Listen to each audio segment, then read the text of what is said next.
all of my favorite people. Welcome to My Funded Futures and My Funded TV. I am Terry Trades, and we have our expert trader, Tom Sabo. Happy Thursday. Happy Thursday. Good morning, everybody. Special hello to Abhishek and Trevor and Nate and Aaron and Magnus and everybody at MyFundedTV crew. Special good morning to you, Terry. It's good to see you as always. We're having such a great time all week, all year. Like, when I get up in the morning, I'm like, okay, there's only a couple of more hours to go until MyFundedTV, and Terry will be with us. I know, right? I put on my makeup and I'm thinking about how am I going to beat Tom in the debate today. Yeah. I was talking about this earlier in my stream. I think Terry, she's practicing at the mirror. Like, okay, she's prepared. Like, we gotta win this, guys. We gotta win today's debate. I'm sure we will. Yes, exactly. Vote Terry. Tom is up 8. We are up 5. Team Terry. This is gonna be tough. I'm telling you guys. And we're making a comeback. Yeah, and the market is a little bit tough too. So yeah. I think we should just dive right into the charts. All right. Let's do it. Let's go.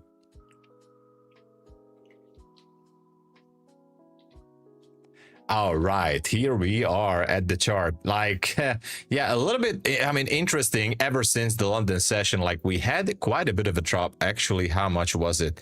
More than 200 points to this area. And as usual, I'm going to do just a very quick recap here of what happened. So I had a trade, by the way, in London session. That was a very tricky one. We were like, okay, this is impossible. But I took a long position up there too. There was a 3-minute supply zone up there this morning. So hold on. So I took a long position right after 2 a.m. Perfect bounce, a rejection from that 3-minute zone. And as soon as we hit the 3-minute zone at 25,050, the drop immediately started. So I really liked the reaction there. I was in a bit of a drawdown, as you guys can see it. My stop was like 12 points away, but eventually it turned around and it went up there. So we hit the 3-minute zone and the drop immediately started, went through a 5-minute zone and then further down there. And I was like, what the heck is going on? So anyway, I was not at the computer at that time. And when I came back around 7 a.m., I did see that we actually, with this drop, we hit another 5-minute demand zone here. So there was a supply up there. We hit this 5-minute demand zone that was actually created yesterday, right before the market opened. And the zone is somewhere around 837. Now, the reaction here by the market was again a very good proof. Like, here was a bounce here, there was another bounce here. We're just around the news, we had another bounce. We actually didn't hit the mid-level of the zone yet, so that was interesting. But this tells me that this is a valid level indeed. So we'll see how it goes. The mid-level of the 5-minute zone is somewhere around 794.75 on the micro.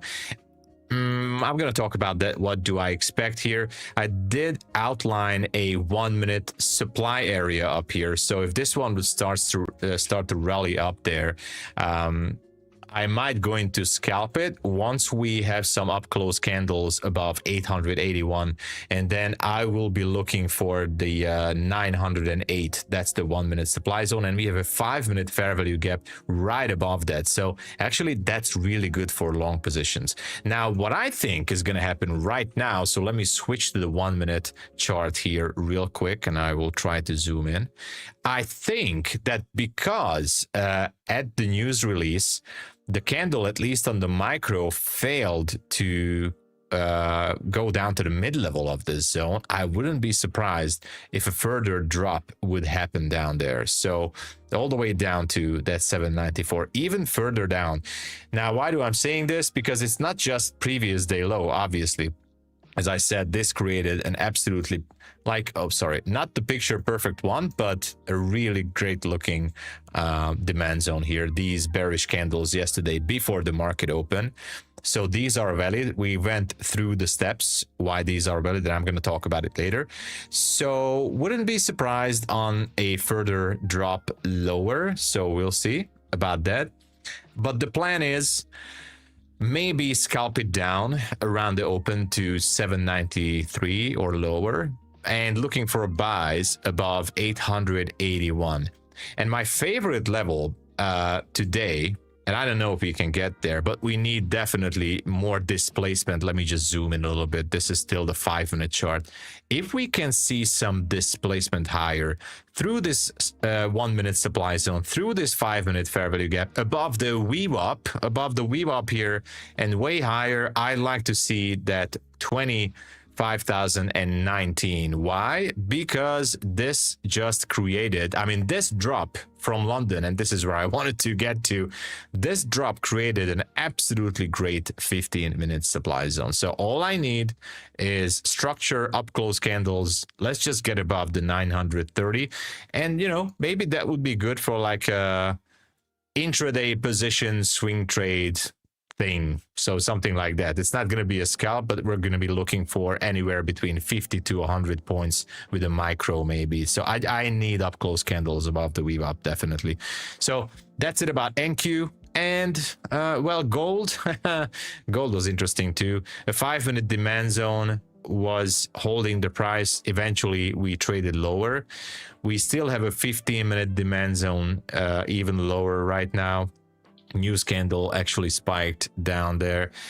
Hard to say anything about gold. Like overall, we are always bullish, right? So gold just keeps making new highs. But I would say there would be one option here that we can do. I think the market wants to go down at least one more time to that 15-minute demand zone that's starting at 4978.8. That would be the only case I would be looking into gold. And for that, I would be looking for sells below 4988.4. So that would be the trigger point. It's not going to be a sell stop or something like that. So first I need to see how the candles are going to print, and then we will decide. It could be a good drop for a scalp, whatever. There are some good levels even lower, but we had this spike yesterday at the 6 p.m. reopen or reset. It actually went down there immediately, spiked back up. This pin bar is still here. So if we just take those Wickfield concepts again, then I think we can look for that that 6 p.m. bullish pin bar here. So anyway, that's the only interesting thing I see on gold. So getting prepared for a possible short. Actually, let me put an alert here. I'm gonna put an alert. Hold on, right here around 49.87.8. Yeah, and a quick look on ES. This is gonna be really simple. ES, let's see. Okay, there's nothing.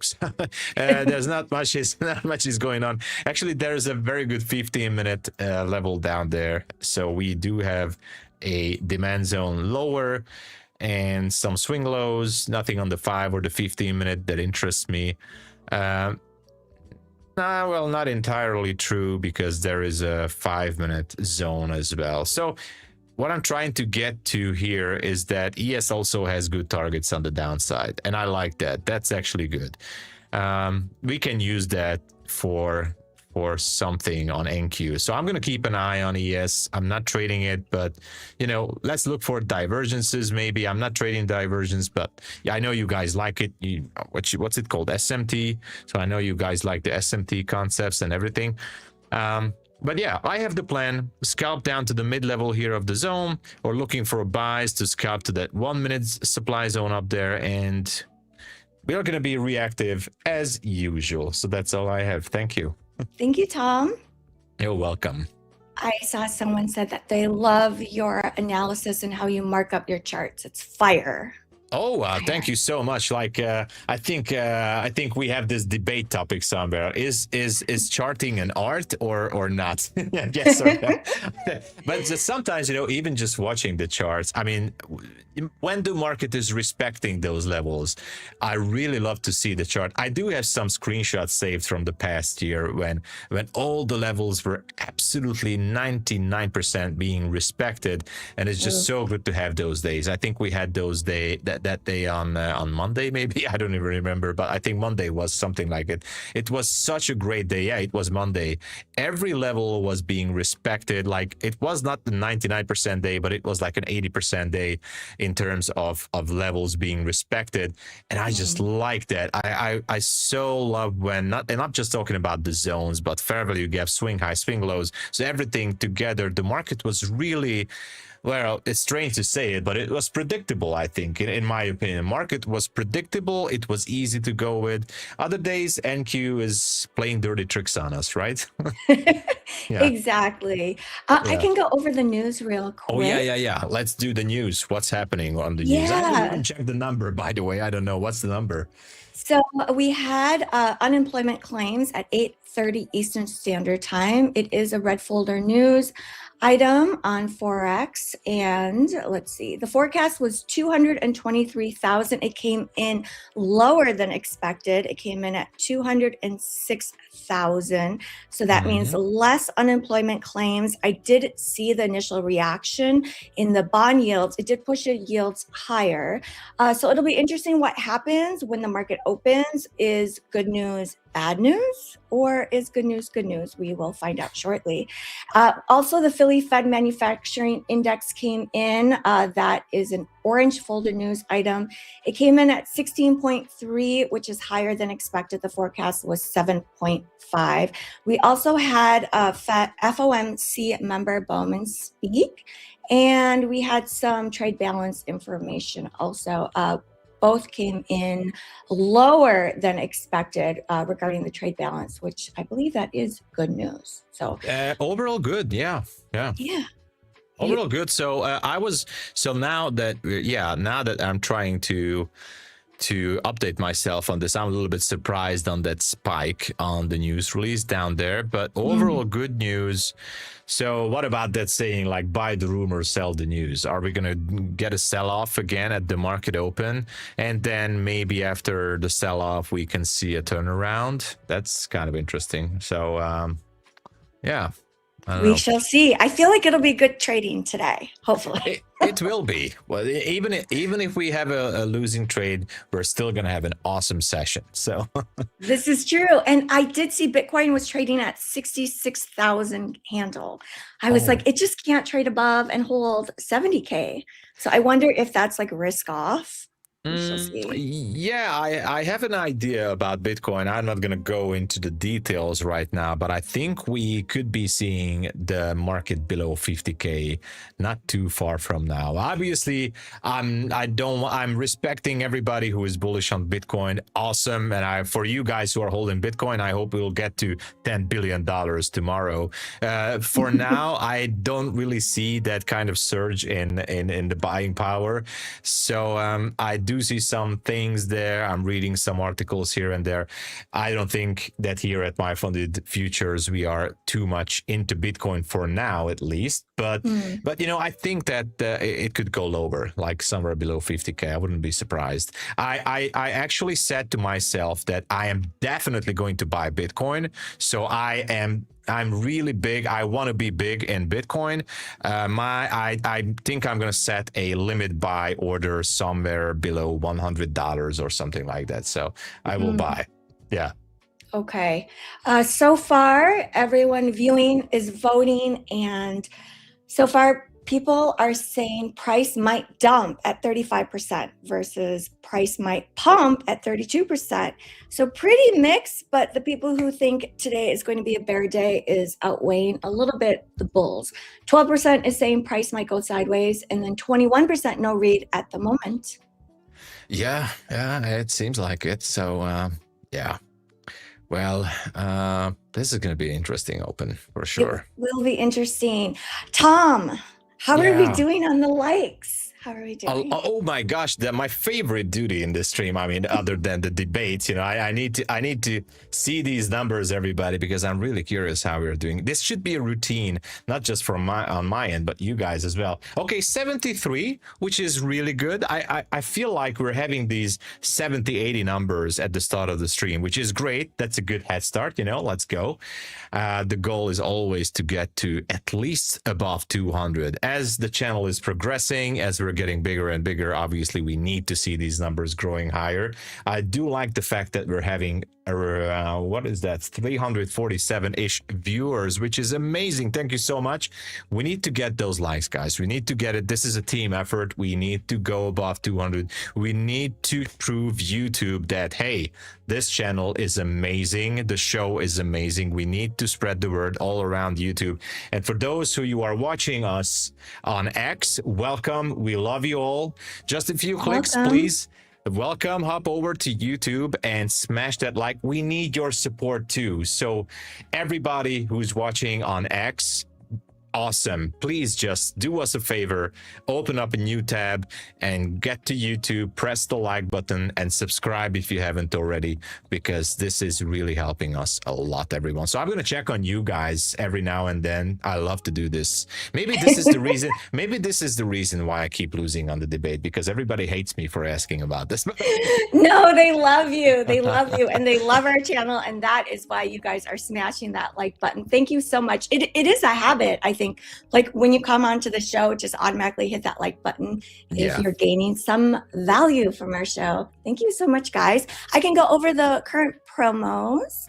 Oh yes, guys, we always need to be updated and need to have all the fresh information about the promos. So that's why sorry, Terry, I took away your segment here. So let's go. Please let us know so excited. What is happening now, Terry? What's going on with the promos? Yes, so if you are new to MyFundedFutures, this promo ends today. I don't know what time. We will find out what time this promo ends today. Using code YouTube, you can receive the 25K Flex account from $84 all the way down to only $49. That's all in, no activation fees ever on any of the MyFundedFutures accounts.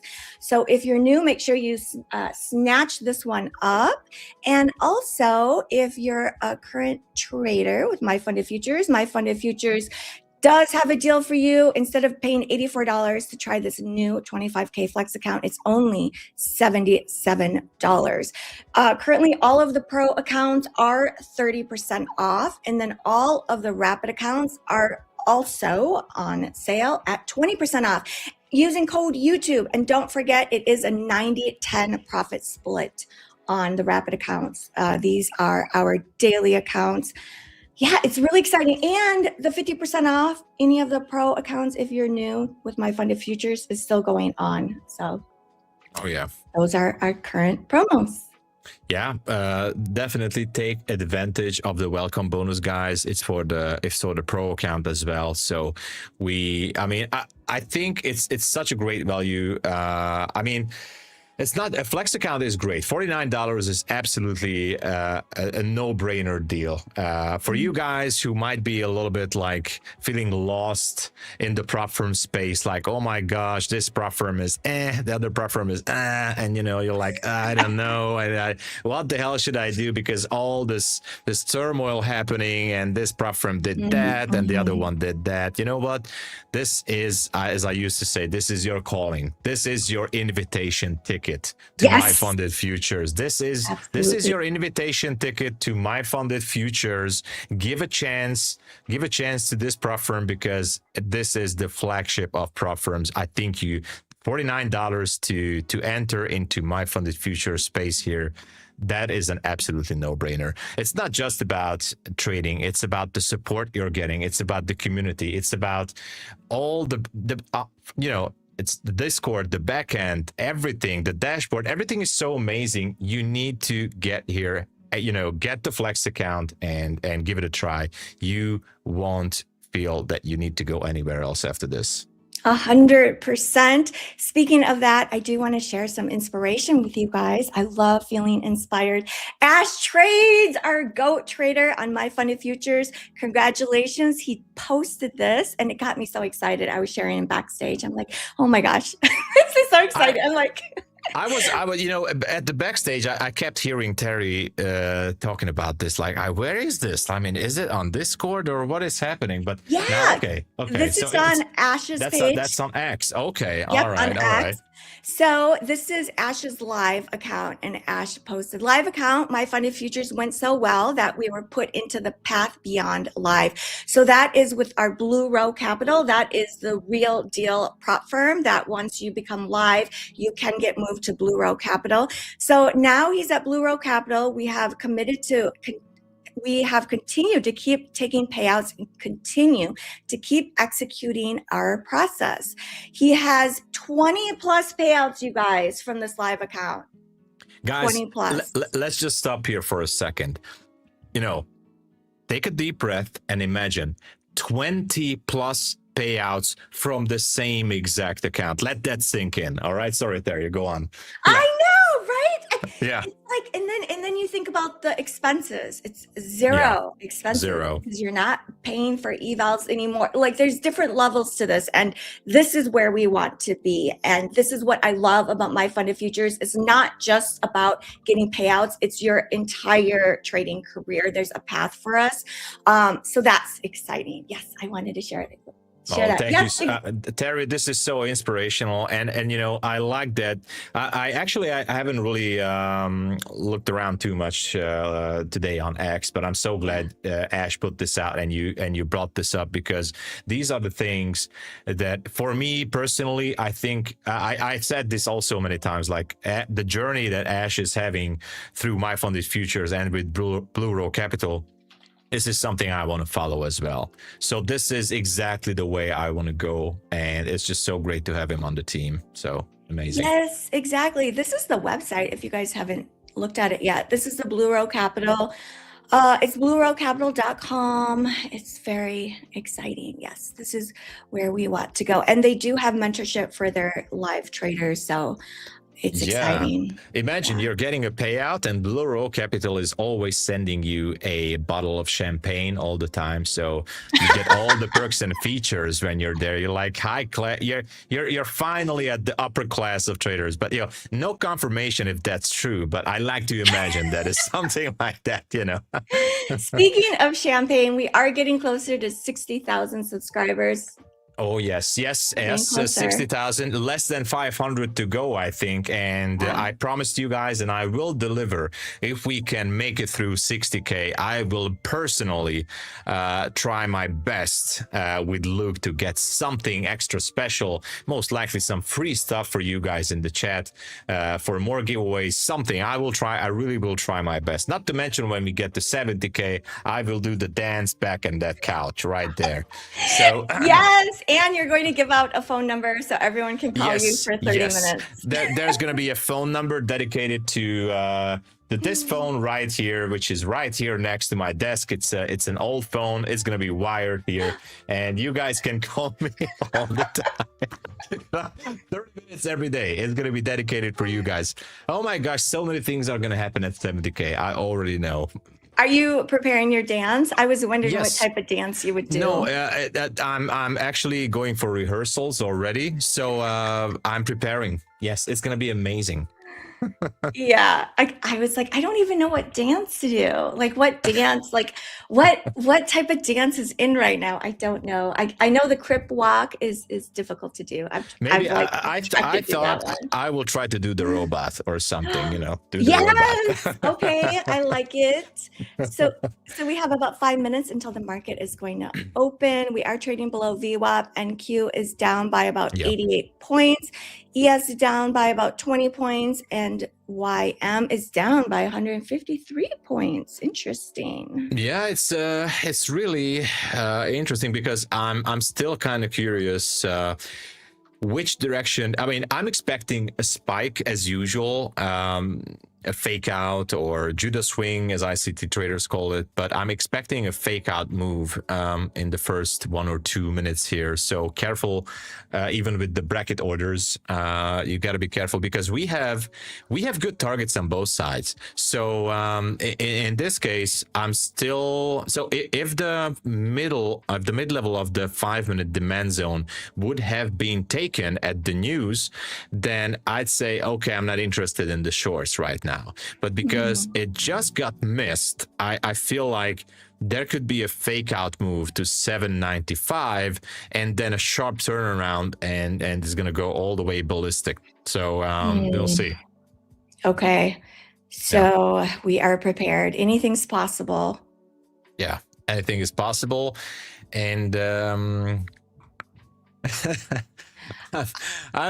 thinking that I might gonna jump in with 1 micro before the market open. To go short? To go short, yes, because I feel like because the news candle is 8:30 is holding some stops below that wick. That's what I'm thinking. And I feel like I don't want to miss the action there because with 1 micro, I'm perfectly fine even if I lose that. So so why not? You know? I like it. I'm going to go in with you. Here we go. Yeah, I jumped into a sell and I'm perfectly fine. I'm also perfectly fine because today I had such a great trades. So if I lose this one, I'm still going to be in profit. So no problem. I'm going to target like 822. What are you targeting, Tom? Yeah, so my target is going to be a little bit lower. I'm going to target the low of the wick, which is going to be 796.25. So 797 is going to be my target. 797 is my target here. 97. All right. Yeah, and if it spikes the upside here, 881, that's good too. I'm going to give it a little bit more room. So my stop is going to be, it might going to be a negative risk reward trade. 894. 894. Do I want to do that? Of course I want to do that. 890. That was the voices. So the thing is, it's going to be a negative risk to reward trade, but controlled risk. Worst case scenario, I don't even know. I think I'm going to lose like $80 or something. I need to, but I do anyway. I made more today, so I'm fine with this. Yeah. I'm really. So I'm placing my bet on an immediate spike, or at least not immediate, but a quick drop down to take out the news candle low, and then whatever. But this is what I'm hoping. Yeah, for that quick push down, that initial move. Yeah. So usually, I don't know. I'm not scared. I'm not trying to say I'm scared, but usually when I don't play these moves, that's when it actually plays out well. But when I jump in like this, that's when it usually turns to the opposite way. So if you guys want to fade me, this is not financial advice, but good luck. Good luck. Good luck. Yeah, it's going to be interesting. Okay, less than about 30 seconds. 30 seconds. Okay. Yeah. I have the 1 minute chart pulled up for this. Okay, I have this. What you see here, guys, this is the 15-second chart. Don't ask me why I just left it here since Monday. I don't know. It's just stayed here. And this here is the 5-minute on the right. The small screen is the 15 seconds chart. So makes it okay. Anyway, here we go. Deep breath, everybody, and let's just smile. All right, here it comes. Here we go. Oh, it's pushing. Yay! I Come hit my on. TP. Go get Tom's TP. Go. Almost spilled my coffee. Let's see. No, NQ, the other way, down there, please. Down there, please. Push, a little bit lower. Drop it, NQ. Drop it. Drop it like it's hot. Yeah. Drop it like it's a hot potato. Come on, NQ. Oh. Come on, NQ. Come on, NQ. This is not what we talked about. Anyway, if it goes higher, it's fine, no problem. As I said yesterday, I'm gonna cry after the stream, but not on the screen on the stream. So, oh come on, NQ, what are you doing? Oh, let's see. It's the bulls. Okay, first the bears were in charge, and now the bulls are pushing higher on this 1 minute candle. Actually, the spike down, this could have been a possible fake out. Depends on the volume. Yeah, I don't like it. I don't like it. But if it goes higher, that's fine too. The level up there is 908. Again, I'm comfortable with the stop loss. No feelings, nothing about this. If we go higher, we can actually tag that zone up there at 908. So we'll see how it happens. Okay, the midnight opening price is 956. 956. Okay. All right. Okay. Oh, NQ, come on. This is not good. Please just go down. We talked about this. I promise, NQ, I'm going to say nice things about you. If you go down, I'm just going to say all the nicest things, right, NQ? That does work. That works better than mean, threatening comments. Yeah. So we don't want to have some bad karma with NQ. So we need some nice conversations here. Sweet talk. Yes, works better. Oh, okay. It is pushing. The bulls are pushing back higher. Yeah, they are. Unfortunately, no problem there. Again, what if we just maybe the 908 level is gonna get tagged, and that might gonna be the fake out move, and then we're gonna turn to the downside again. But I was like really, really hoping that we're gonna have that drop to the news candle, but it's not happening, especially because of that mid level down there. But even if I'm gonna get taken out here, I would say I'm still gonna keep an eye on that news candle for a little while, because I think there could be some liquidity down there. So we'll see. Yeah. Remember that candle yesterday, right before we ended stream? It was an inside bar, and I took the break of it, but it was like towards the high of day, and I was like, ooh, I don't really like this. And Tom was like, Terry, it's okay. It might still work. It might still work. And I stayed in it, and I did. It did work. I was able to take a scalp off of it.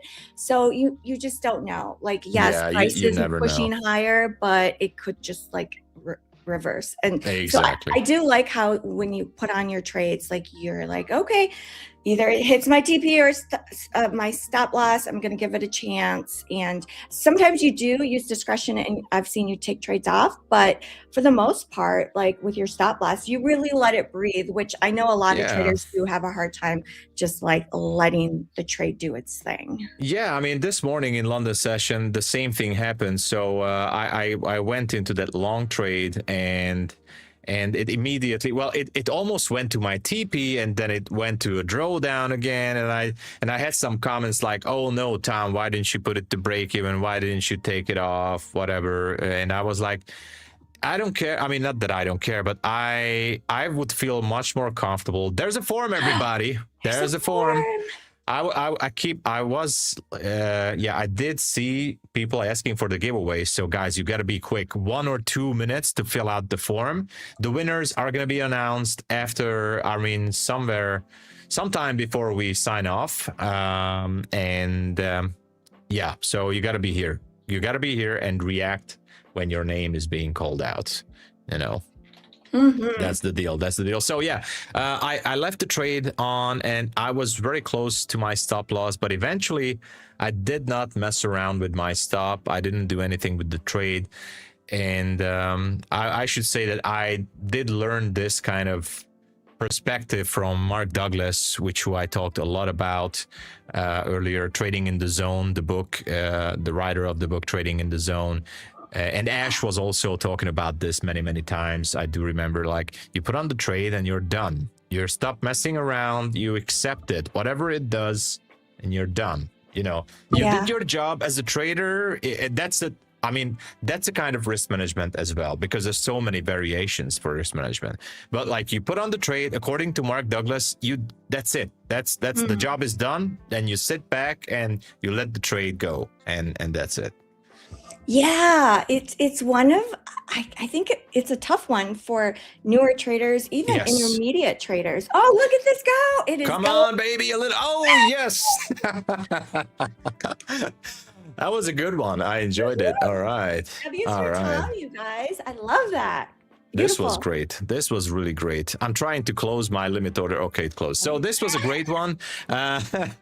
We actually tagged the, did we tag? Oh, we didn't. Okay, now we tagged the mid-level. Okay, so this was a good one. I think we talked about, we can expect the market. Let me just go to the 1 minute here on the right side. So we talked about the situation, like we can tag this level at 881, but even then I would expecting a drop down there. Now, previous day low, I think we have a good chance to hit that. I'm not going to take a trade on the previous day low. Somehow I feel like I have a beef with previous day highs and lows because Asia, I mean, London session is different when I'm aiming for Asia lows and highs, but whenever I'm trying to go for like in the New York session for previous days highs or low, I usually the market plays dirty and my trade is just not working out. So I stopped going for previous days highs and lows, not because they are bad levels, but somehow I just don't have the feeling for it. So we can drop lower, obviously, to 752, but if I would have to, so whatever happens here, so here's what I'm thinking. Obviously, it might not happen the way I'm outlining. We can still grind lower, take out previous day low. I would expect some structure and go higher. That's what I want to see. So okay. I'm still remaining bullish. And throughout the AM session, there could be some structure. It doesn't even have to take out previous day low. Just some structure to be built here and then go higher. I'd like to see the 908. I'd like to see the price going higher than 25K. But if we close below previous day low, then, well, that's going to be an interesting scenario. The only level I have, all bets are off. All bets are off. Only one level left here. I haven't even shown this, but the 611. Now, the 611 is the midpoint of a daily bullish pin bar from earlier. I'm not going to switch to the daily right now, but the 611 would be the only, because there's nothing down there, really nothing. So hopefully, even if we sweep the previous day low, I want to see a turn here. If not, then it makes it easy for me. I'm just going to wait, and then that's it. So the previous day low is 702. 752, but I'm gonna double check it because I'm using the New York midnight open, so I'm not so I'm not using the according to Smart Money Concepts, I'm using midnight to midnight, but I know that the daily candle resets at 6 p.m. so that's a different low. But in this case, yesterday's low would be 752, which was right at the yesterday's market open. You know what? It's when the low is like, this was 930. Was it 930? Yeah, it was 930. So this was yesterday's New York market opening range low. So that makes it a little bit more interesting because there could be some stops resting below that 752, I think. But yeah, this current price action is tricky a little bit. It's not that clean.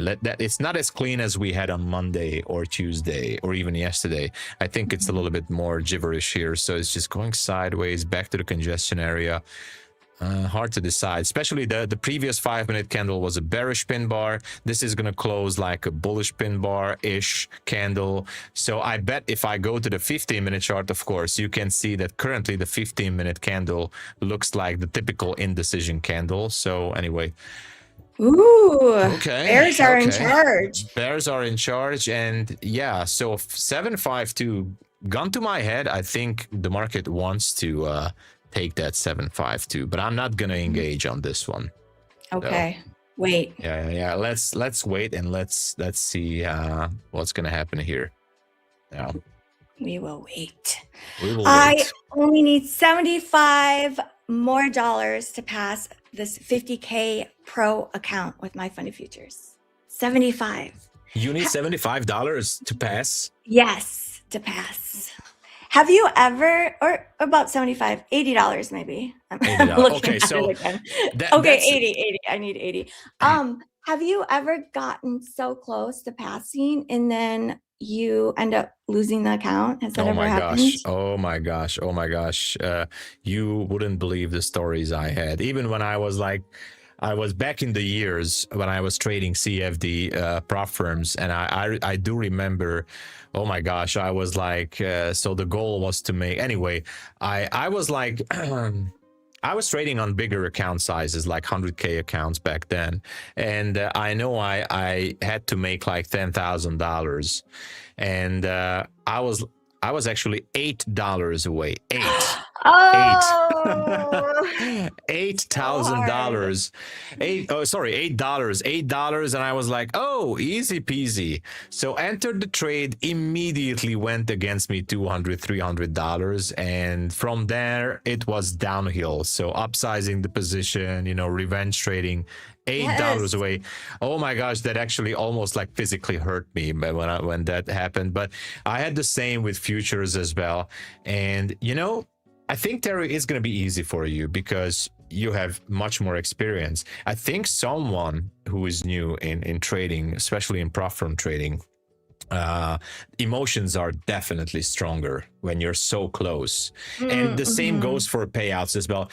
For payouts, even for me, even nowadays that I'm getting regular payouts from trading, even nowadays when I'm getting close to a certain threshold or to a buffer level or to a level that I'm like, okay, I want to take out $1,500 or 2,000 or whatever, then I'm like, oh my gosh, the emotions are getting stronger again. I only need to make another $50. I only need to make $100. The interesting thing is that we talked about this, I think, on Monday or Tuesday, that I don't have the same thing anymore on evaluation accounts. So on evaluation accounts, I'm actually, it's a good thing to say it. I mean, I'm actually proud of myself that nowadays, if I'm close, like, for example, let's just take a 50K example here. If I need to make $3,000 and I need like, I'm like $2,950 and I only need 50, then I'm just so chill and cool about it because I know if I lose the next trade, no problem. I'm gonna go back down to whatever 2,700 or 2,600. I That's will the come, secret. and and you know what? You need to remind yourself. Maybe you're gonna go back down to 2,700 or whatever, but you will easily can come back the next day or the next 2 days. And it happened to me lately. Like I was just $100 away or $150 away. I had 2 or 3 bad trades in a row on an eval because I was aggressive, and I went back down to $2,000. I was like, nah, okay, we'll come back the next day, and that's it. And I passed it like a few days later. So, and I'm just that feeling actually is like, it's not bothering me anymore, but the funded accounts, it's still giving me some, I don't know, some anxiety there. Interesting. Yeah, I heard you say with the evals, like what helps you is if you take a loss, you remind yourself where it's become a habit now, and it sounds like you don't even think about it. It's just like automatic thinking, Yeah, where you're like, oh, it's fine. Like, okay, so it's what? fine. So it's fine. Tomorrow there's another trading day, and I Exactly. think, yeah, I think that's the piece that I know trips me up and trips a lot of people up, is in the moment we feel like, no, like I have to do this today. But you don't pass have to. today. That's the secret. You don't have to. You have time. And I mean, I know the next comment would be, but I'm going to get rebuild. No, statistically speaking, you're not going to get rebuild in the next 1 or 2 days. But even if you will, even if you will, you might say that, oh, but I'm going to get rebuild in 3 days or 4 days. Because I got this question too, like, Tom, what should I do? I'm going to get a rebuild in 3 days and I need $300 more to pass the account. Should I risk it? And you know what my answer is? I think you should not risk it. But then I have to pay another this and this amount of money or dollars for the next month. And I'm like, okay, so which one is better for you? To start all over from scratch, because you will eventually going to buy another evaluation account anyway, right? If you do something stupid, or just keep on trading with low risk. And yes, worst case scenario, you're gonna get rebilled for the second month or third month, whatever, but you're gonna start the next month a fresh 30-day start, and mathematically speaking, you're gonna have exponentially higher chance and better, buffer to pass that account, and that's it. No activation fees, so don't worry about it. It's fine. You're not obligated to pass those evaluation accounts under 30 days. Take your time, and it's gonna be okay. Don't worry. Yeah, I am curious. Everyone in chat, let us know, on average, how long do you spend on like evals as far as the length of time? Is it a few months, or is it like in a week? I'm just so curious. I'm actually really curious. Yeah, me too. Yeah, I will admit it, I still want to pass as quickly as possible, which is 2 days. I don't recommend it. It is such a bad habit. No, I'm seeing guys, 2 days max. This is a scientific fact. Terry did break technically the record here when the rapid add-on came in to MyFundedFutures. She did the payout. She passed the account and she got the first payout. Everything happened under 72 hours, guys. Everything 72 hours. She did it. So and she won trading competitions. She knows what she's doing.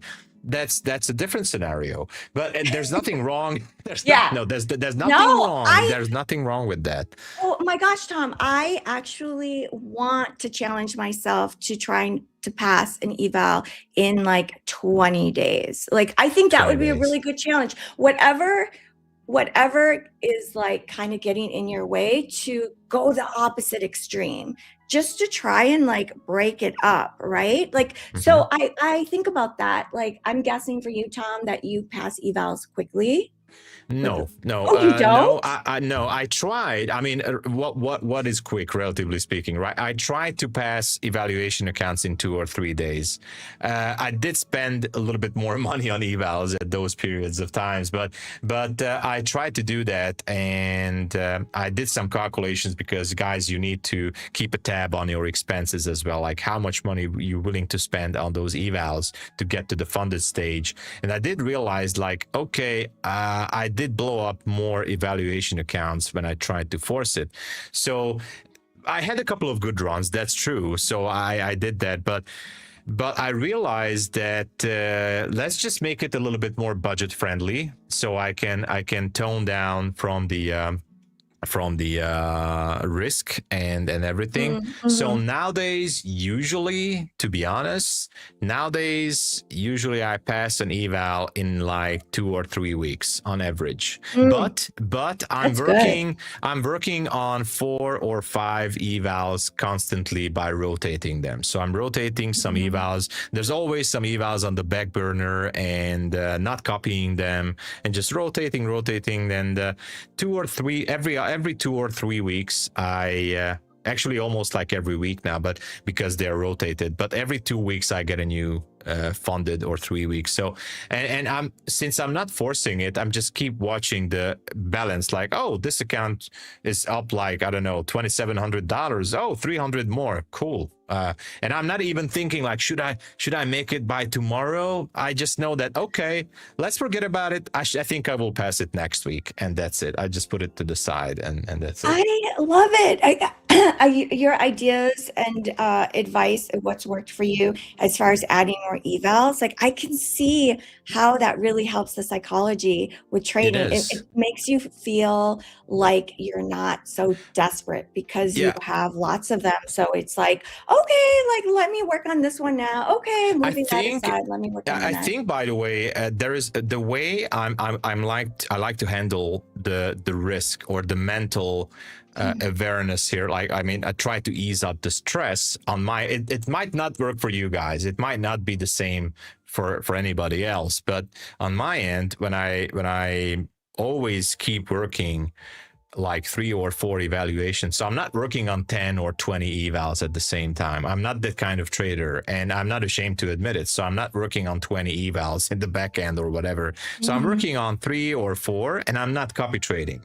So it makes it easier to handle the stress, because I don't feel the urge that, oh my gosh, I need to get this. Now I know buying 3 or 4 evaluation accounts and maybe even getting some of them being rebuilt, it happens sometimes, of course, but it could be like, oh, but maybe it's a little bit too much money. And I understand. I know. I definitely understand that many of you guys here in the chat from different parts of the world where it might be a lot more expensive.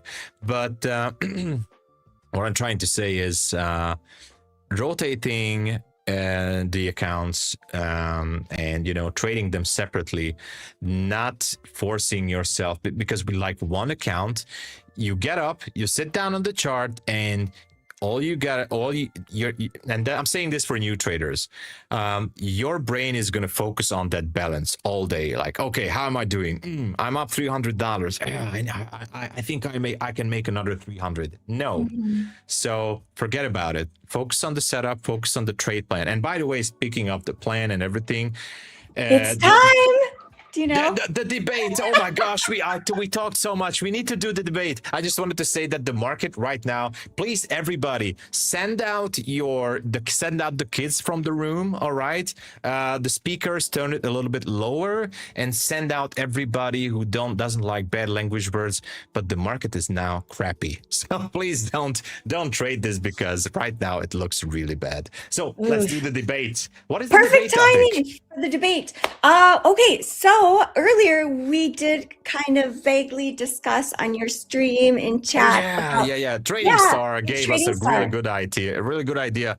What was the story there? Yeah. So guys, we need to get a bit of a story here for the debate topic. So if you are down, so guys, listen, it's very important. If you are down, for example, I don't know, let's just say you're down on your first trade of the day or whatever, you're in a drawdown. Let's just say on your funded account, because that is more stress, right? So you're down in a bit of a drawdown because your trade was a loss. It is what it is.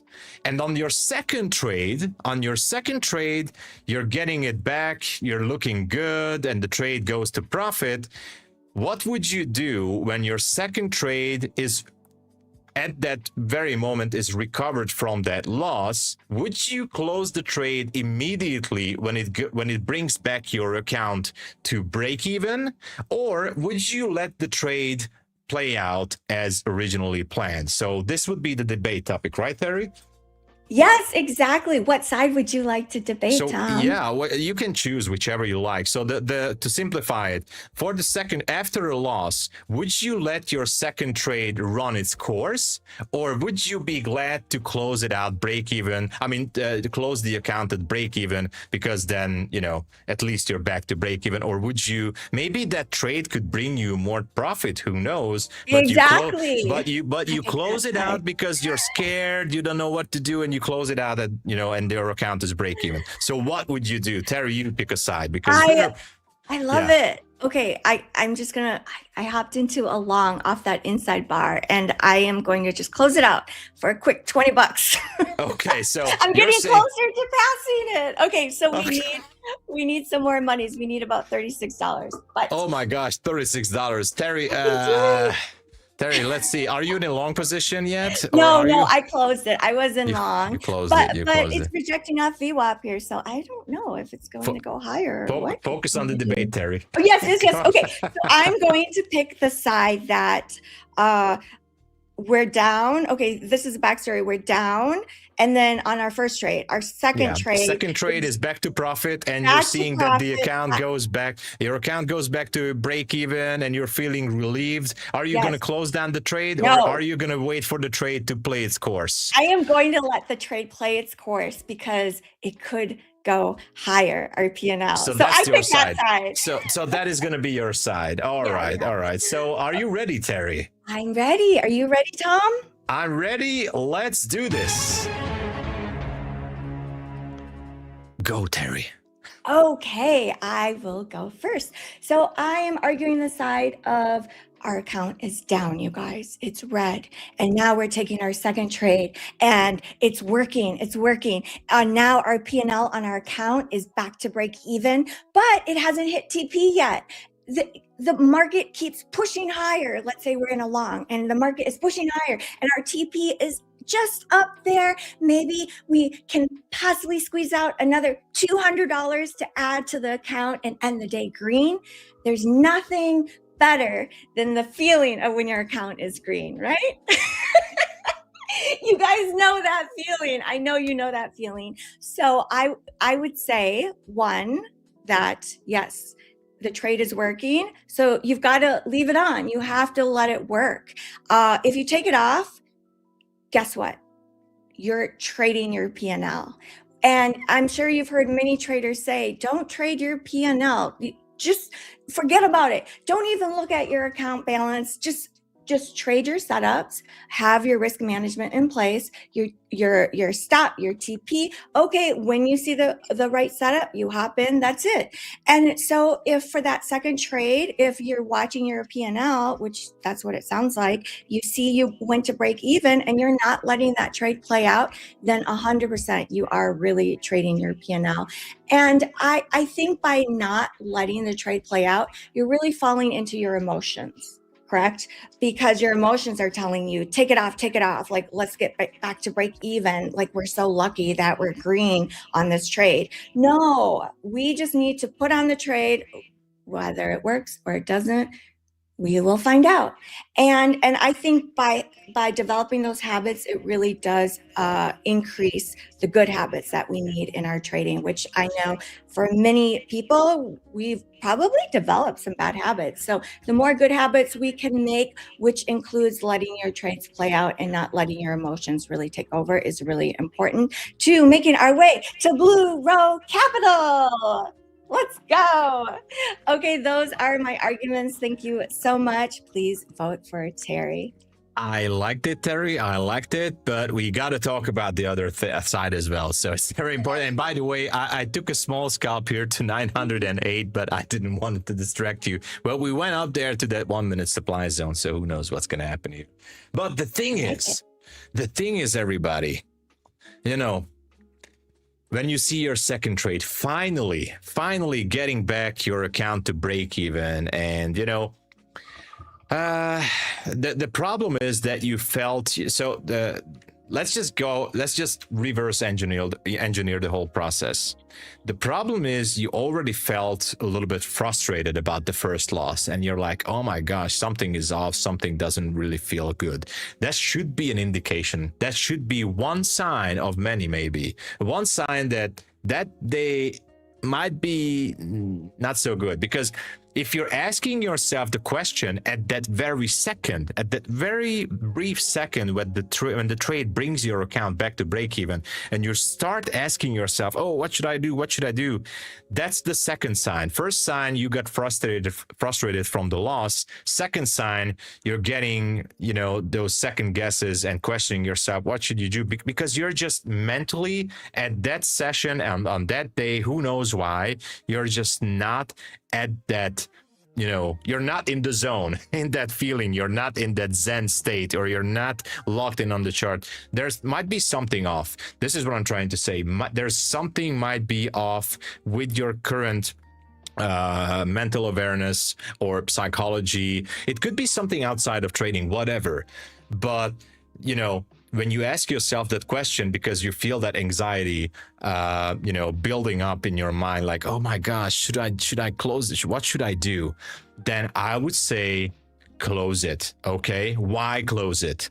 Close the trade when your account gets back to break even, because when you close it, that pressure is immediately going to go away. You can just sit back, take a deep breath, and maybe even leave the charts and just rethink, like, okay, what just happened? Maybe you can rethink what was the problem with your first trade. Maybe you can come up with something else. But the thing is, you will have that relief, like, oh my gosh, I'm out. And you know what's the best thing is? The fresh start. And by fresh start, I mean you don't have to trade the very moment or 5 minutes after. No, if you can leave the charts, come back the next session or the next day, because if that feeling kicks in after the first loss, like, oh my gosh, I think I need to, should I close this trade or should I leave it? I know Terry said that we should leave the trade on because, we have to eliminate bad habits, blah, blah, blah. I know that. And Mark Douglas also said, like, don't mess around with it. And Ash, the best trader out there, said, like, oh, don't do anything, just leave the trade on. But I'm feeling nervous. I don't know, what should I do? Dude, that's your sign. Yeah, just close it down. You're clearly not at that state on that very moment or session to decide it. So best is to just leave it. The market gave you an opportunity to leave the stage with zero loss. That's going to be a win. You went in, you got out, you protected your profit, your capital, and you just get your fresh start, reassess, reset your brain, and come back the next session. I do believe in second chances. And the best thing about closing the trade and gets you out at break even is that there's always going to be the next best trade in the market. That's the best thing about it. There's always going to be. And, it's all about emotions. So if you feel like that and you feel the frustration and you don't know if you're able to carry on with the second trade, and you're in the luck, in the grace of the markets that, okay, you were able to push it back to break even, I'd say close it. Take the win. The win is a break even, by the way. Take the break even as a win. Sit back, feel good, and come back the next session. And the biggest asset is your confidence, guys. Your confidence. And that, you might leave your trade open. What if that's going to be a losing trade, by the way? What if that's going to be a losing trade? You already had a bad trade. Your second trade is going to lose again. Well, you could have gone out at break even for the whole session. Take the win as a break even. Save your emotions, save your confidence, close the trade at break even. Thank you so much. That was my argument. I was laughing, Tom, because you're so good at talking. Oh my gosh, I should stop. No, you're good. Okay, everyone vote for either Tom or Terry. Who do you think won the debate? Well, of course, vote for me, everybody. I don't have my paper here, but anyway, vote for Terry. Terri. Let's go, Team Actually, Terry. I do have it somewhere here. So, just vote for me. That's your only job to do, and just do it. So, you know how it is. But okay. It was a very good topic, by the way. I did like it. And thank you, Trading Star. I don't know if he's here or not, but he brought this up earlier. And this is a really interesting thing. I'm in a long. Oh my God, we just passed. Woohoo! Let's go. All right. Terry got a brand new, fresh funded account. Yes. A pro, the 50K pro. Ooh, look at the market. It is pumping. It's looking back to that, looking for that unchanged price about 10-ish points before it hits that unchanged price from yesterday's close. Bulls are in charge here. Definitely. And look at the level 25,019, and we're heading up there. We talked about what should we do once we have up close candles above this supply level and the fair value gap. And the plan so far is we're going higher. And you know what? I think the draw on liquidity is 25,019. So far, somewhat everything played out as we talked about it earlier. So we did see the drop. Market is recovering. I'd like to see 25,019 up there. Part of me is saying we should go up there. We should take that trade. What do you say, Terry? Should we take it or not? You don't have to take it. I can take it for you. No problem. Thank you. I don't know. Sometimes I feel like the market will go to that unchanged price and then just check to see if there are more buyers. So I'm kind of wary to see if this market can pump higher or if it's just going to go up, check that price and then come back down. Yeah, I don't know, Tom. I don't know on this one. Well, I took a small risk here with only one single micro, Okay. and I think I'm gonna go for it, but I might going to get out around if this one can go up there around 25K. So we'll see. I'm Push. actually perfectly all right with this one. Again, worst case scenario, I will give back some of the profits from today. Let's see, my entry is 923, so definitely not the best entry, but Oh, I like it. Okay, so we are trading above or about the high of the first 30-minute candle. And I did pull this statistic from shout out to Edgeful. I did pull out a statistic that showed that over the last 6 months, the first 30-minute candle, 71% of the time, only one side breaks over the last 6 months data. So we already broke the high of that 30-minute candle. So hopefully it will hold, that low will hold, and it'll just keep going higher. I like your long. Go, Tom.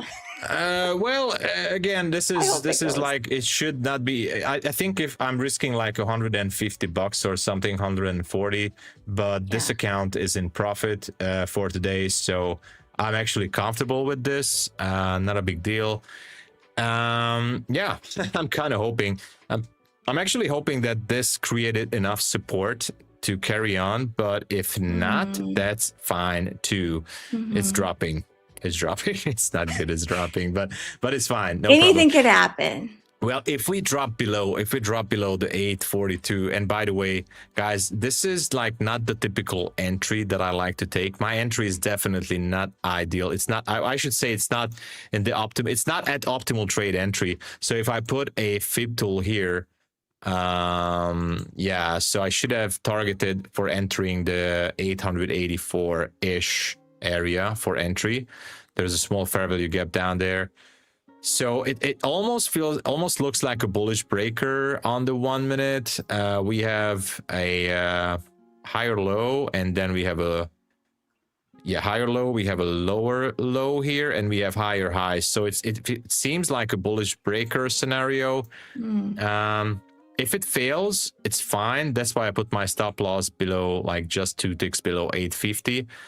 So then, well, if it fails, then I actually don't have anything else to trade for on the downside. So that's why I'm feeling perfectly okay with the stop, because if it goes lower, I'm just like, okay, it is what it is. But maybe later, even in the PM session, we can see this continuation higher to the 25K. Who knows? It's fine. It's fine. You know. What's happening, guys, in the chat? Anyone is taking a trade or not? It seems like it's dropping a little bit more. It's dropping. We shall see. I started looking at the 30-minute candle and then the 1 hour candle, and that's really helped with just the emotions of like the back and forth that often NQ does to us.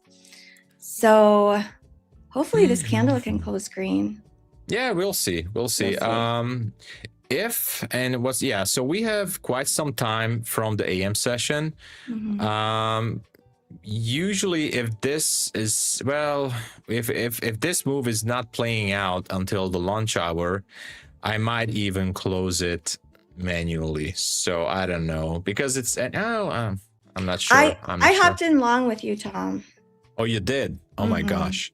I hope it works. I'm working on another account. I'm taking your ideas to heart. You're like, yeah, work on more evals. Work on more evals. Like, just but you know, it's just like I have to be really honest. The entering to this trade, I was only a little bit more brave on this one because I had a couple of winning trades earlier today. So I don't mind if this goes down, because I'm still gonna end up in the green. I'm actually more of curious about the idea, like, is it gonna play out or not? Because I really don't have anything. So on the downside, we have the winners, by the way, everybody. We have the winners. I see the winner names posted. Congratulations to Martin K972, Jenny Custodio 1569, Rocky Mountain Traders, or is it Ricky Mountain? No, I know, I'm just joking. So Rocky Mountain, congratulations. Cartoon Futures, congrats. Rosanna's 3917, congrats. Make sure to react quickly as possible before it gets re-rolled. So congrats. Yeah, everyone is hoping there's going to be a re-roll. So I know. If you see your name, you have to tag MyFundedFutures right away. I know how it works, actually. The winners have been announced, and as soon as the names are out, everybody starts praying, please don't be here, please don't be here. But anyway, I just wanted to say, like, in this case, if this is going to be a stop loss, actually it's going to give me a very straight answer, which is I should not be trading in this session, at least not in this AM session, because it's not going to turn to be a bullish session for now. So makes it easier for me not even wanting to switch to another account, by the way. So it seems like you won again, Terry. You won again. Congratulations to Terry, everyone. Thank you.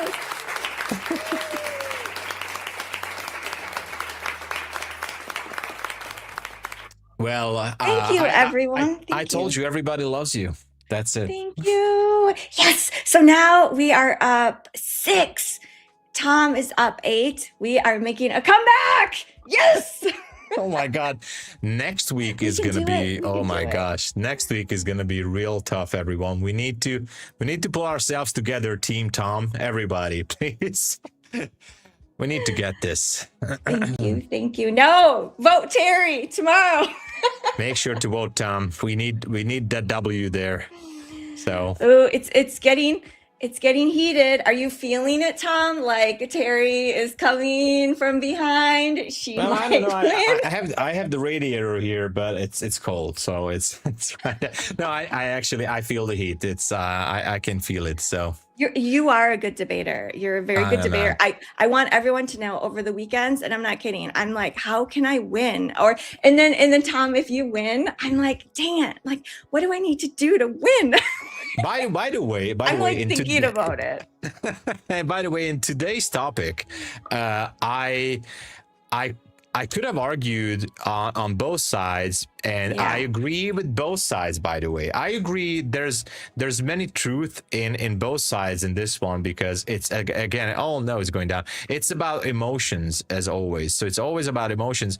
And I still feel like what I was saying was actually, I really was saying it from my heart, because sometimes we do have some quote unquote funnier topics, which one side has like an easy, argument, or the other side has a ridiculous argument side. But in this case, I think both ends had valid points.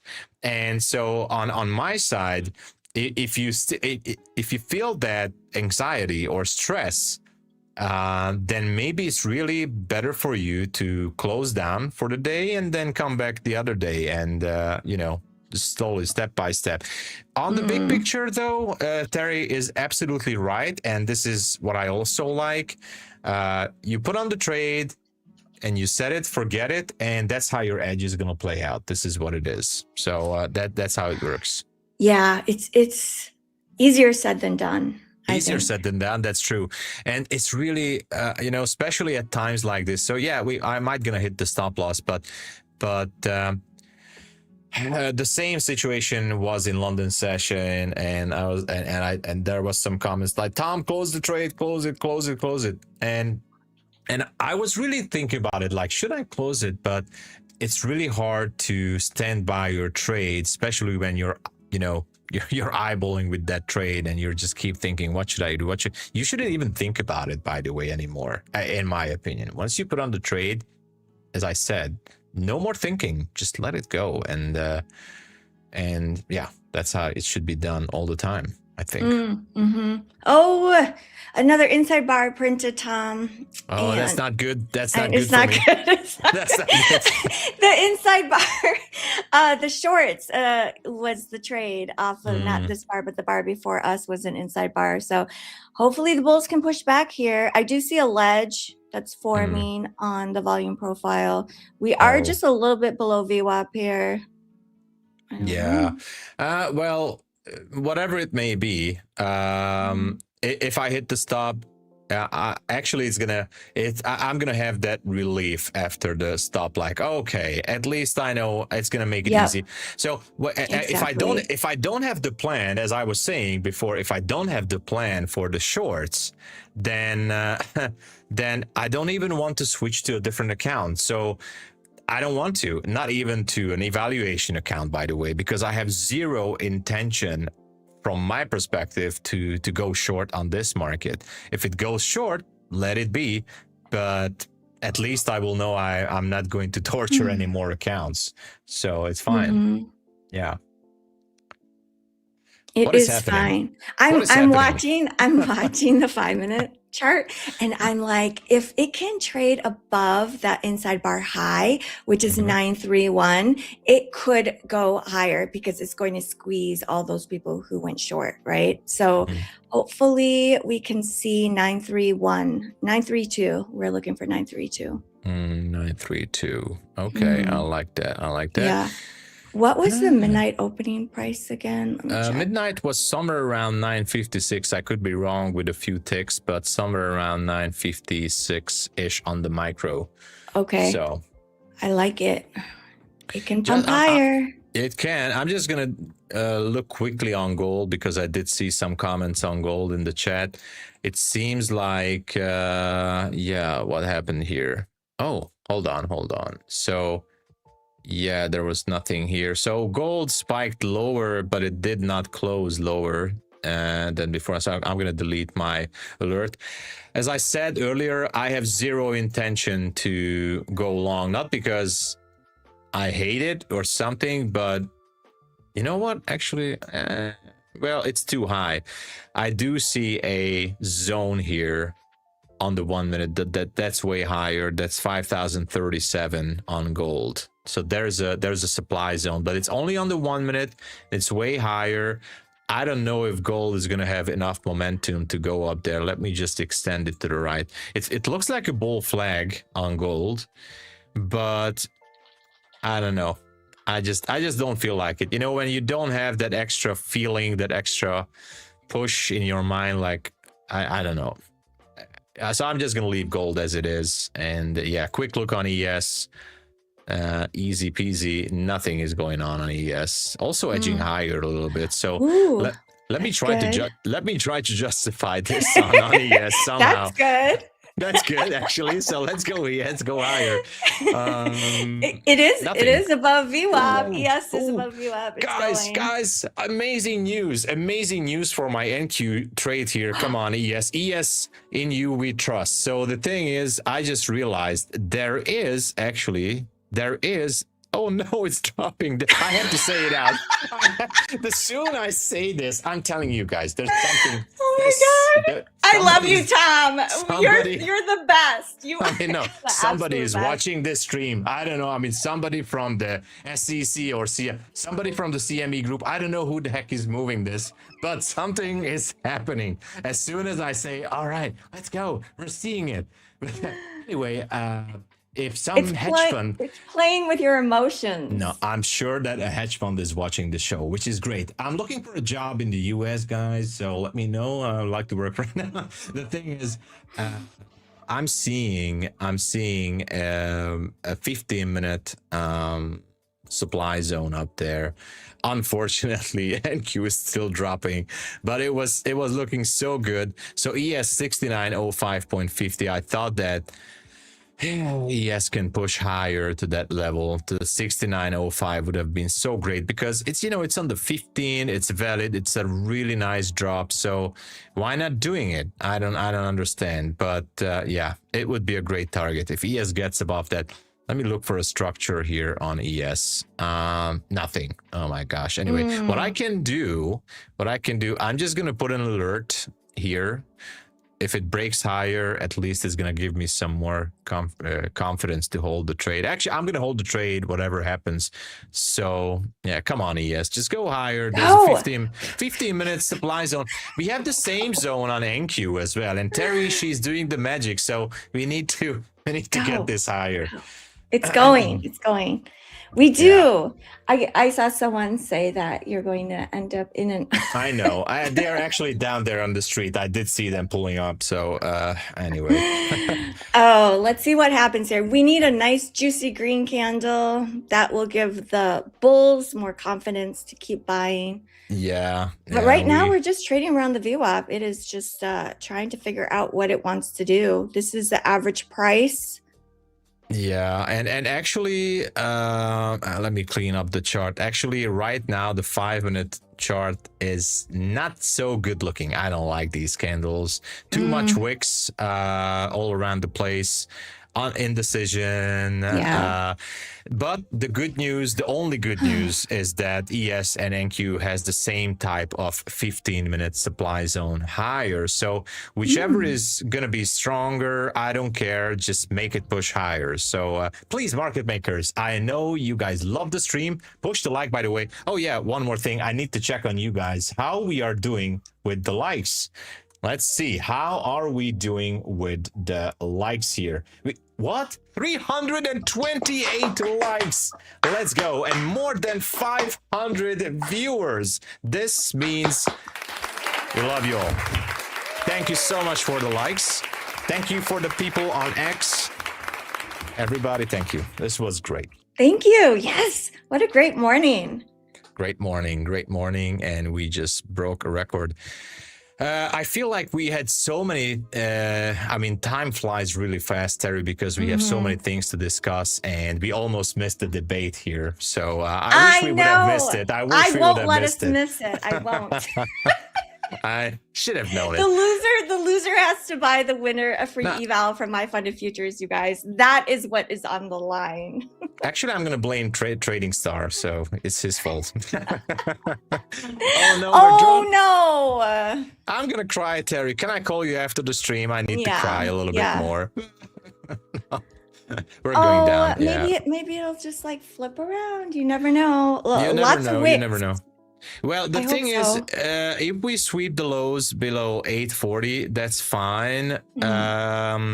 As for second chances, we can still target maybe in the PM session or after lunch hour. We can, I mean, you guys can still keep an eye on that 25,019-ish level. So let's keep an eye on it for later. Maybe, just maybe, and that's a big question mark on my end, I will give a second chance for it, but then we need to trade above 950, and the distance will be how much? Distance will be like 60. Oh, that's good. That's a healthy 60 points up there, so we can still get it later. If this one is going to take me out now, we can still get it later. So many wicks on these candles. It's just like wicks on both sides. Oh, yeah. Abhishek is saying car segment.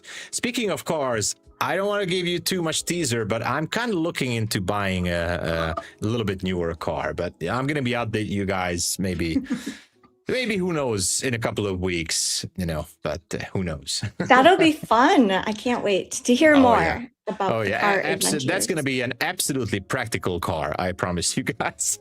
It's going to be absolutely a family-friendly car. Yeah. So, good morning for the newcomers. Welcome, everyone. I see some people, trickling into the chat. Welcome. Hello, everyone. Pagani, that's a little bit more expensive than I was thinking. So, everybody's doing great. Good to see you, Emma. So, hey, Emma. Yeah, Emma is here. Yeah. Emma's here. Okay. So, what do you think? This long, we just let it run, right? Hands off. I'm gonna roll with this trade is going to be dedicated as many to Mark Douglas, who I love his books. I mean, his books are amazing.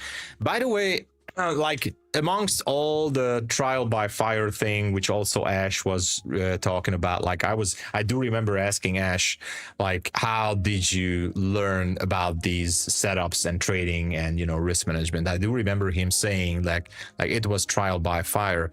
Mhm. And I like it because at some point I think everybody comes to that point, like, okay, you just got to go in and do what's necessary, take the trade and take the fail, take the fall, and you will Mhm. learn from those mistakes.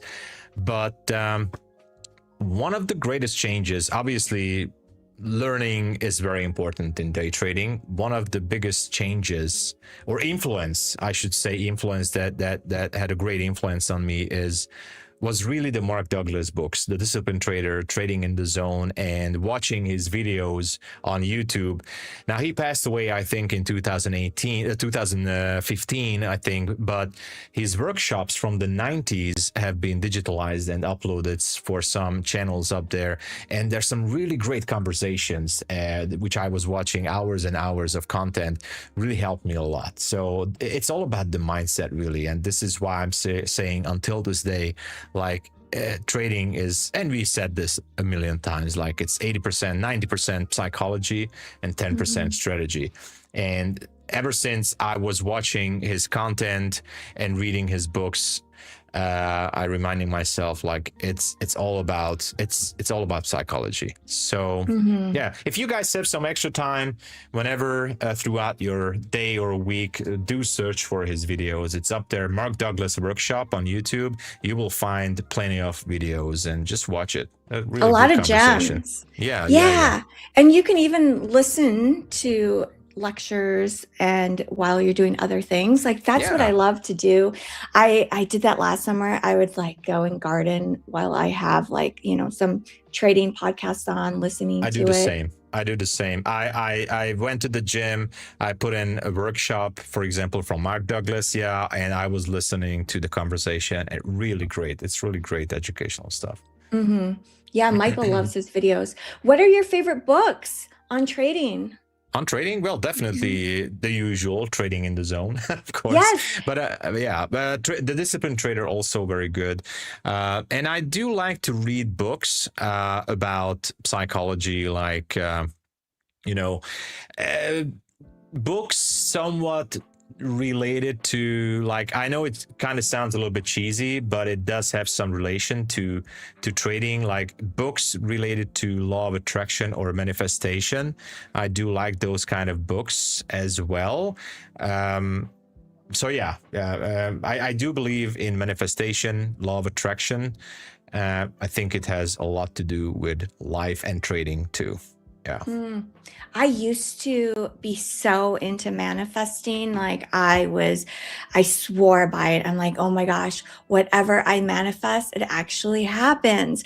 And then I don't know what happened. Okay, that's I good. don't know what happened in my life, but I just completely stopped manifesting for like 5, 6, 7 years. I didn't. And now I'm coming back to it. And I'm like, yes, I need to manifest more. There is definitely magic to it. So, what do you like to do, by the way, after a trading day in your free time? Is there some activity that helps you to regain some focus, even after a bad day, or it could be a good day, which helps you to get better in your trading? Some other sorts of activity among next to trading. Is there something that helps you? Yeah, I think I always decompress. So I will, after trading, after stream, I will go and I take care of my mom who Hmm. is she needs lots of help. Yeah. So I go do that and then I just decompress for at least like, I don't know, 15, 20 minutes and just zone out. I will find random things on YouTube to watch and just get my mind off of trading, off of charts, off of everything, just completely different. So like lately I watch van conversion videos on YouTube Hmm. That's good. and camping videos. So I do that. Yeah. What about you, Tom? Well, well, I know it sounds a little bit like not as usual, but I like to go out and drive around the city. So I like driving. I like to go. Of course, I like to go to the gym too. Nowadays, I'm getting used to it, but I like to go out and drive a little bit around the city, or listen to loud music while I'm driving. By the way, that's also a thing, and yeah, just maybe it's because I don't know. It's because of I'm getting not so young. Like I'm not in my 20s anymore. But I just like to go out and just take a walk. You know, I haven't really. I underestimated how much it means to just go out and take a good walk and just stop for a minute and just look around and just stop for a minute and just be an observer of your surroundings. Like I'm out here. I'm looking at the people. I'm looking at the cars on the street. I'm just looking up to the sky and just being for that moment. I think that helps a lot. I love that. Exactly. Just being present, 100% present and observing, practicing that mindfulness component, which actually helps us in trading. Exactly. When we develop that mindfulness, it's just mindfulness is that awareness of what is happening in the moment. So what are our thoughts? Oh my gosh, Tom, we have run out of time. I'm just looking at the time here. We'll come back to that thought tomorrow. We'll come back to that. It's guys, right now it's time for you guys to get cabooshed, by the way. There is some final thoughts. Let's go and enjoy life and stay in the moment. Oh, yeah. I love that. I love that. So you guys have an amazing time here with SK. Let's all get cabooshed and we see you back tomorrow, right? Yes. All right. Cheers, everybody. Have a good time. Cheers.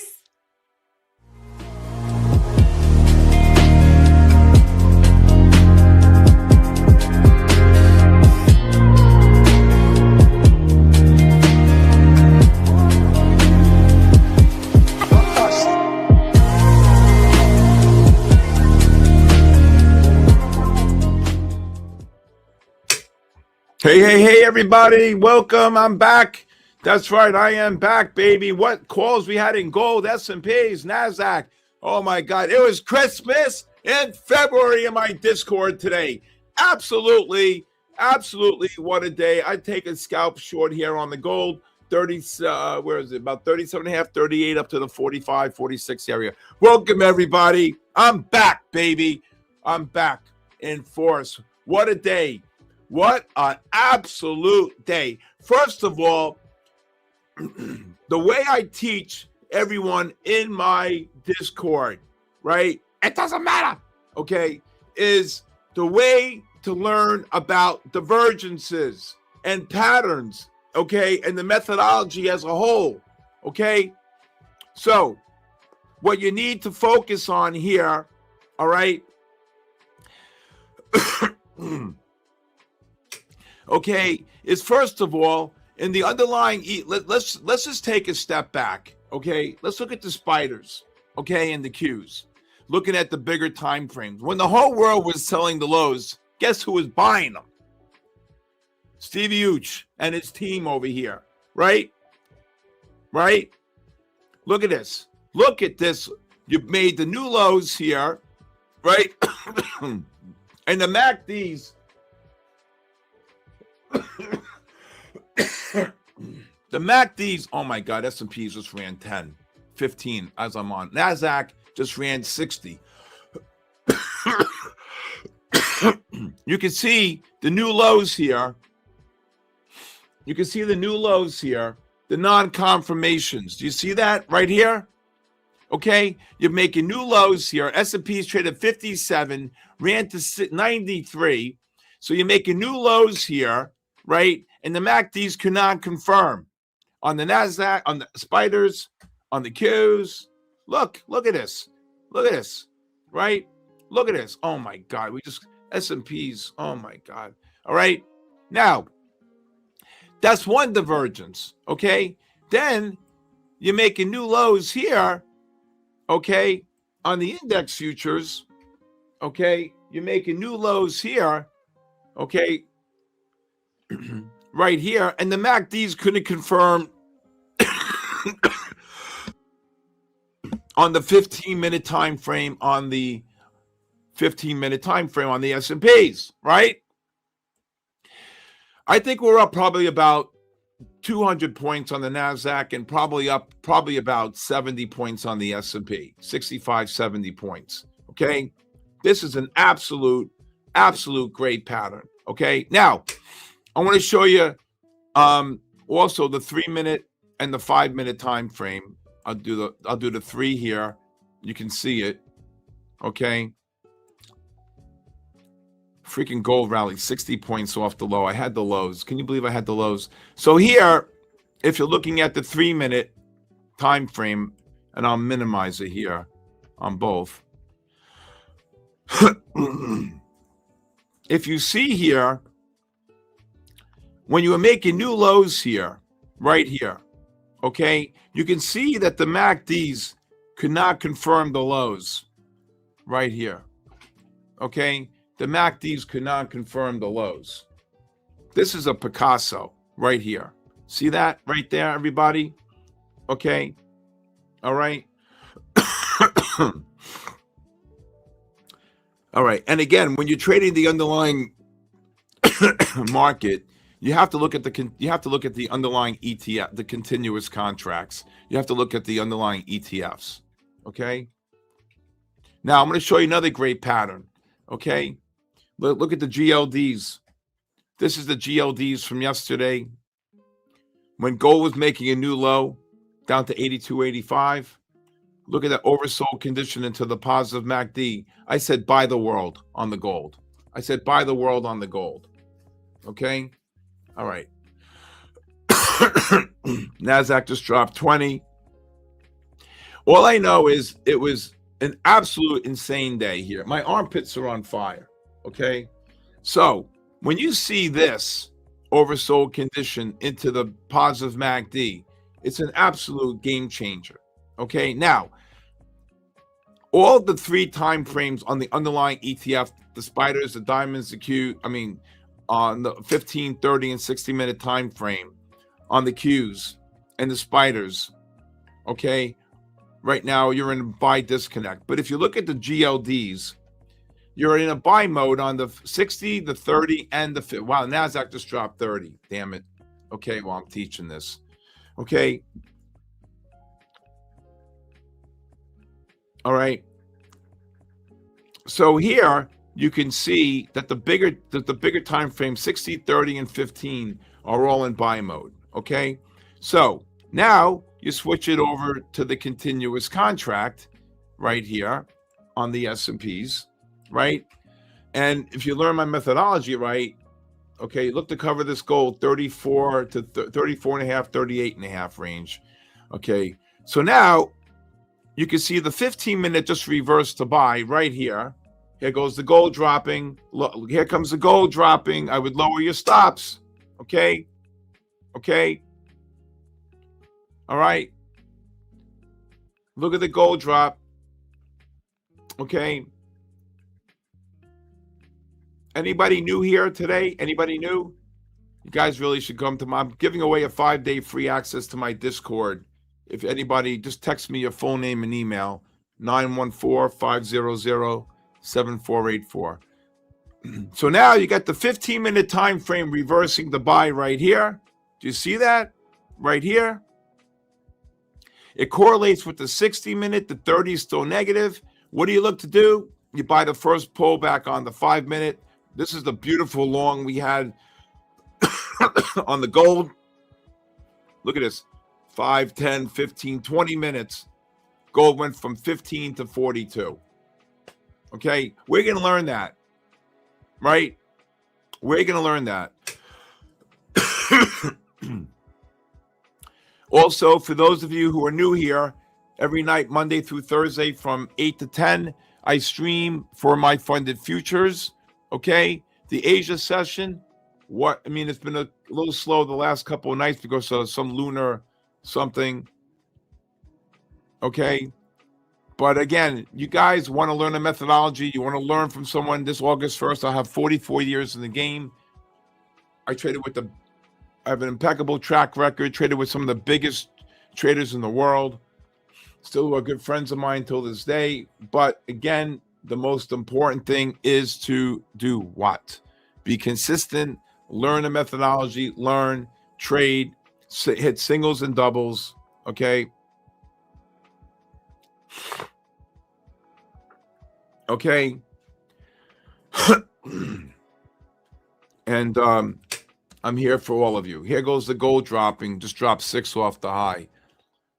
So people always say to me, Steve, what's the best time to trade the market and buy hands? Okay. By far, it's the, oh my God, look at this gold drop. By far, it's the first hour of the day. If you can't make money in the first hour of the day, there's a problem. I'm telling you. We had 1, 2, 3, 4, 5, 6, 7, 8, 9, 10 trades on the S&P already. 10 trades on the S&P, 10 trades on the NASDAQ. Now, there's 2 types of trading, right? There's pattern trading, and then there's scalp trading, right? Oh my God, silver just exploded. Okay. I called the gold short. I said 37.5, 38 up to 46.5. I did. Okay.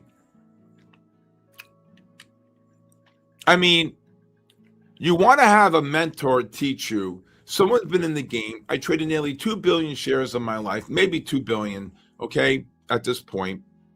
Okay. And I can't tell you how many futures contracts I've traded and how much dollar amount I've traded in Forex. Okay. Now, that's 10 trades. It's not even 11 o'clock in the S&P, in the NASDAQ. If you're trading stocks, gold, forget it. Gold, I think we absolutely slaughtered it. I didn't do much silver today because gold's been pretty wild. Okay. But silver just reversed to buy on the 60-minute time frame. You're going to need to buy pullbacks on silver. But, I mean, they killed the game with silver. They killed it. I am a master scalper. Okay, Bobby Bob, 10 trades for 1 point. No. If you're going to be funny, don't be disrespectful. Okay? Don't be disrespectful. There's no need for that. Okay? You understand? I don't tolerate that. Okay? That's important. You need to be respectful at all times.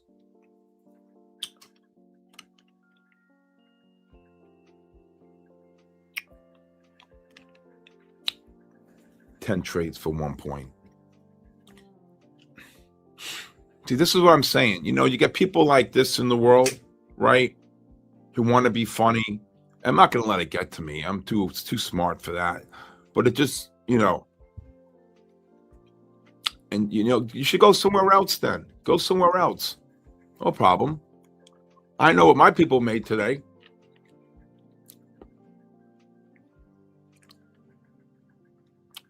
IRT trades, just anybody has a question, you can just text me or call me, 914-500-7484.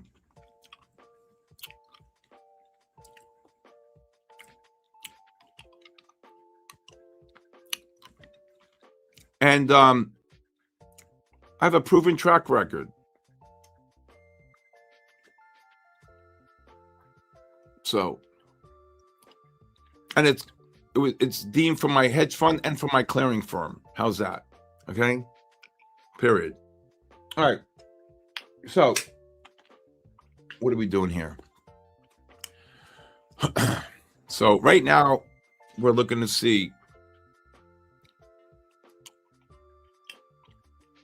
So what you have right now, you have the NASDAQ futures in a negative trend on the 15, 30, and 60. But you have a buy disconnect on the underlying ETFs on the 30 and 60-minute time frame. So sooner or later, you got to be able, okay, I mean, you got to be able to be, it'll eventually align. Whether the continuous contracts line up with the ETF or the ETF lines up with the continuous contract. This morning, what I do is I prep everybody on the bigger time frames. Like, what are we going to actually do? Okay.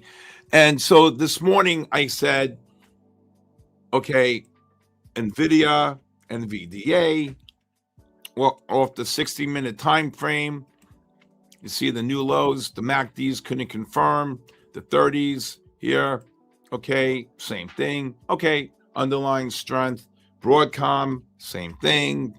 So I'm looking at, I trade the same names every day, right? Okay, SanDisk, I just shorted a ton of SanDisk up here, average price up here, we were shorting SanDisk. Then this is a beautiful bull flag right now on the 5. I was going to try to buy it, but I was on the air here, 21.5. Okay. 30-minute time frame, just reversed to buy. Well, it's going to. Okay. So the point is that if you're able to trade the market, okay, if you're able to trade the market and you just hit your, like, here's how I tell people that come to visit me from all around the world, right? When you sit next to me or you're on with me, you try to hit your goal $300 to $500, right? Then you go to another account, do the 300 to 500.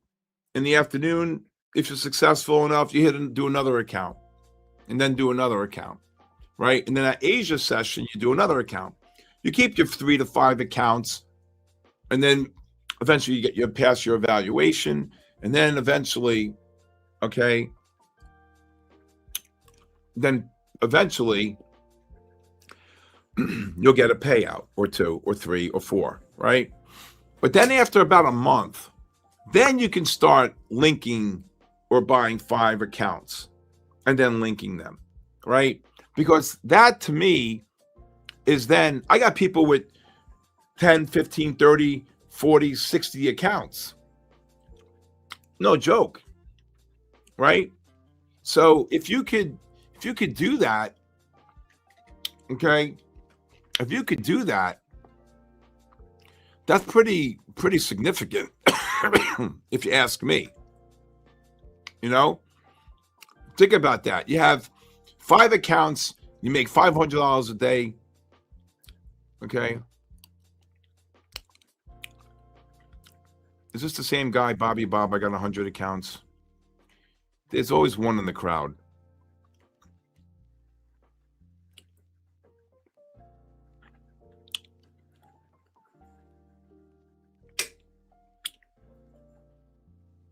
Well, that's true, and I have people with about 45 to 60 accounts.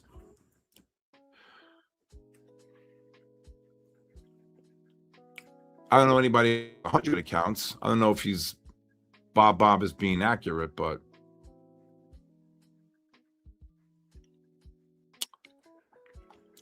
if he keeps it up, I'm going to ask Ash to ban him. So I have the final word.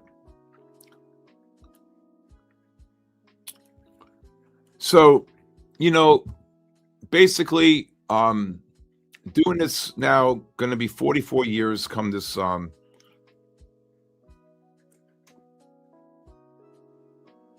Bob's a legend. He doesn't get cabooshed. Everybody gets cabooshed. Okay.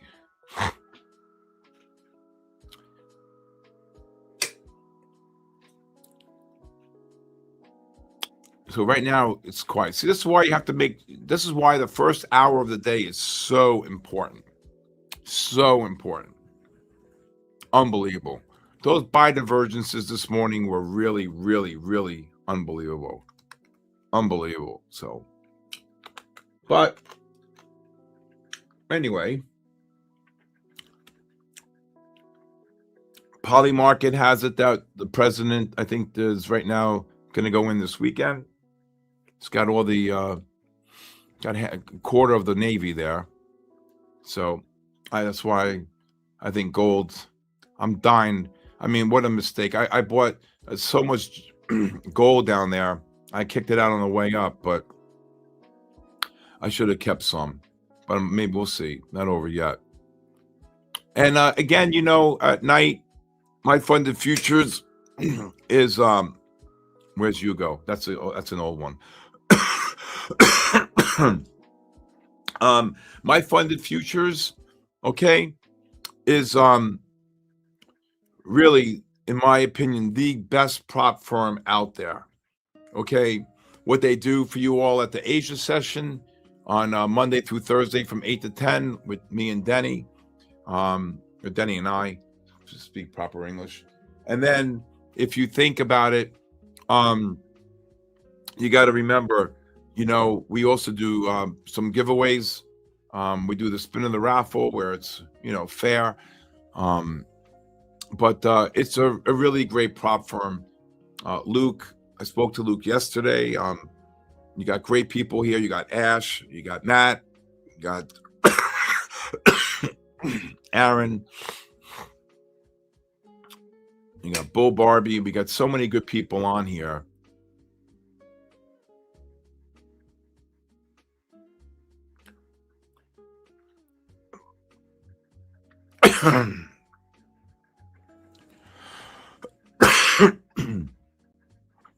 Yep, very quiet here now. NASDAQ just dropped about 30 here.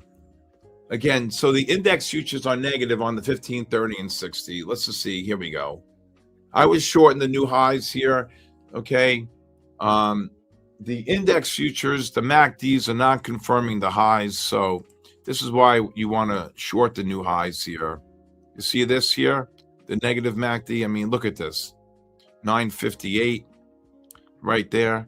See that? We were short in all the new highs, Jost, right? Here with the getting.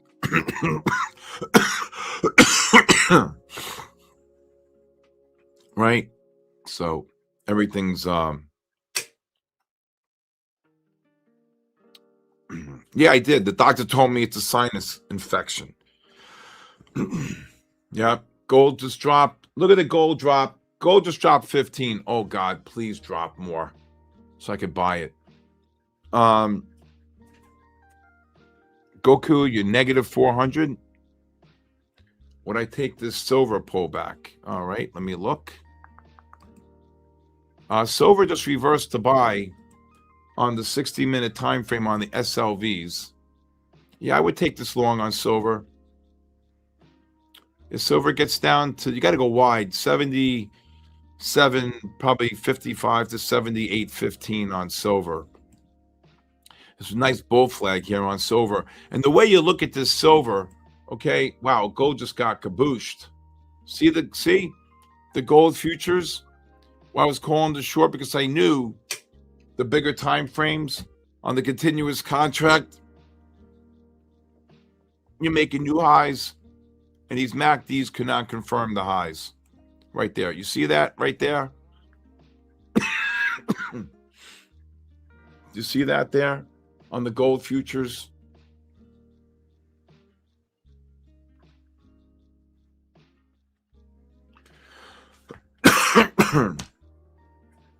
So this is really an unbelievable short. This is why I was calling the shorts up there. Again, the same pattern, okay? The same pattern, believe it or not, is on what? The NASDAQ and S&P futures. So every time you're making new highs, these MACDs on the 30 and 60 are going into a roadblock, right? A complete roadblock, right? So silver just ran about 15 cents. Let's just see if you get a little bit of a pullback here. Ay, ay, ay, ay, ay.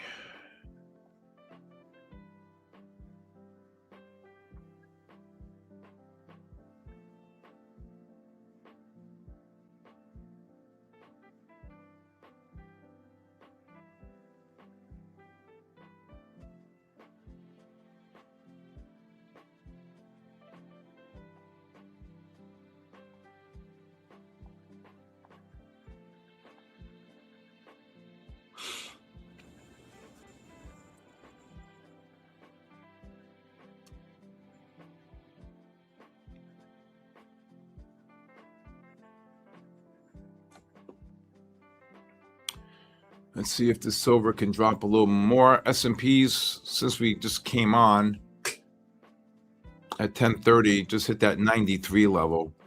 Again, just dropped about 14. NASDAQ, let me just look at this NASDAQ here. Look at this NASDAQ here. On the 5-minute. Push up here. Was it right here? 10:30, right when we came on. 44, just dropped 70.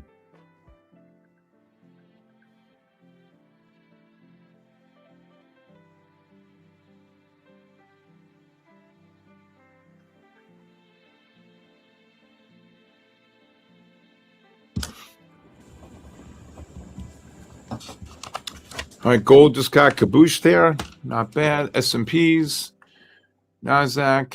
Let's see if the NASDAQ, what's the NASDAQ there? Really, it's, and here, if you look also, if you look at the 30-minute time frames here, you can see the ADXs are rising here. That's bearish, just to let you know. Here's a 60-minute. Okay. So we got to wait. Corp trades, you know what that is? When you're hesitant like that, it's confidence, brother. You got to be confident, my brother. Okay? All right, you could take maybe a scalp long here on the NASDAQ just because of the, if NASDAQ gets down to the 35.65 range and S&P futures, maybe get one more push down here. If it gets to the 70 and 76 range. What? I can write it down. You can't what? I cannot log in. You have to hit the live. I know, but I cannot identify what it says. All right, I'll write it for you. Okay.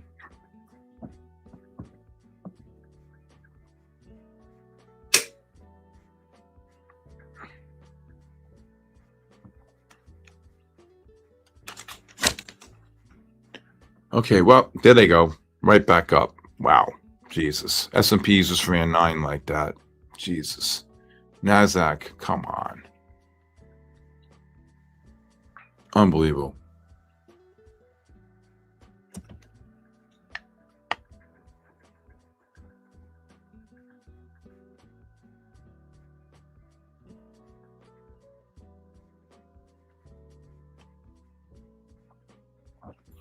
All right, I cancel the buy range. Yeah, it looks like Papa Trump's going to talk. He's saying the talks with Iran are going well. So that might be a caboose here on the metals. We'll see. That's why the NASDAQ, that just came out, and that's what just pushed the S&Ps up from 75 to 85 right here. No, Michael, just trade what you see. Let's see here on the NASDAQ. 62 here. All right, let's just see if they drop. Papa Trump, yep. Gonna see here what's gonna happen.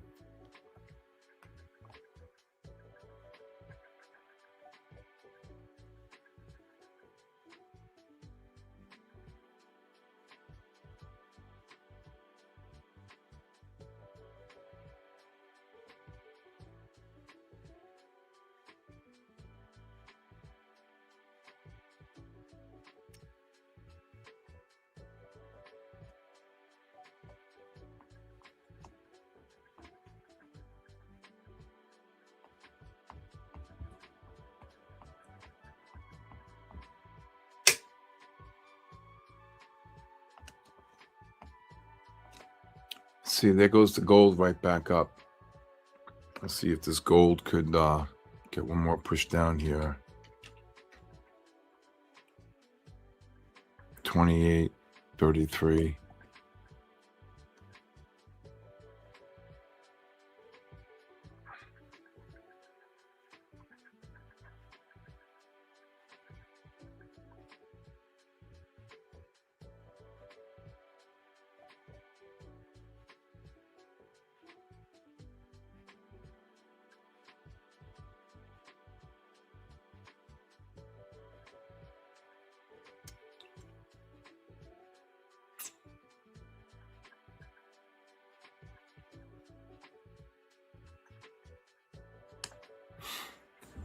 Really quiet here. Really, really quiet. Trying to see if we can get a push up here on one more pullback.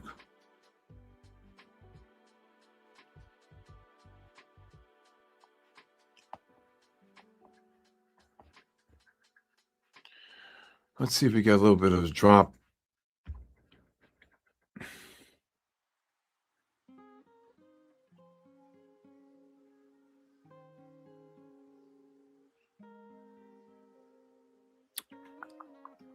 My God, see, everybody's waiting for Papa Trump to talk right now.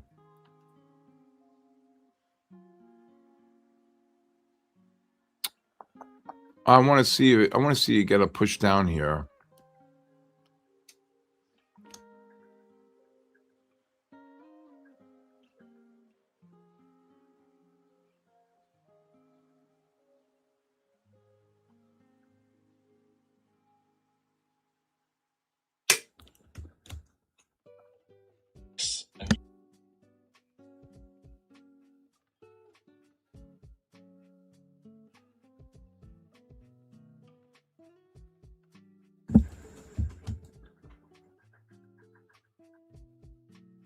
Josh Simpson, come on down, brother.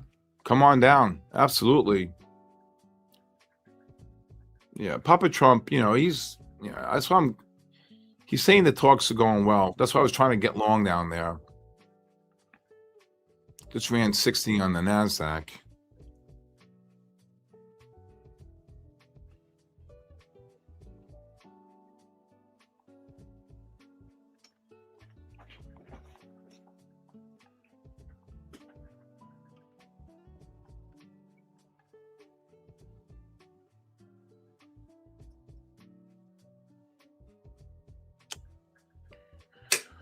All right. Papa Trump's lying? I don't know. He's got. Well, why would you have half the arm, a quarter of the what do you call it there?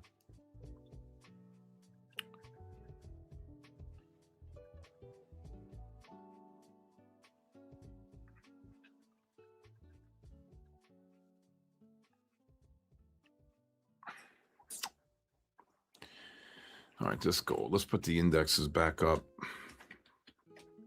NASDAQ kabooshed and then kaboomed. 62 right here, 60.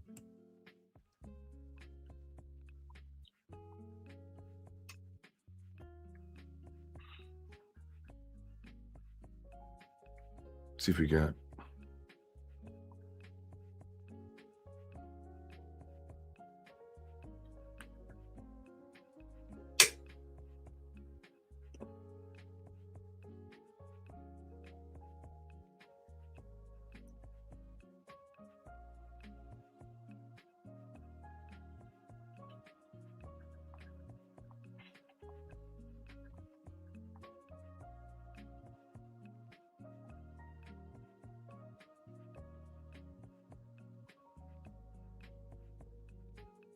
All right, let's see if we get one more push down here.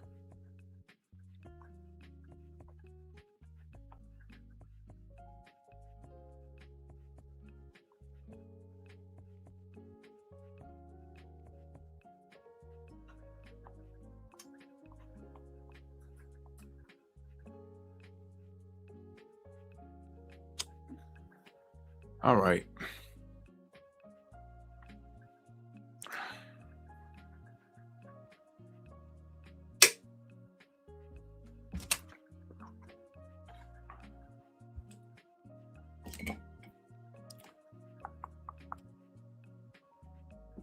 Just drop 40. Then moving 30, 40 out of clip here. No. You can't be negative like that.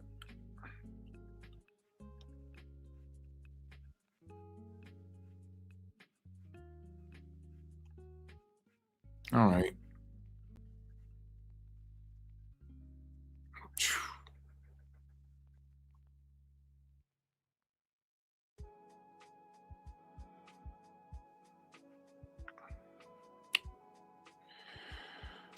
Let's see if we get one push down here. Wow. Market's really literally just trading within a range here. NASDAQ between the 860 and the 930 range.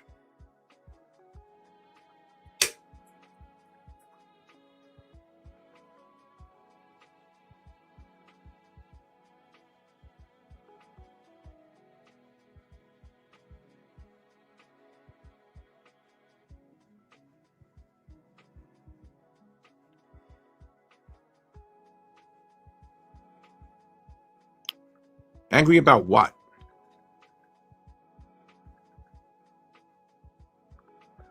I don't know. It depends on if there's peace, probably would drop. If he decides to go in, you're talking 53, 5,400. Right? That's how I look at it. I think this see the market doesn't know what it wants to do right now. The market doesn't know what it wants to do.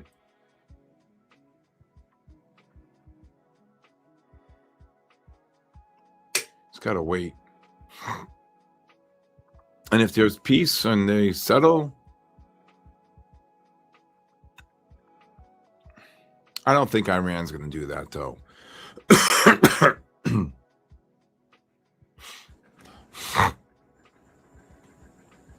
Yeah, gold's going back down. You know, you got to just, like I said, you got to be really careful.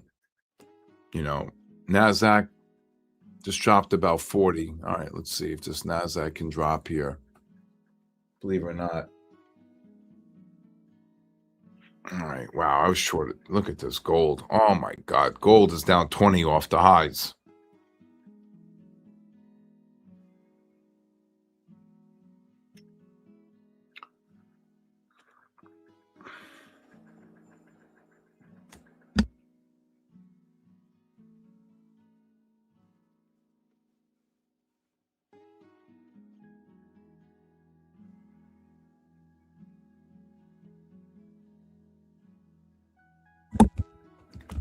Oh, wow, look at the gold.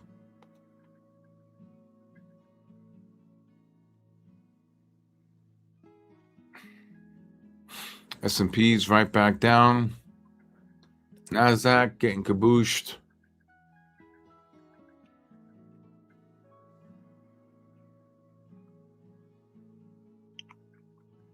We've been killing it in gold in my Discord today. Here we go.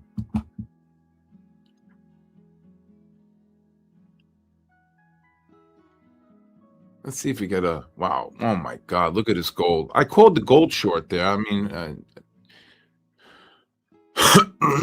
most people got 7 or 8.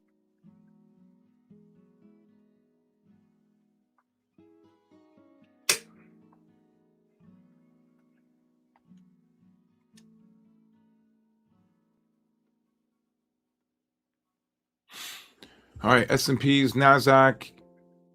All right, here we go. Let's see if this NASDAQ down 100 here.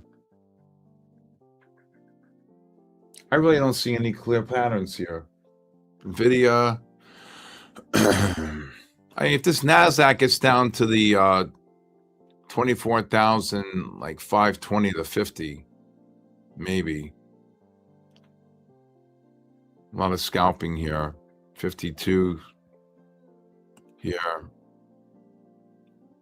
NASDAQ needs to do something, is right. S&P just ran. NASDAQ just ran 16.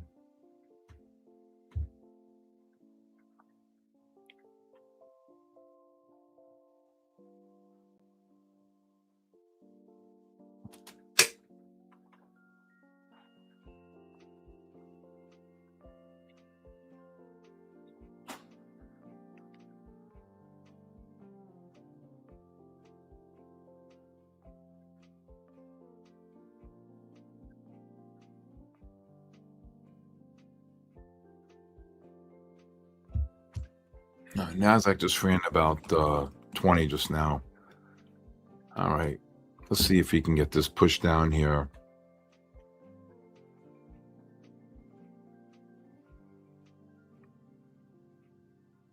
This gold just rallied.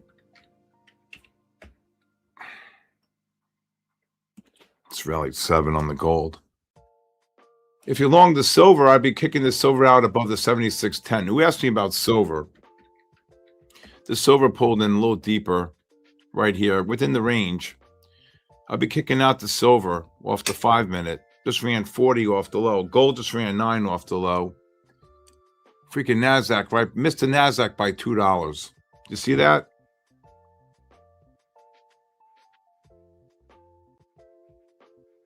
Who caught the silver long?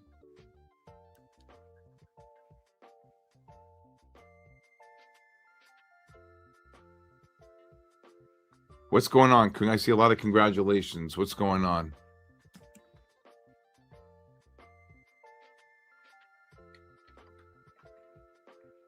S&Ps just rallied 8.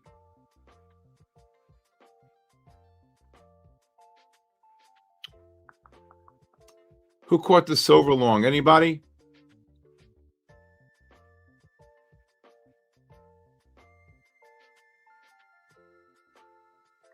Was there a raffle I don't know about? I don't know.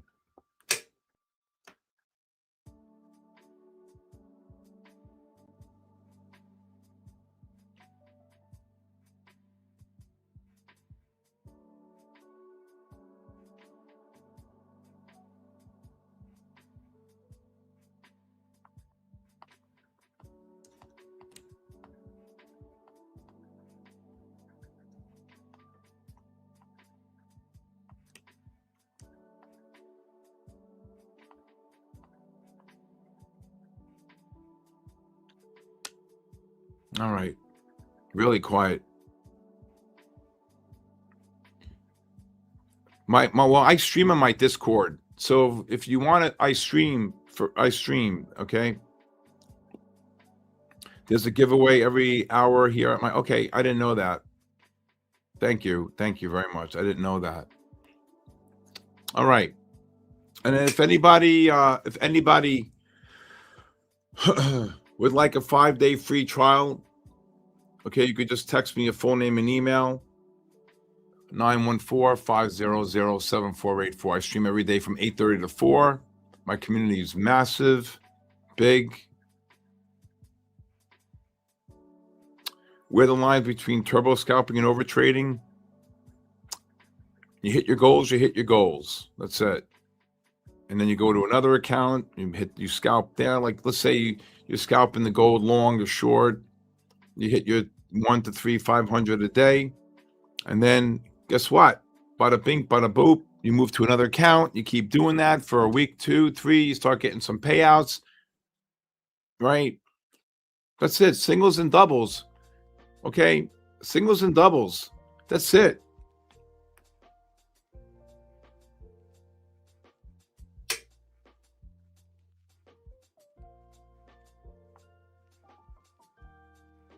Singles and doubles.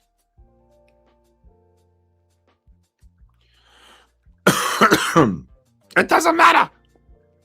It doesn't matter.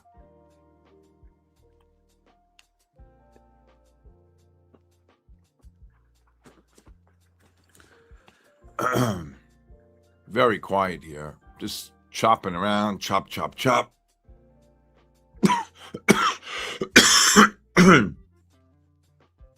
You got to be positive all the time. Positive thoughts equal positive results. I'm telling you.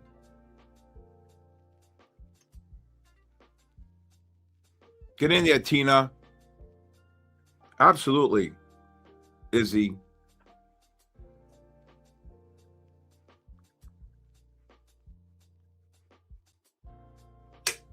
What are you getting killed in? S&P's right back up. NASDAQ right back up. NASDAQ just ran 60 again. Unbelievable. I missed it by 2 points. The first entry. So, do you understand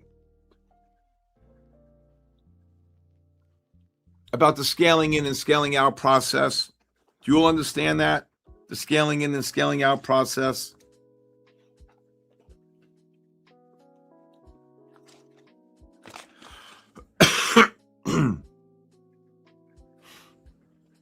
Hey, Happy Kids Trades. How are you, my brother?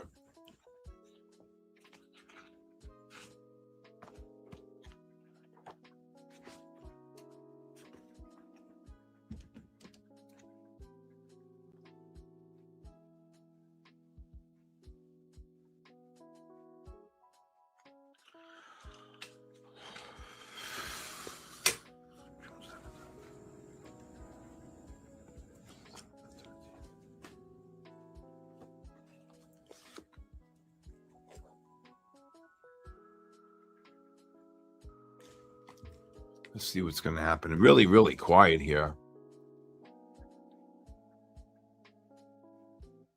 Does everybody understand the meaning of scaling in and scaling out?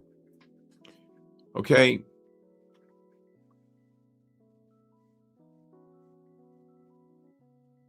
So, for example, like if I'm calling a range on silver, this is why I trade. Like today, I shorted and traded SanDisk or other names. I sell some here. I add to here.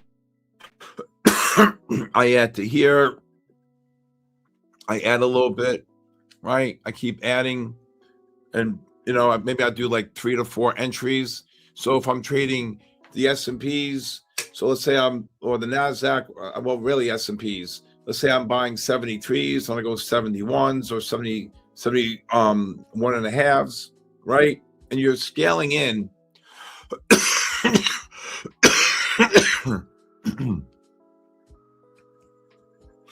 That's how you do it. Look at this NASDAQ.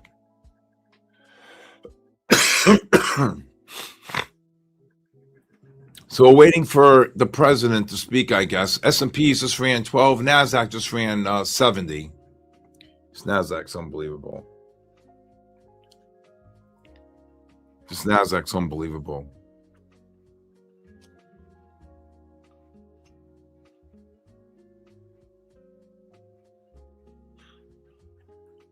Oh, geez, had the longs down there. Shit. 80 on the NASDAQ. Oh, my God.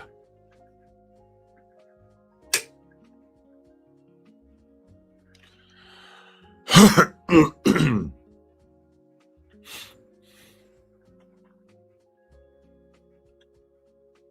you want to take a scalp short on the NASDAQ, 24,935 up to the 65 range on the NASDAQ. You actually go 40 up to 70, 37 to 40, 37 to 67.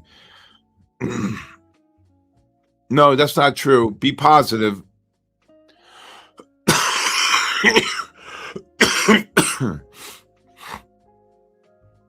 Gold dropping.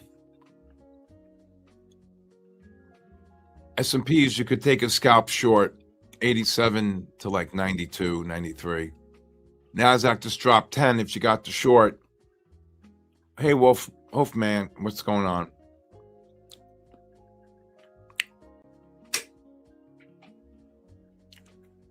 And there's so much opportunities to be made in the markets, just trading the indexes. Even if you made, 75, 80 here, 90 to 125 here, okay, 85 to 150 here, and just keep doing this in and out all day long.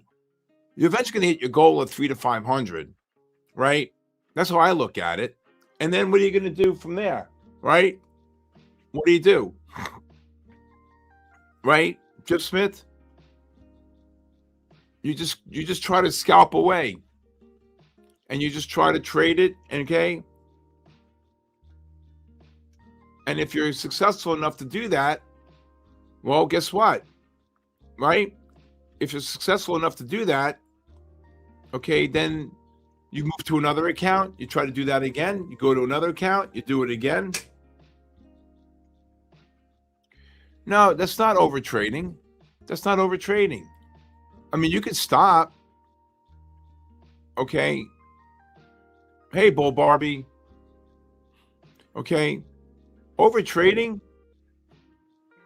Oh, that's okay. If you want to trade 2 great patterns a day, then great. It's not a problem. That's not a problem. Not a problem.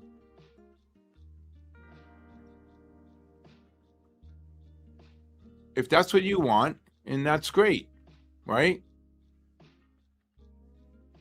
You could look to short the now. Okay, no, it just dropped. S&Ps, if you just look to cover anywhere between the 85, 88, NASDAQ, anywhere between the 30, 31, 32, and 42 if you're short, if you didn't cover below 27 before.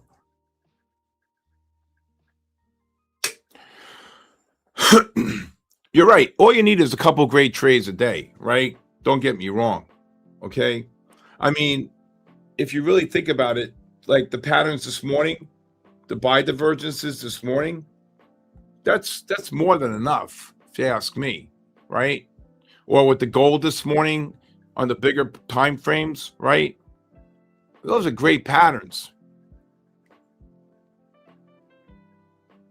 Okay.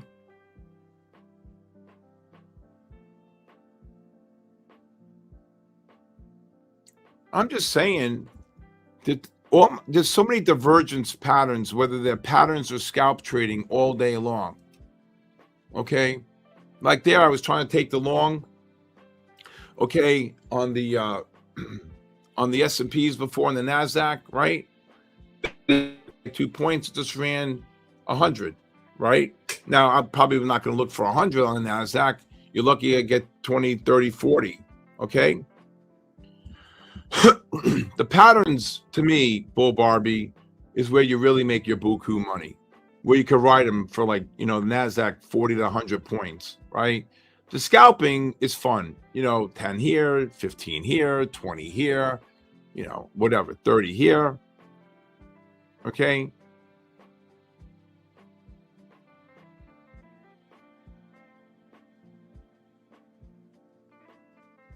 See, that's a bad Q Mendez. NASDAQ is on a mission. Why? Yeah, NASDAQ's on a mission to kill people. No, don't think like that. You got to stop thinking negative, you guys. Really, in all honesty, I'd buy this gold here if it gets to the 10 to 19 range, 40, 50, 10 to 50, 19.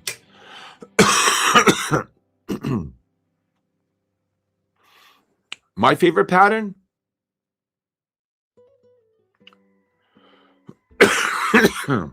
is when everything align, right? Or they correlate.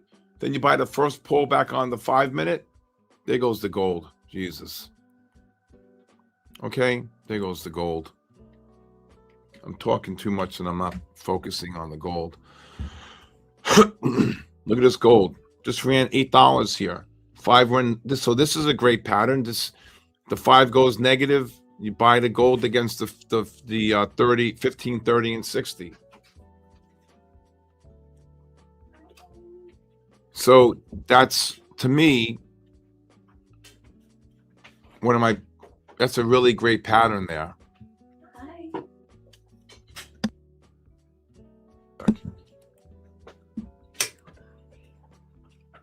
So again, there's different types of patterns, okay? Whether it's off the 5-minute, the 3-minute.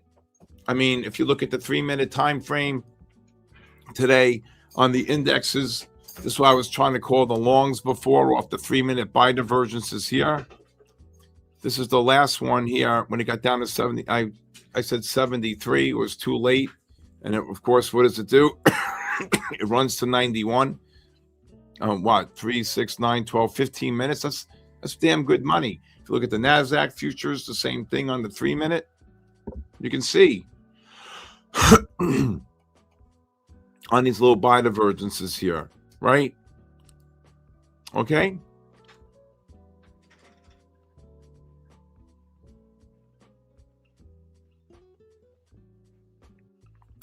Yeah, you got to stop thinking, Bushido. You got to stop thinking like that, right?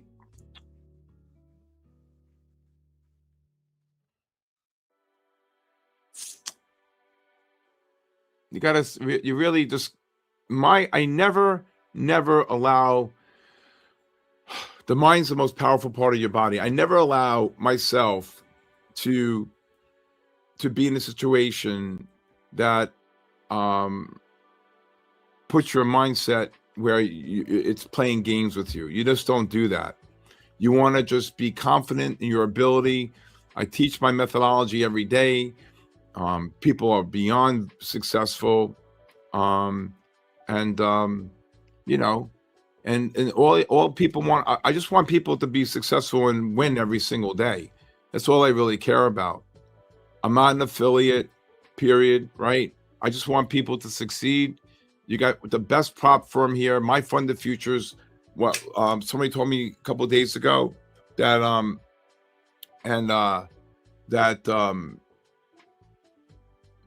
they hit the payout, and within 45 minutes the money was in their account. I mean, kudos to MyFundedFutures, right? So you got a great prop firm. I'm on, every Thursday from 10:30 to 11:30, and then I'm on at night, right? Now, granted, the last couple of nights it's been kind of quiet. Look at this, Sanders just ran $5.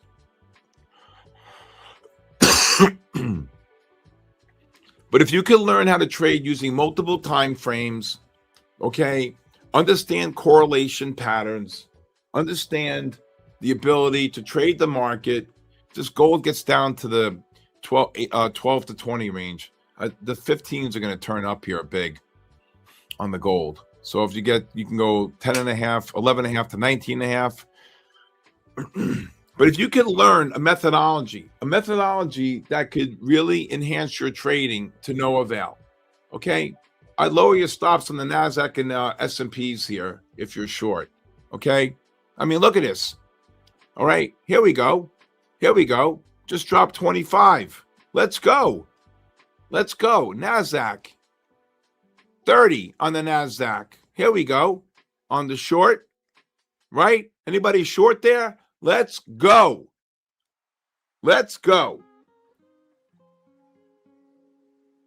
S&Ps just dropped 6, 7.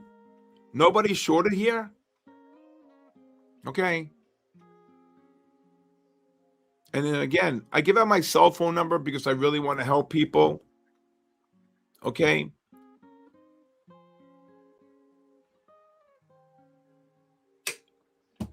I think gold is going to turn up.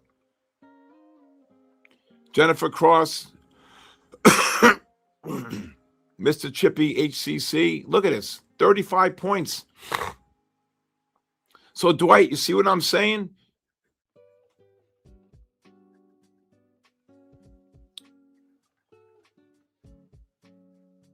Thank you, Ash, for posting this. This is my 5-day free trial. Thank you, Ash.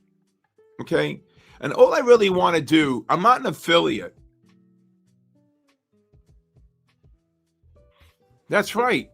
All I want to do is every single day to challenge yourself to really be great in a space that could change your life. You can't be a doctor, a surgeon, a lawyer, a judge, a race car driver, a baseball player. You get the point overnight.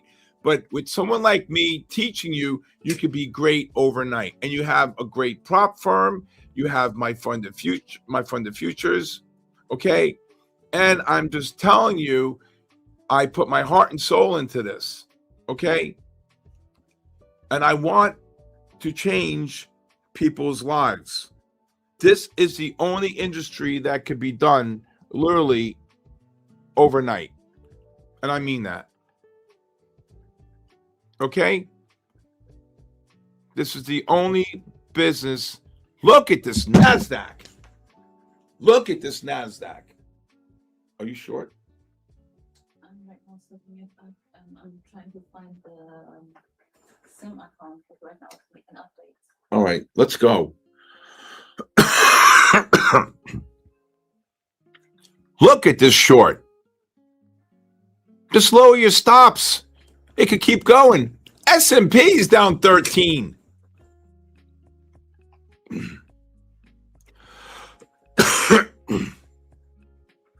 Billy, I don't know. It's been slow lately. Oh my, I would lower your stops.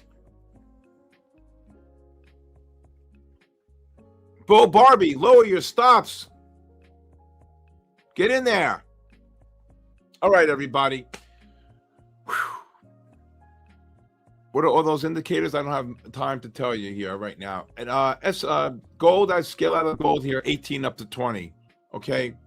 Big short coming. How about it already happened? I mean, Nicholas, where were you? I was calling shorts up here, Nicholas, on S&P and NASDAQ. Come on. Okay. Get in there, Bull Barbie. Okay. All right. I want to thank everybody today. I want to thank Aaron. I want to thank Ash. I want to thank Luke. I want to thank everybody. I want to thank all of you. Okay. Again, I do offer the 5-day free trial. Okay. Guys, it's not so much about winning raffles. So if I handed you 100 raffles, Are you going to pass? How about learn a methodology and understand what I teach some of the biggest traders in the world? Okay? All right? All right, Bella, Pedro. Okay? All right, that's it. Have a great night. Have a great afternoon, everybody. God bless you. Thank you, my funded futures. S&P's down 20. NASDAQ down 80. There goes the gold. All right, there you go. It's Christmas in February. God bless you. I'll see you tonight. And God bless the United States of America. Good. Take care, everybody. When the tickers shiver and the charts go insane, you know legend just locked in again. Bull Barbie's got that red hot streak, and methodical man's moves are sleek. Trends don't chase, trends surrender. S&P and NASDAQ, remember her. Stops freeze and profits obey when these two trade. What up? Good morning. Good morning. Lasers say good morning. Lasers ripping through the air here. Ooh, We're you're in in this- something? Or are We're in you a short. have an Yeah, we're order? short NASDAQ. Let's go. Yeah, I That was actually, SK short, huh? I was actually in it way before he called it, but we were in 10 micros. We're down to 1. So we were in on my stream there probably, I don't know, 15, 20 minutes ago. Let's go. You know, That was a scaled classic down. little SK drop there too. Yeah, I'm actually thinking about just moving. I think I'm going to put this back up here to break even and just kind of see if it can run. We inverted to the downside in 5 minutes, but we are really just running from here.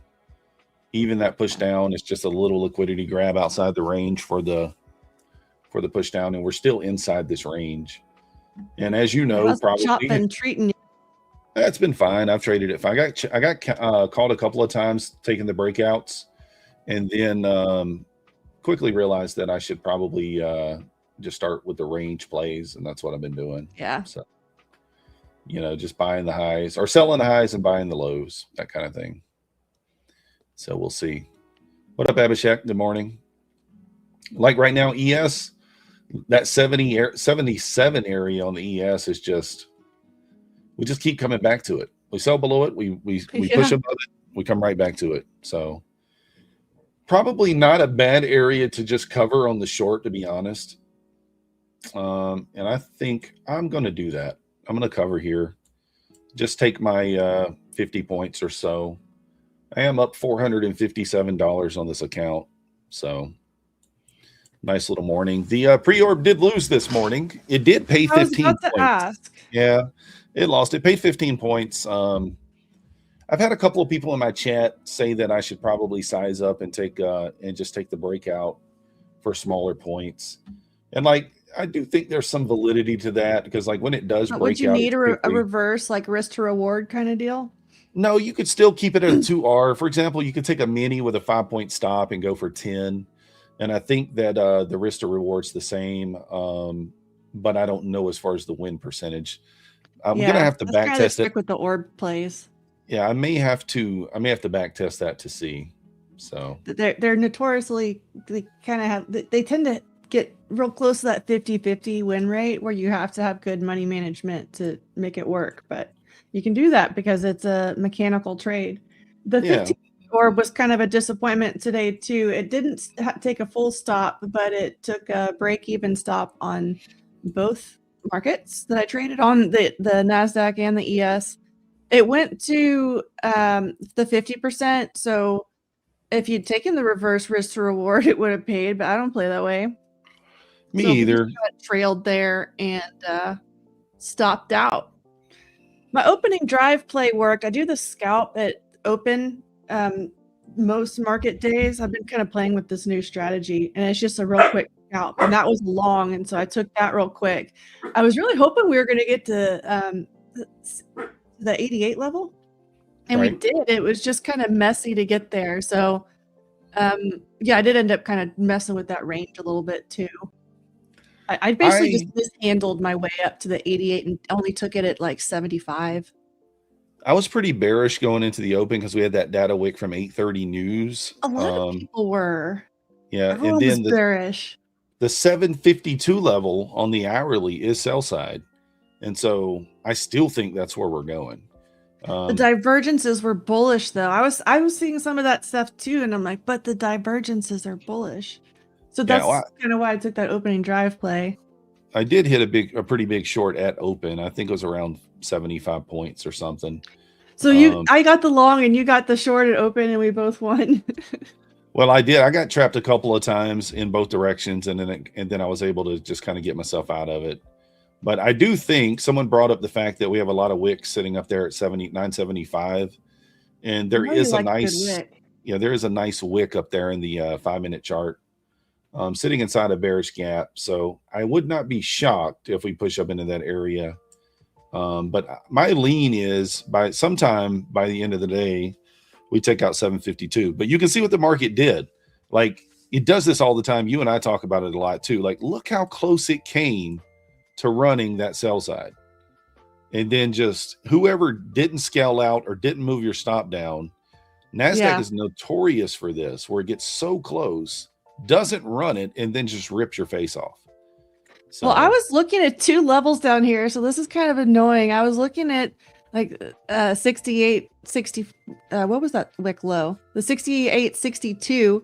And then the other level that I was looking at down there was 68, 57, 50. And I was like, I wonder if I should buy that down there. Why didn't I buy that? Forms in the chat. 57 was support to the downside there. So that would have been a great spot. Yeah, form. Yeah, I need to get, I used to take that style of trade a lot. Lately, I haven't been. I need to kind of evaluate why I haven't been doing that. But I mean, here's the thing, like what I'm kind of watching here, you can see these higher lows that have kind of been put in here. And so like, I'm kind of leaning towards, if we break these, we just go down.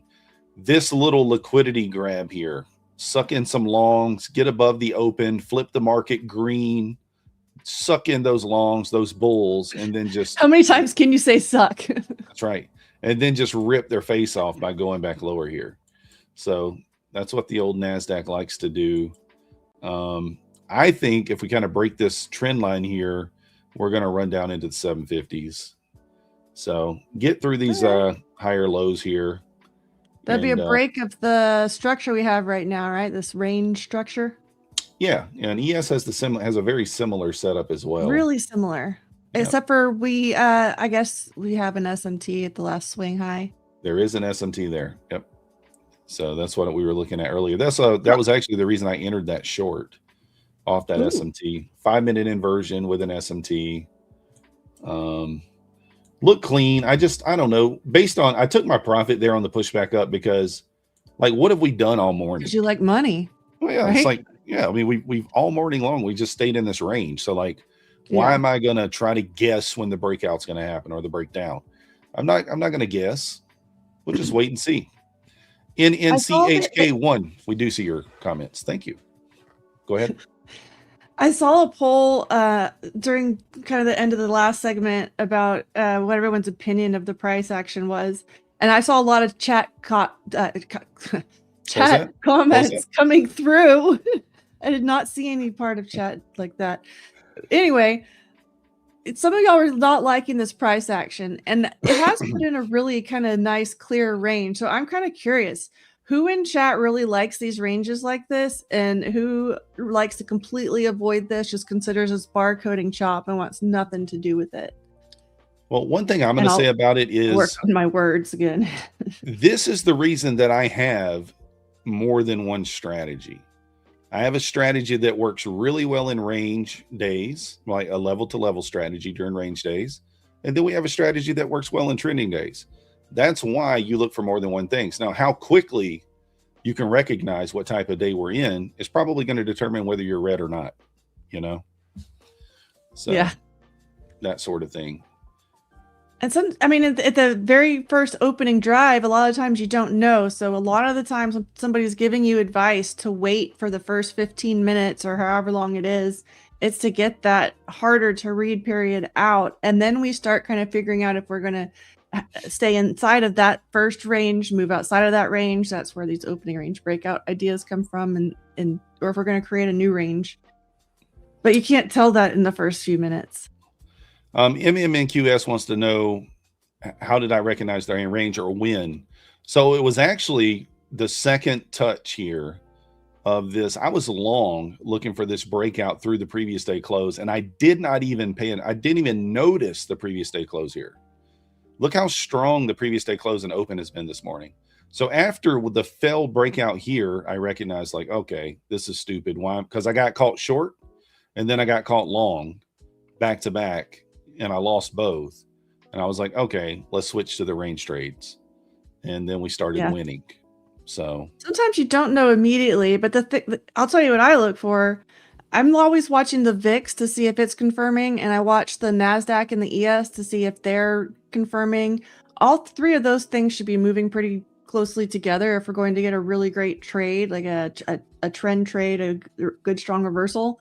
And when we get a lot of conflicting signals between the price action and what the VIX is doing, and then even things like what the MACD and the RSI, like the just basic indicators, when everything's kind of giving you a mixed signal, it's really just, to me, that's muddy water, and you don't want to try to trade in that. You can just, you let it sort itself out and see if you can get involved after a setup appears. Not that's always my sign. It's like chop's coming if it's not clear. So, and also another thing, guys, to really consider is like no trade is a trade, right? I mean, if you're not seeing it, if you're getting stopped out, is a position. Yeah, just don't take a trade. Sit it out. You don't have to. Nothing says that you have to press the button. Nothing. I just realized I'm not the one who should have said that, but yeah. But I'm going to trade just made a good point here. He accidentally blew his account. I don't know if it was accident, but he blew his account there, breach detected. So we can kind of segue into the fact that the flex deal is going to end today at 6 o'clock, guys. So get it. That's the lowest price ever. Use code YouTube for that. It will be over today at 6 o'clock. So let's go. If you're new, that's only $49 with code YouTube. Otherwise, it's $77 if you're an existing customer, or if you want to add some more of those. Yep. So there you go. We got 398 likes, guys. That's a little bit short of 400. Let's hit the button. A little lean. So let's get it up there. Capitalize is down 600. Keep it reasonable, right? That's all you really need to do. I know that guy likes to trade with some size too. He likes a little drama. Little size. Yeah, today I had somebody in my chat saying they were taking like 8 ticks at a time, something like that. I mean, like, I think that's fine. Like on a day like today, right? If that's really. Yeah, that was kind of my observation early too, is we've been putting in a lot of really wide ranges. So on ES, that could be 50, 60 points in a day. And we've done like 30. So yeah, just not that impressive. Take what you can. I was going for a little bit bigger moves early on, looking for that 752. And then, giving it to us. We switched back. Let's just take what we can at that point and not be so concerned with how much we get. Let's just get something. So it's small eggplant day today, not a big eggplant day. All right, here we go. We're testing the top of the orb and this trend line here. The only thing ES is below the 77. Yeah. I was watching a little bit lower. Where was that spot? Oh, it's really just the 70 level. I'm going to participate short at 75 here. We really didn't close below yet. Actually. Oh, okay. Well, you're on NASDAQ, right? Yeah. For the 75. Okay. Yep. ES is also at 75-ish right now. So. All right. Tagged in here. We're just going to look for a little scalp. I mean, if this does what it's been doing today, it's probably just going to push back up. But we'll see.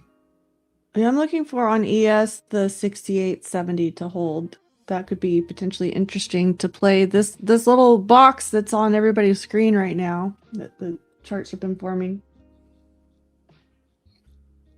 I feel like we might get through here though. Is this an idiot box if it's a really clearly defined one that you can trade? Yeah, this is a different kind of box. It's still an idiot box.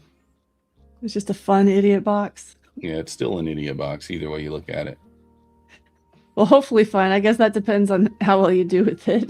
The only thing that makes it an idiot box is if you're trying to take the breakout or the breakdown of the box. You should be trading within it is fine. So what was that trade you're looking at? I am at the bottom of it looking for the breakdown. Thank you very much. Come again. That was perfect timing. Listen, I am you know, I'm a professional just like that right there. See, so do as I say, not as I do type deal. All right. So I see how it is. We got the feel for it here. ES already closed below that, so I was thinking the little push lower was going to come. So I had a little bit of a reason.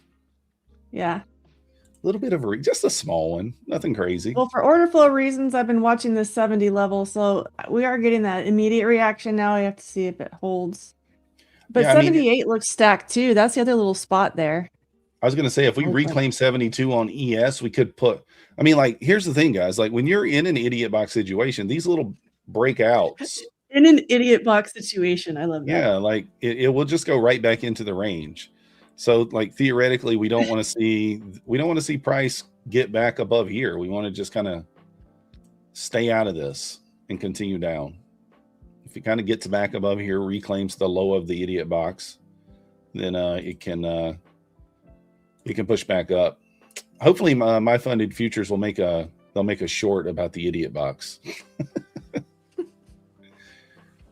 AKA the Tom Sabo box. It doesn't mean he's an idiot, guys. Don't take it that way.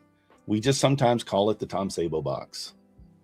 So I'm not quite sure why, but one day that happened. Apparently Tom Sabo has a box. Yeah, we just stuck with it one day. We were like, hey, the Tom Sabo box here. So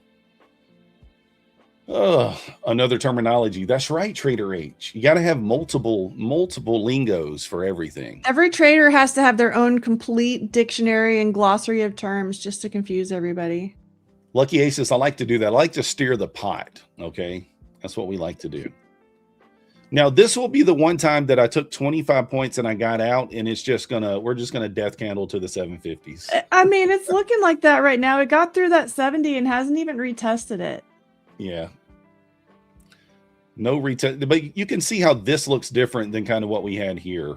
This was just a little pop above. And again, we do have the bearish S&T at the highs. That's your first sort of indicator that we're going to go down. So we had S&T at the high. Let's talk about it. We're delivering from a higher time frame fair value gap. So we're in an hourly gap. We had an S&T at the high. We had a death candle through a 5-minute gap here, a push back up and a retest, and now the push lower. Technically, this is your break even and your scale, what we just hit. And then your overall sell side target would be 752. So that's a pretty clean setup on the 5-minute there. That's why I took the first short. But yep, so that's what we're looking at there. You know, everything starts with SMT for me, and I know Ash kind of trades that way too. Obviously, when I'm scalping, I'll still take other entries based off other things, but you know. And I started that trade with 10 micros, which is very heavy for me, and I scaled out on that push down. So as SK was screaming, move your stop down, Barbie. He said, move your stop down, Barbie. Move it down. Yeah. So I said, okay, let me scale. How's it going, Bear Trader? The VIX is high today, so going to be extremely volatile. So reduce your risk. Yeah, nothing. I just noticed I was watching the VIX. You were talking there about something more interesting, but the VIX had kind of a little gap up candle. I went and looked. We had like a little crude thing, but I think the market's just nervous still. MMNQES wants to know if I use SMT with YM. No, only with ES.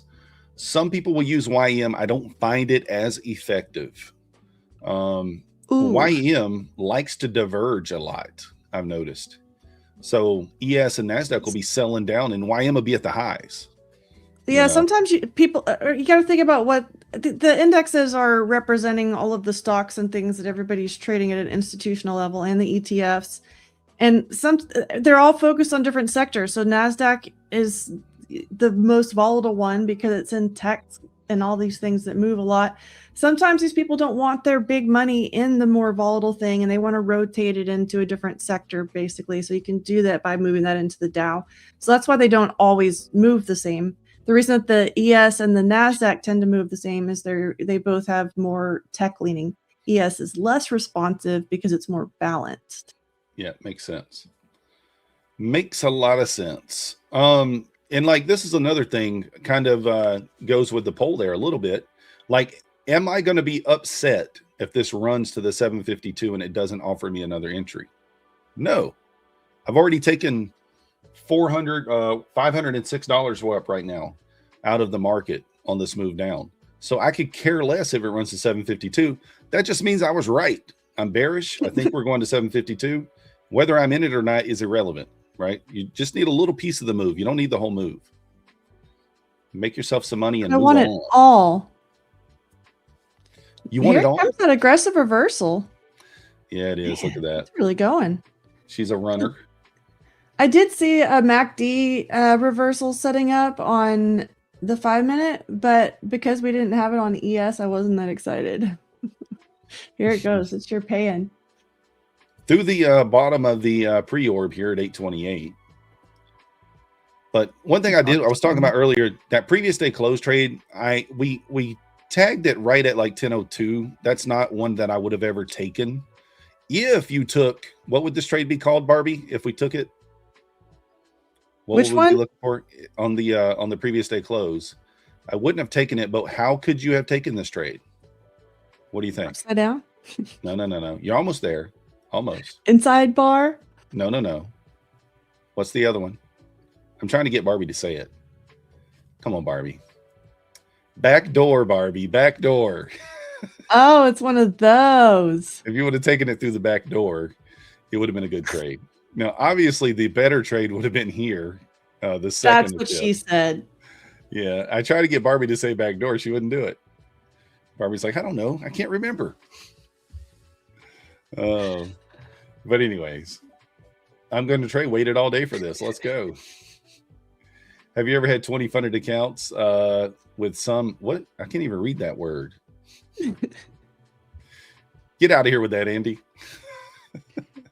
But yes, the answer is yes, of course. You waited all day for the backdoor trade, Keith? Is that what I'm hearing? Why not the door from the front? About? Well, Corb, the door from the front would be, I'm going to place my order and just let it push into it first. So if the back door idea is let it push through, place the order, and then it comes back through it and it takes you. Did you learn this backdoor move from your cousin? Yeah, that's from Husk. Yeah. He was talking about it on his stream one day. Also, if you guys you ever noticed this pattern here? I mean, this is as clean as it gets, right? The nice M pattern, or, we could call it the cat, the owl. I don't know. Is it supposed to smile? I thought that doesn't look like a cat or an owl at this point. You know what it looks like? Hey, I've got one. This is what it looks like. This is what it looks like. You ready? What is it? Let me see. Yeah, it does kind of look like that. It does. Let's go. All right. Chat is hopping. Yeah, I missed something. We're putting something in the chat. I don't know what it is.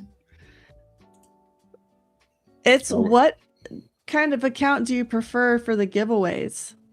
You know what? Speaking of accounts, I know we have the flex thing about to end, but we also have a 20% off with 1 day to pass. Be sure to check that box on the pro account. Same code YouTube. So you can do 1 day to pass. Still has no consistency on the funded, and you can get $100,000 out of that account potentially. Is it 20% or 30? I thought it was 30. Am I wrong? Could be. I have 20. 20? All right, good. But perfect. That would be a good surprise if I'm wrong. I thought it was 30 and 50. I could be wrong though. So I'm kind of measuring this leg here to see if there's an opportunity for me to get in short. If we retest 875, I could maybe jump in short here. Okay, so that's kind of like retesting the bottom of this idiot box. Yeah, I mean, it kind of keeps us below there, keeps us out of it, a little retest. The only thing I will say is that, man, It's a little scary with ES kind of reclaiming that 65 level there. Looking like it wants to squeeze a little bit. Yeah, and now we're back at that 70. So we're potentially trapping some sellers below 70 on the ES order flow. They've really got to conquer 78 also. I'm going to put an order at 75 to short. On NASDAQ or ES? NASDAQ. Just making sure. Like they're trading at similar levels right now. 75 and a quota. Are we lobbying for our favorite account in chat now? Looks like it. Oh, come on. Am I too aggressive there?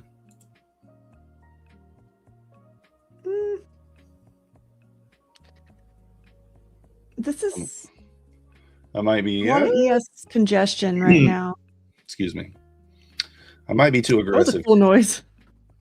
Yeah, I might be too aggressive looking for the 75. I don't want to just mark it in though. I'm weird about marketing in lately. I don't know why.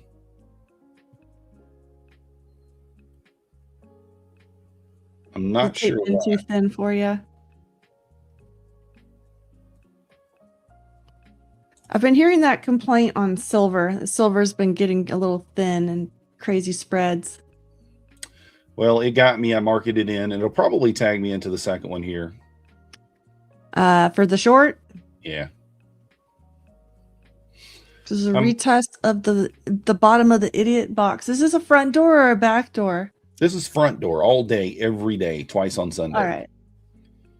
So Twice. Wow. twice on Sunday. That's right. One Lot for you, one for the Lord. A lot of action. A lot of action. Let me zoom in on this a little bit so you guys can see it. Yeah, I want to show it bigger. Bigger's better. All right, Says through the micro 50 trader. here. Stop is coming down, guys. Stop is coming down to break even. We're up 15 points here. I don't want to see this come back. I'm actually just going to move the stop down to plus 10 points. I think it's, yeah, I think if it stays below those highs, the order flow that I see on NASDAQ is at 866. All right, I got stopped out for plus 10. I'll take it. Money is money. You can go get your Chick-fil-A now. I mean, at the end of the day, I didn't get tagged in where I wanted to get tagged in at, and that would have been my take profit on the one that I would have got tagged in if I would have got tagged in there. So I felt, Hey, you got a plan. I do think if it loses 40 here and it gets back below that low, 750 is going to be on deck for sure. So sucks that it didn't quite get me in up there at 775 though.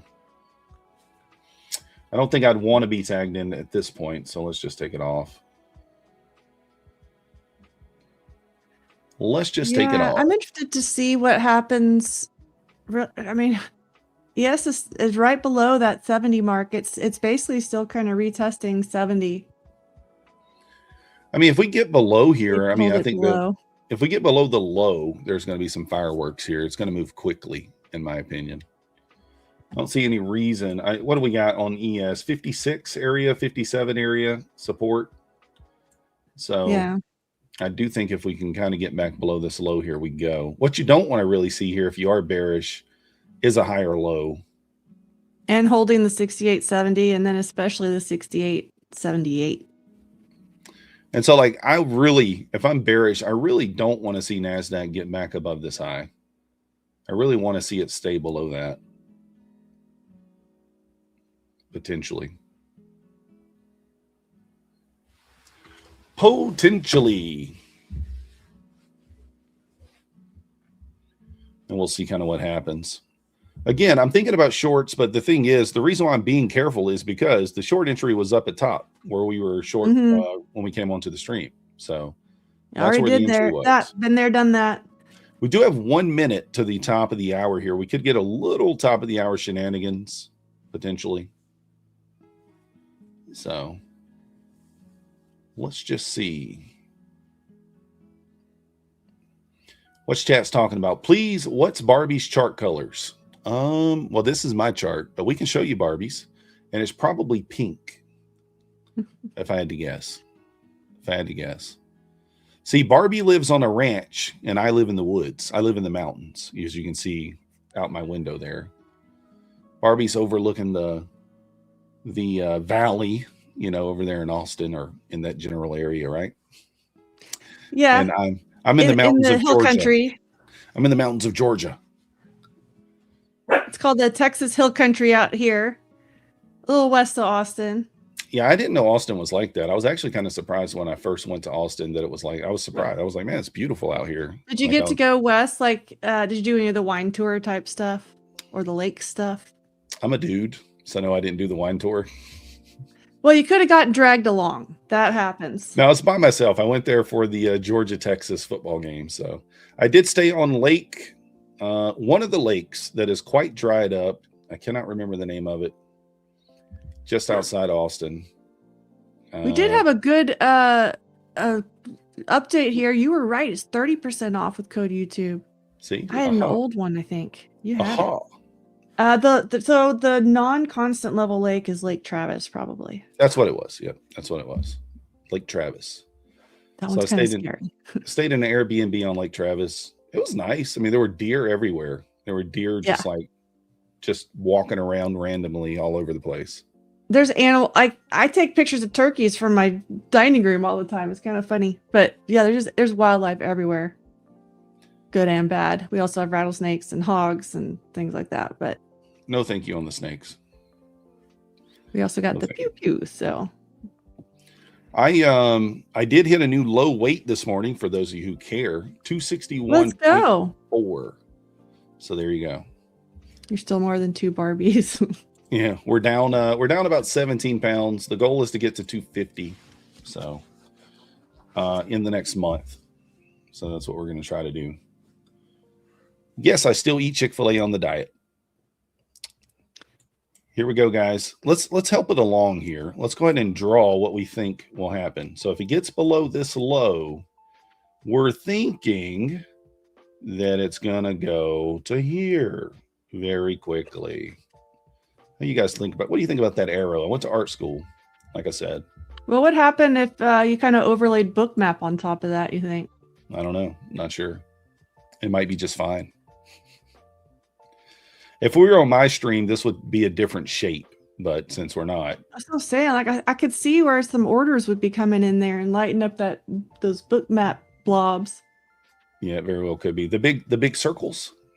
Yeah. Nothing wrong with that. Thank you, Corb. I'm doing my best. Listen, I'm locked in. Fiber Splice God is pregnant with a bucket of chicken.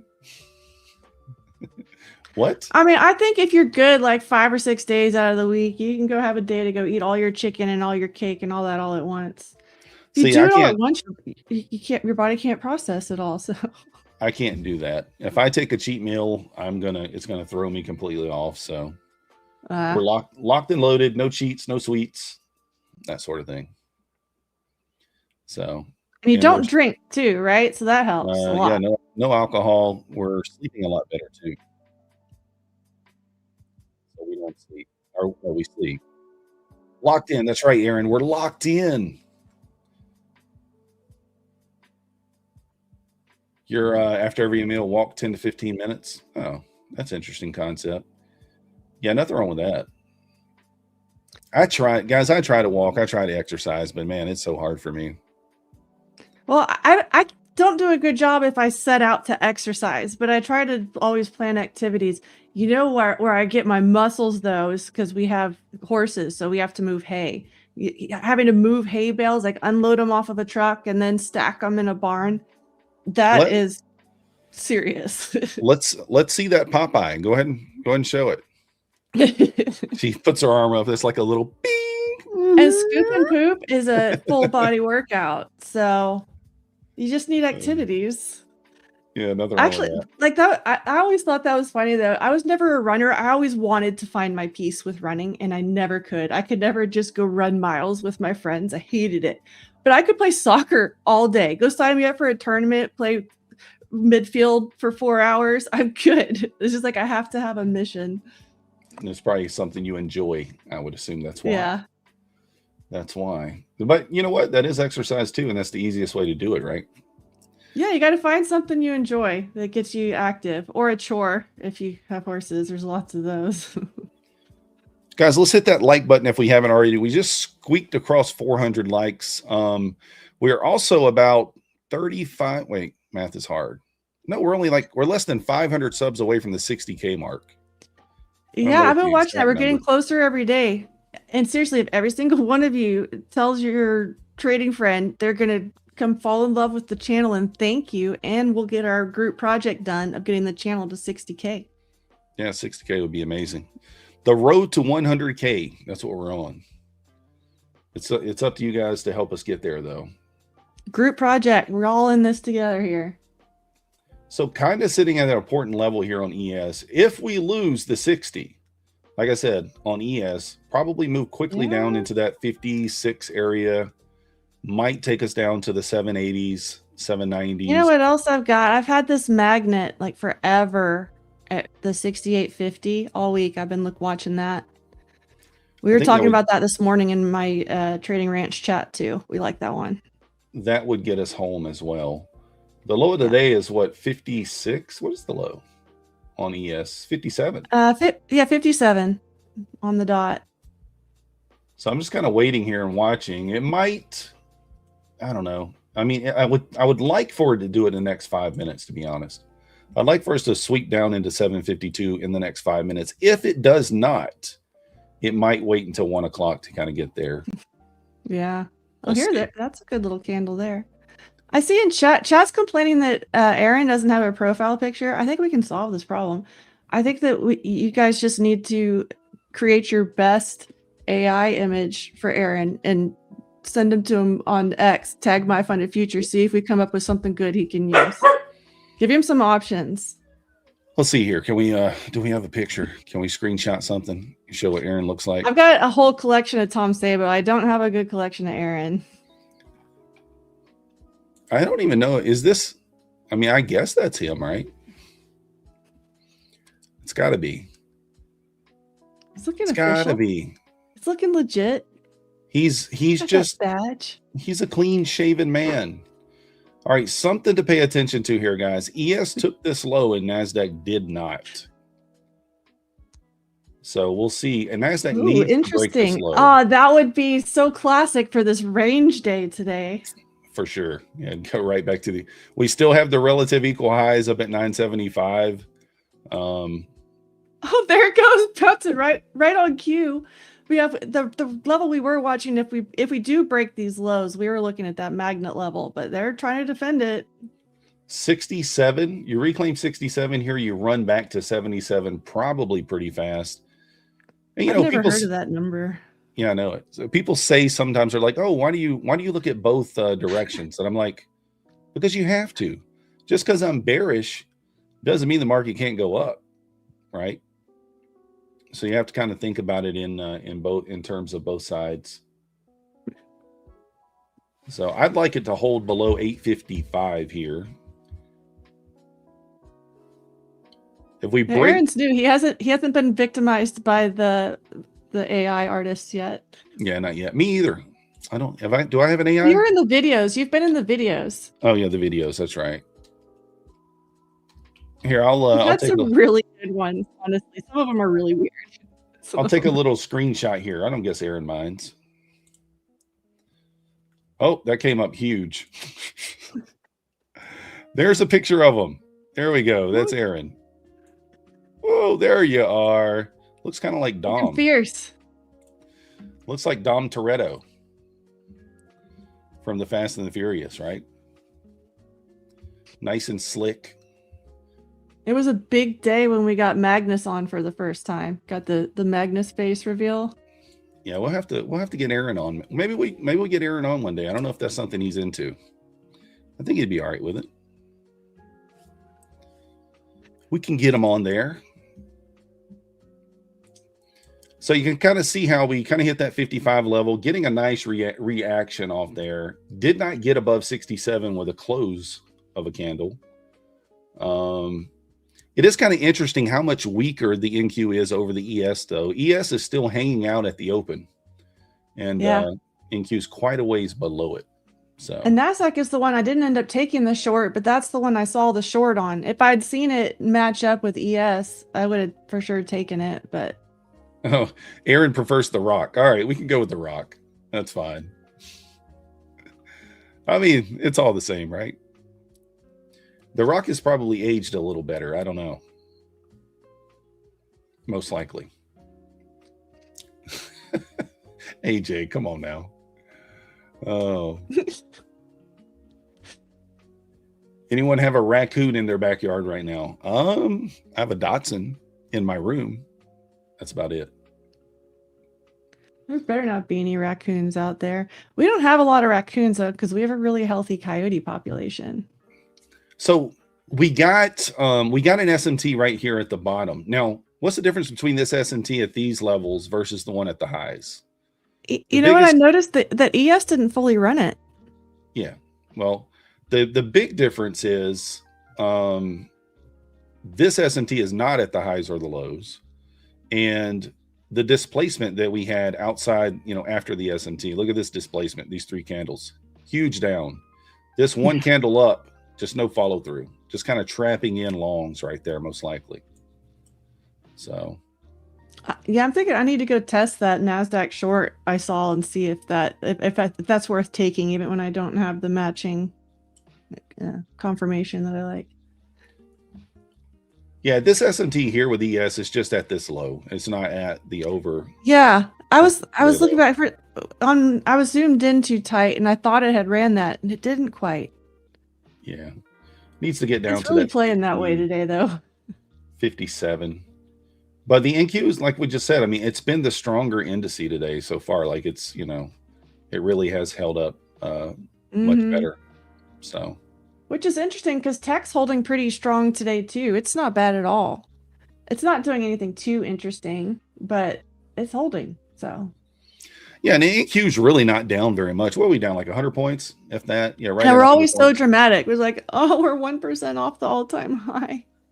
And like today's range, I mean, even though it's been super choppy, we got a 200-point range. I mean, this is what I like to pay attention to. Let's look at the overnight range, because it's always interesting. Look how much bigger the overnight range was. That's Tom Stabo's range. He stole the good range from us. Yeah, like 230 points in the overnight range versus 200 points during New York. That's wild to me. So a whole lot of candles to go nowhere, basically. Yep. And that's literally what we did all week last week too, wasn't it? Last week we put in a weekly doji. No, I have to go check. I've lost sold. That was the week before. Larry P wants to drive a Datsun. Doji.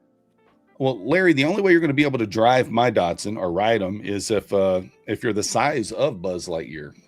Yeah, it's like, I don't think I heard that right. Wait, what are we talking? He's talking about a Datsun car, I'm sure.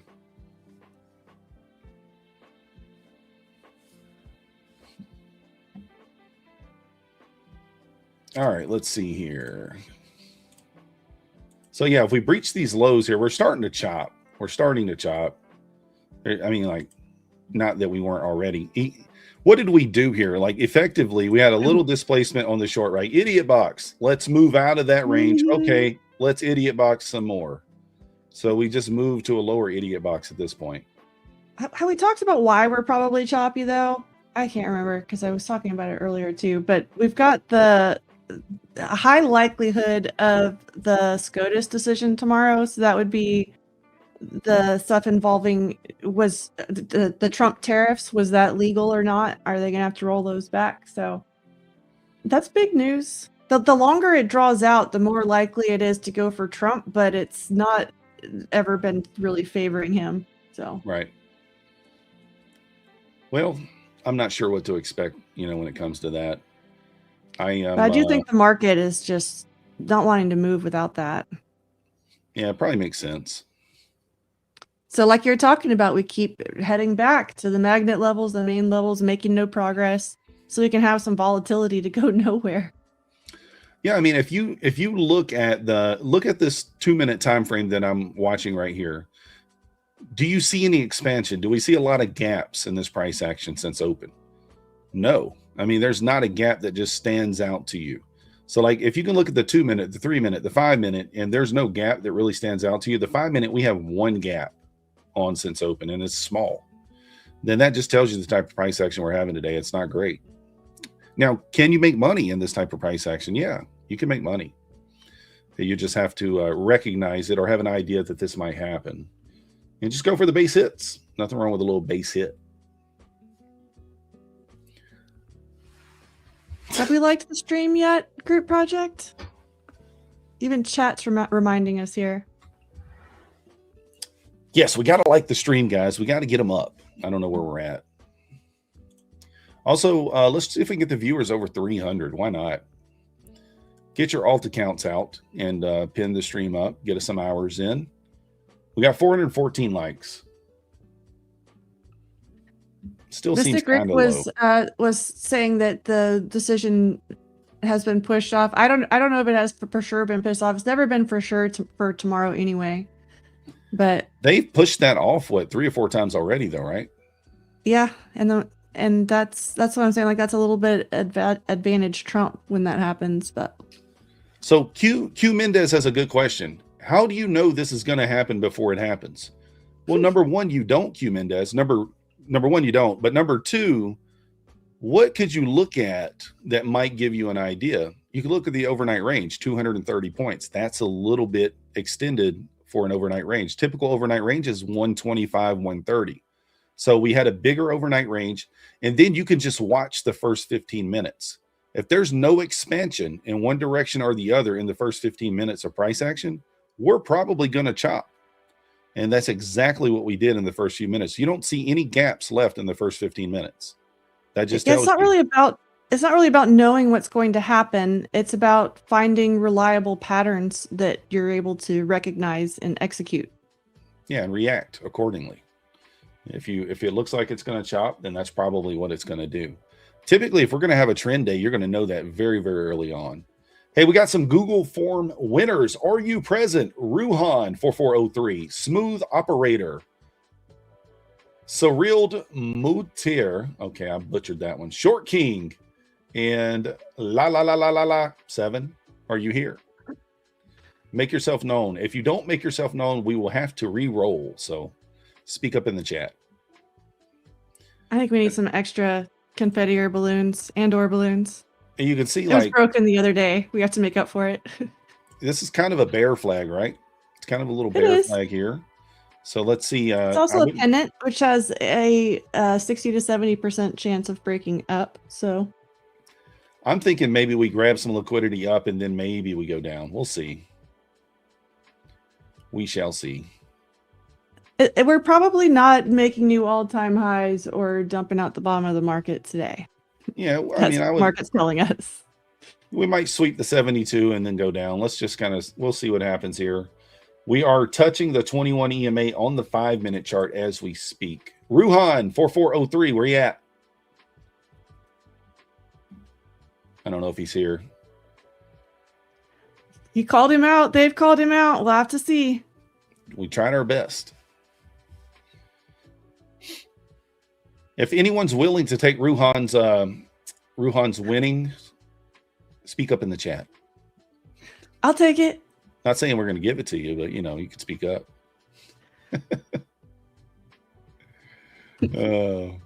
Reroll times 1. Ruhan, you missed it. All right, let's see how price reacts to sweeping this level. Do we get a bearish reaction off the sweep here or not? We are back above that 68.70, which is a point for the bulls, but to make it count, I still think they got to get above 78. Keep saying that one, but in Q the order flow says. Oh, I thought he was the winner. I guess not. Big buy there at 70. Yeah, I agree with you. I think 77 is the line in the sand. If we hold below 77, we continue down. We can get a strong close back above 77. We probably manipulate back up. Now, also to note, we are retesting that trend line almost on ES and also on EQ, which we kind of had marked out earlier that we took. That is the nice thing is they're still holding, their price action is still holding together really strongly, even though NASDAQ's being a little more dramatic. I don't hate the 75 short here. You got some protections above. You got the 15-minute orb. The You got, NASDAQ 75? Yeah, you got the VWAP. You got the trend line. So this would be an okay area to try to get some points. More congrats to winners. There we go. I was hoping the balloons were going to show up. And you can see that nice bearish reaction off sweeping this this liquidity here at 72. Mm-hmm. If it can just continue, make it stick. They're trying. This is the battleground right here. Oh, whoa.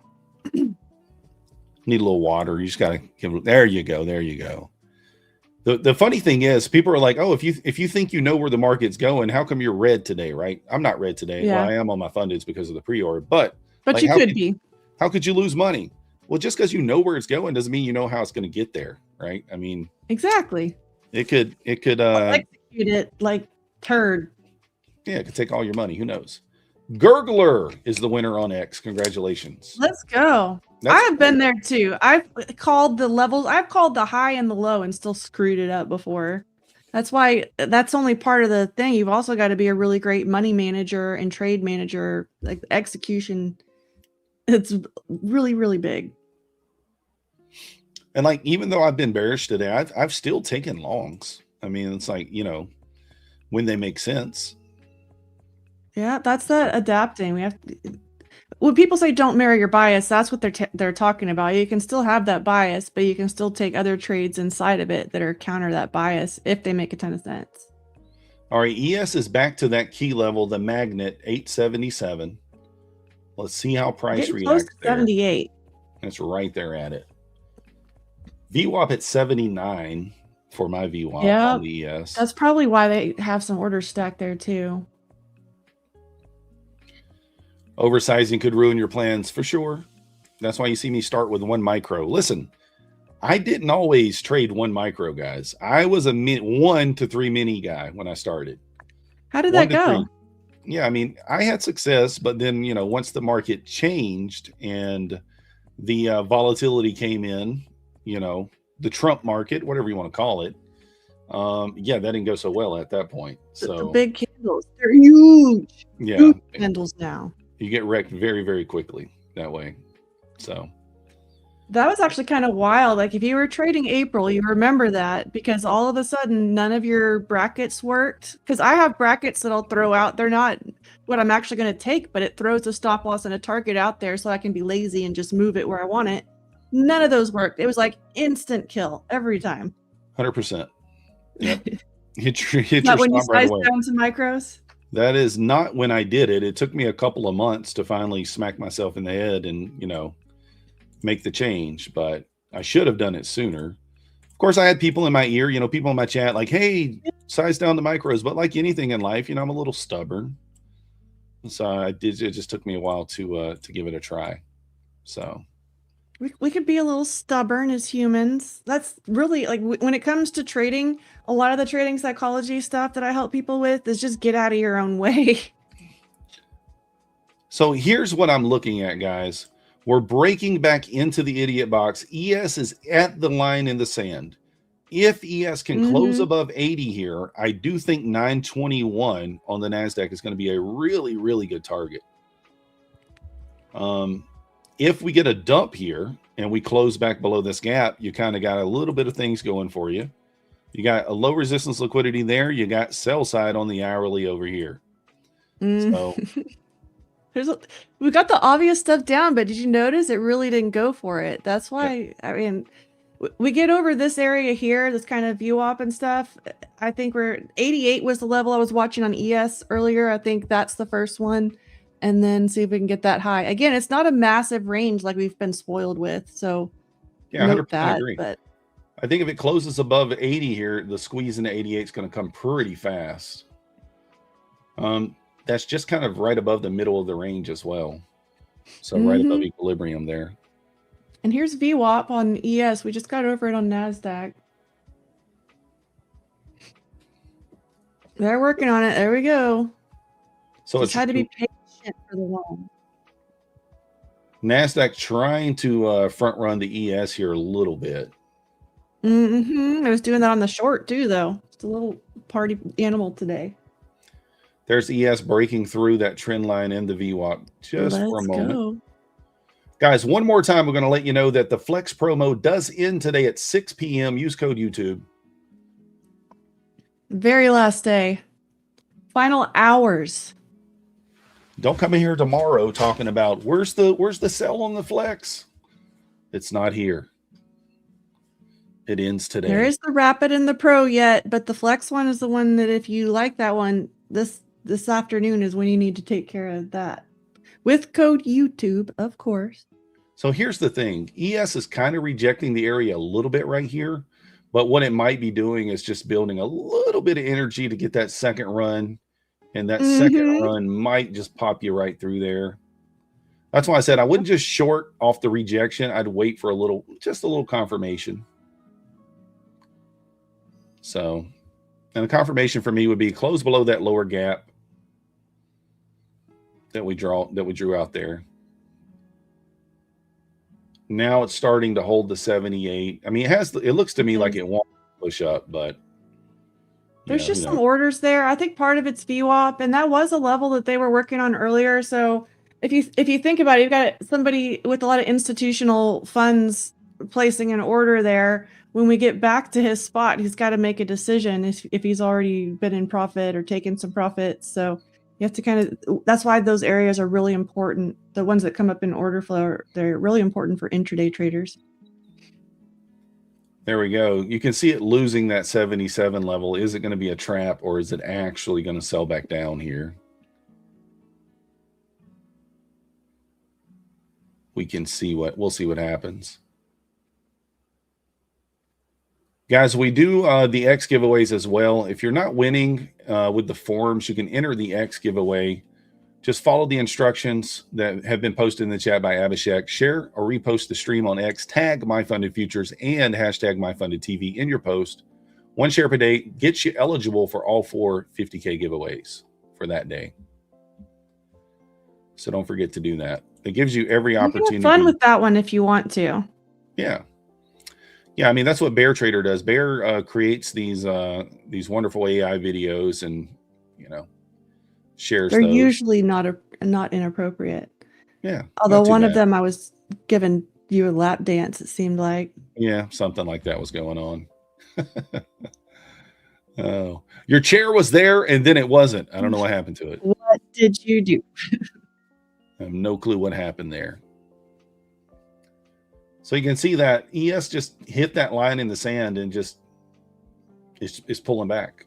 So They're still trying though. This is just really choppy and slow, and there's not a lot of confidence in anything in here. That's why we're not breaking out of any of these major levels, and we're just kind of idiot boxing away here. Still opportunities, just be careful. You're probably going to see me press the button here if we get a close below this. I like that little death candle there. Again, NASDAQ's being more dramatic. See, I was watching ES. It didn't look that bad. I would like to see the 5-minute close below 51.50 as well, but we still have 2 minutes left on the 5-minute. That would mean the 2-minute and the 5-minute would close at the same time. If the 2-minute doesn't close here, yeah, it didn't. So this trade may not be valid for me. If we hit this swing down here at 826, then the trade won't be valid.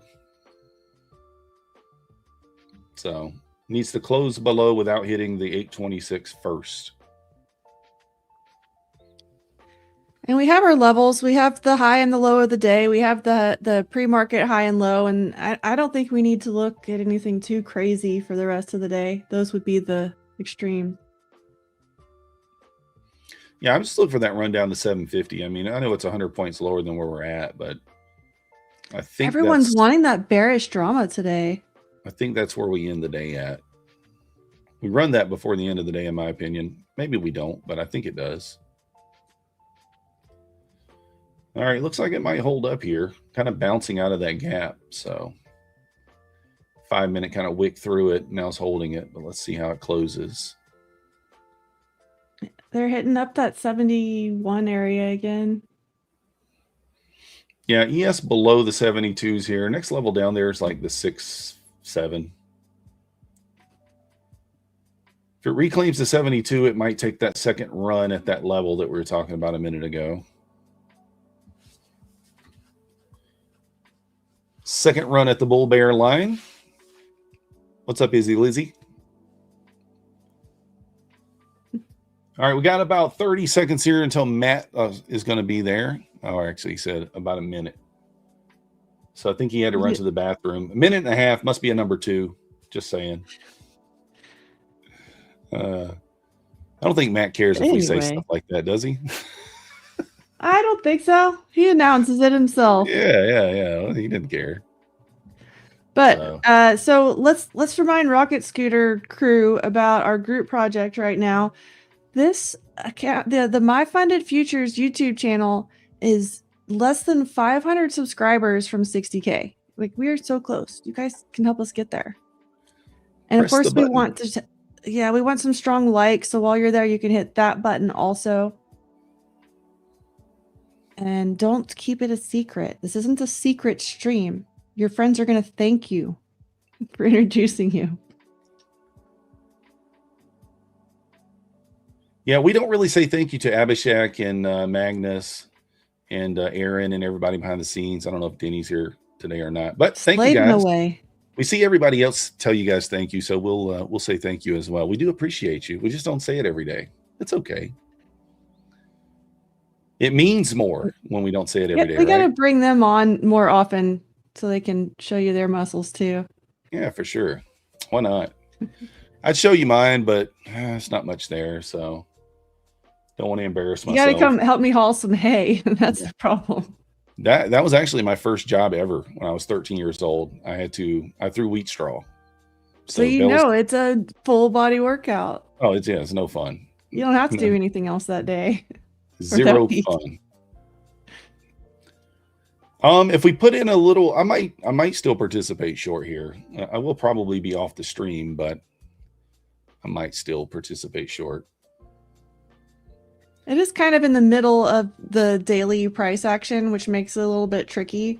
But you can kind of take these swing highs and lows and find an entry off of those, because this is all just range trading today. Yeah, for sure. For sure.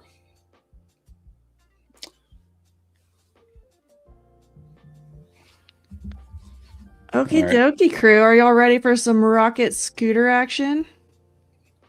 Get your glasses ready. We'll see you guys next time. See ya. Electric veins in the night. Feel the pulse, feel the bite.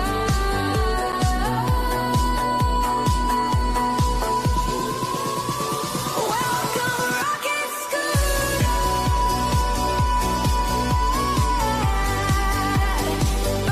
Burning trails where you're. Friends, what's up? Woo! Welcome to the stream, guys. Oh, we're crushing today. Thank you for the rocks and chat, dubs and chat for our friends Methodical and Barbie. Man, I wish I can, maybe some days we can carry over where they bring me on. We could talk to each other for a minute. I'm curious how his short played out yesterday.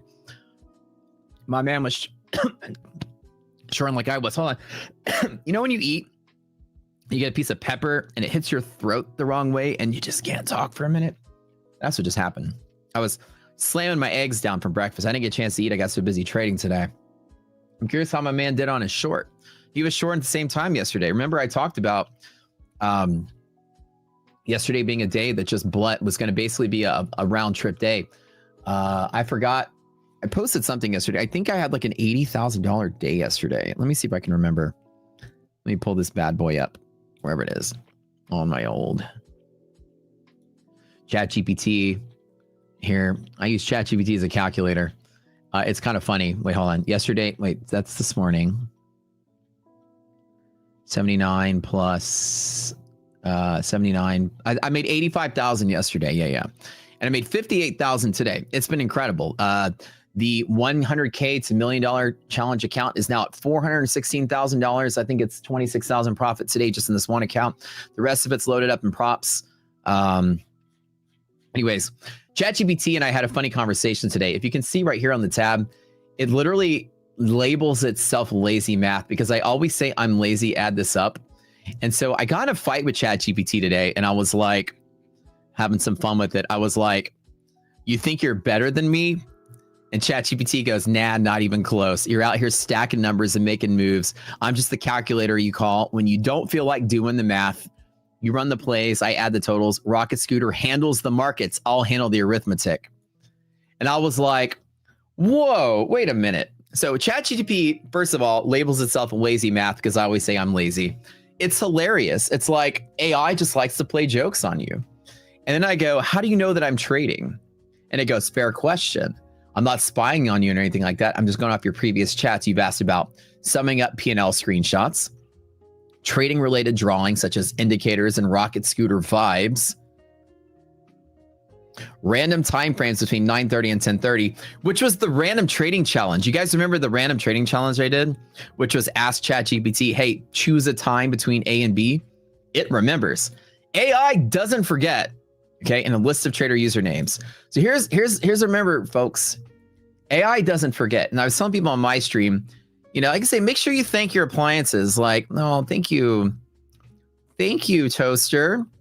Appreciate you toasting my toast today. Because one of these days, when these things take over the world, it's gonna remember that you were like, give me my toast, man. Come on, why are you taking so long? It just can't strike you back now, but later on in the world, it never forgets.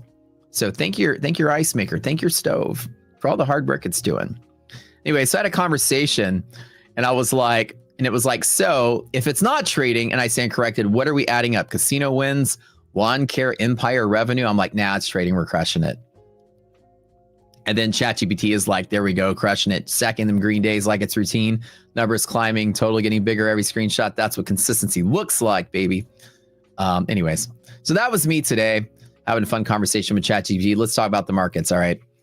I'm still in that short mindset. You guys remember we ran into a new volatility month. VIX options, month options expire on Wednesday morning. So the Tuesday night before, we roll into the March futures contract on VIX futures. And though we have our contango midpoint, we call triple B, it is 20.17, and we are currently trading above it. When you were above here, I brought this graphic up yesterday. This graphic is two different types of trading. When you're below the key level and VIX is in decay, you have nice solid pivots with the volume distribution that's parabolic. It's nice and easy to play. VIX is above that level, you can expect a choppier market, overshooting pivots, and you have to act a little differently. Volume is sporadically distributed, not like a bell curve. So in the environment that's good, you can attack at your pivot pretty heavily with your normal trade. The wider the oscillations are, the more you have to spread out your bet around your pivot, allow a bigger stop and less of a position, things like that. So we have to adjust for that additional. VIX is up here. Market's going to be unusually choppy and unusually volatile and overshooting pivots. Look at how it was today. I know that going into the day, so I'm trading smaller and differently than I normally would be doing. I don't have the evidence that's going to trend one way or the other. I am short-minded. All of my trades today were shorting. Last night was also shorting. I made money shorting from here to the gap fill off of MHP.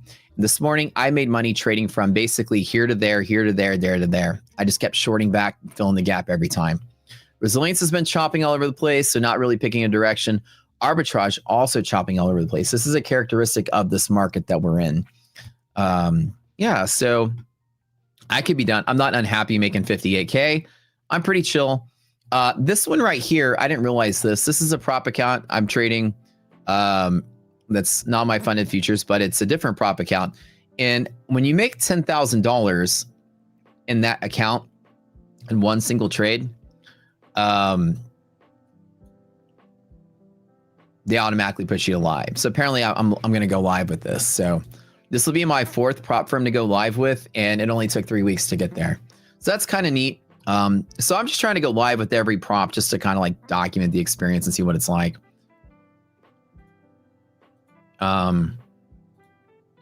That's it. You need the MyFundedFutures Rocket Scooter song in your playlist. It's dope, right? All right, time to get comfy here. Now, how's the day going to play out? Greater market has been sort of in this liquidity crisis mode, and I tell everybody that my strategy now is very simple. The first thing I do with bias is I'm observing what's happening with gold and Bitcoin. I'm convinced when those are selling off, the market's going to not rally. And that theory has been true every day. I've said it for the last maybe 2 weeks since I adopted that as my thesis. Gold still selling off, index still selling off. Bitcoin still selling off, index selling off. Until these things are rallying and breaking highs, we're in this kind of liquidity crunch where the market's just going to bleed lower and bleed lower and bleed lower. And I think we finish the week as of tomorrow dropping out. Tomorrow might be the big sell-off day. I don't think today's the day, but I think tomorrow's the day. I think we open and just continue to trade. We find lower lows, maybe somewhere down in here in NASDAQ. Same thing with S&P.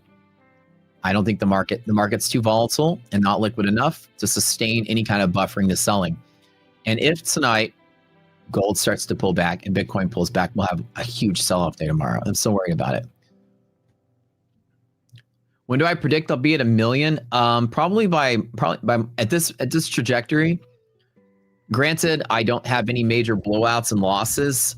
Let's just assume that case. Say that I just have normal losses by March, maybe like 2 weeks, 2 or 3 weeks. If I have like sort of the market gets weird and I have a couple winning days and losing, like I haven't had a losing day in a very long time. It's been a pretty good streak since about the 200 mark. I haven't lost a day yet, I don't think. So it's basically been about a month, like a whole month that I haven't lost a day, maybe a day. I can't remember. It's maybe been 1 day, but since it's about the 200 mark, it's been a straight shot. So if I get lucky, remember, I've been lucky. I've been getting the trades right. And I consider like obviously the trading part is skill, but it's also luck, just picking the right direction. Having good indicators and confluences help. But my thought is if all things go well and I just continue to be lucky, I can get there by March, a couple weeks, maybe like 10 or 15 trading days at 30, 40K a day. It won't take more than a month to get there on average. So on the fast side, a couple weeks, on average, a month or two. Now, if the market starts getting weird and I start having winning and losing days again, it could take 3 or 4 months. But I also am trading very aggressively. So, I mean, I could be trading so hard I'd bust half the account a single day. So again, luck plays a factor into it, that the market kind of plays ball.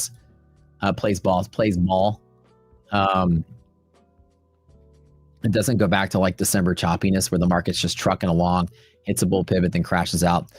My success is mostly attributed to me being patient, continuing to short. I haven't been buying dips a lot. I've mostly been all shorting as of lately. So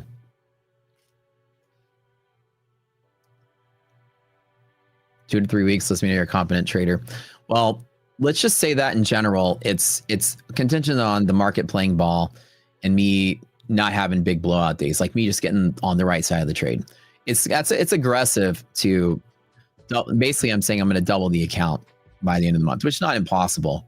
As I'm trading bigger and bigger and bigger each time, it means the first time I have a losing day, I can lose 100K in a single day kind of thing. So it's the goal of this challenge is to rapidly scale to show off. This challenge is not how I would normally trade an account like this. I wouldn't be trying to risk half the account in a single trade. So it's just something new to do, something fun to do. And in reality, I would be trading for 5% a day, if anything. And if I was doing 5% a day, that's maybe 20,000, which is kind of where I am, about 5%. It's gonna take months to get there at 5% a day. So I can slow down and gracefully make my way to the finish, but I kind of want to finish up quick also. Somebody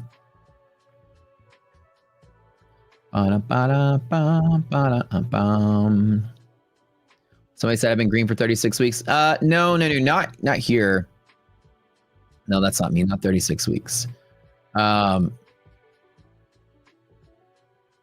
No, so in the summer, I went on a 3-month win streak, and that was documented here on the stream. Every day, it was like 3 months. It was crazy. And then October came around, and it went back to normal. From October to December, I was like chopping around. December, I had a losing month. Like I lost about 130K in December. That was a down month for me. And January started off rocky and then got better. Then January, February has been stellar. So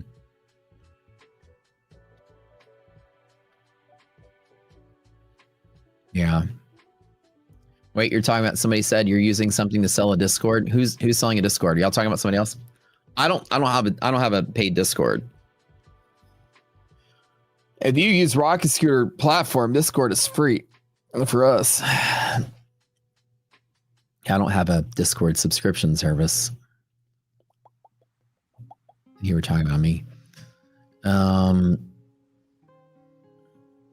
current streak I'm on is maybe like 6 weeks, 5 or 6 weeks. I think since middle of January. Oh, you were saying the guy who claims 36 win. Oh, okay. Somebody that claims 36 week win streak. Yeah, that's a bunch of bullshit. The biggest win streak I ever went on in my entire life was 70 days, and it was documented in one single account on YouTube back in 2020. Most of the people in my chat were here for it. And I was trading a $6,700 account to $1 million. The last time I did the million challenge. And it was in the range of right out the door from 6,700. I made it to like 30,000 in a 70-day period. I was actually trading it small. I was not YOLO trading it or trading hard. I was trading micros and steadily growing the account. And the account just went up like this for 70 days. And that to me was the most impressive thing I'd ever seen. Somebody going on 36 weeks is full of shit. There ain't no way that you're winning that much. Going on a 3-week win streak or 2-week win streak is statistically abnormal. Me going for 3.5 months without losing a day in a single account was by far such a statistical outlier that it's impossible for me to think that anybody could do something like that. You literally have to have a key to beat the market, or you have to be a market maker or something. Ain't no way nobody's going. That's even unbelievable to me to say that I went 70 days without losing a day. But it is documented. I mean, I did do it. Thousands of people watched it. But I would challenge anybody's claim if they can say you go on 2 or 3 months without winning. You better show me documented proof of that. Oh yeah, that's everybody that's got I haven't lost a trading day in 2 years. They always got something to sell. They'll sell you the secrets of how they do it for $20 a month or whatever. Oh yeah. False advertising. Yeah, it's straight up fraud. Unless they have something to back it up, it's usually fraud. Yeah. 100%. But lately it's been pretty good. Like I said, the challenge account here, the stats have been a little bit better. They've been improving. My win rate's back over 60 something percent, which is good. January and February just sort of lined out to be a little bit more easy to read. December to the beginning of January was really hard for me. I didn't do well. And trading is all about how you handle the ups and the downs. And the downs, I think people on social media are so hypercritical. People are waiting for me to have my first losing day to be like, see, this is the worst trader I've ever seen in my life. I got like, a couple of big days and people are like, see how bad he is. He's horrible. It doesn't matter how well you do the first time you do a bad day. People act like you can't ever lose. The impression on social media is everybody wants to tell you they win for 3 years in a row without losing. See, look at this guy. They lost a day. It's all hyper unrealistic bullshit being pitched out there to sell stuff. Everybody out there is a losing trader pretty much that's selling something. Almost everybody. And you will have losing days. Don't get it stuck in your head that, man, the guy I'm watching never loses a trading day, but I'm losing all the time. What's wrong with me? The person you're watching is lying to you. Try to figure out how they're doing it. Nobody doesn't lose at trading. The goal is when you lose, how do you handle that loss? Can you still recover? You still have money? Can you still trade? That's a part of it. Is like, how you lose dictates how well you do with this. It's not how much you win. It's so easy to make money when you're doing this, but it's a lot easier to lose it too. You got to lose it the right way. And my intuition was to be short, to go down to this lower 683 level. I'm just not in that trade. But I keep telling you guys, liquidity crisis is here. This market's coming down. So, I don't know if Trump is talking or not. I think he was talking earlier. But my question for somebody selling a Discord, their weeks are green, but not other days. My question to you is, Are they only trading props or are they trading a real account?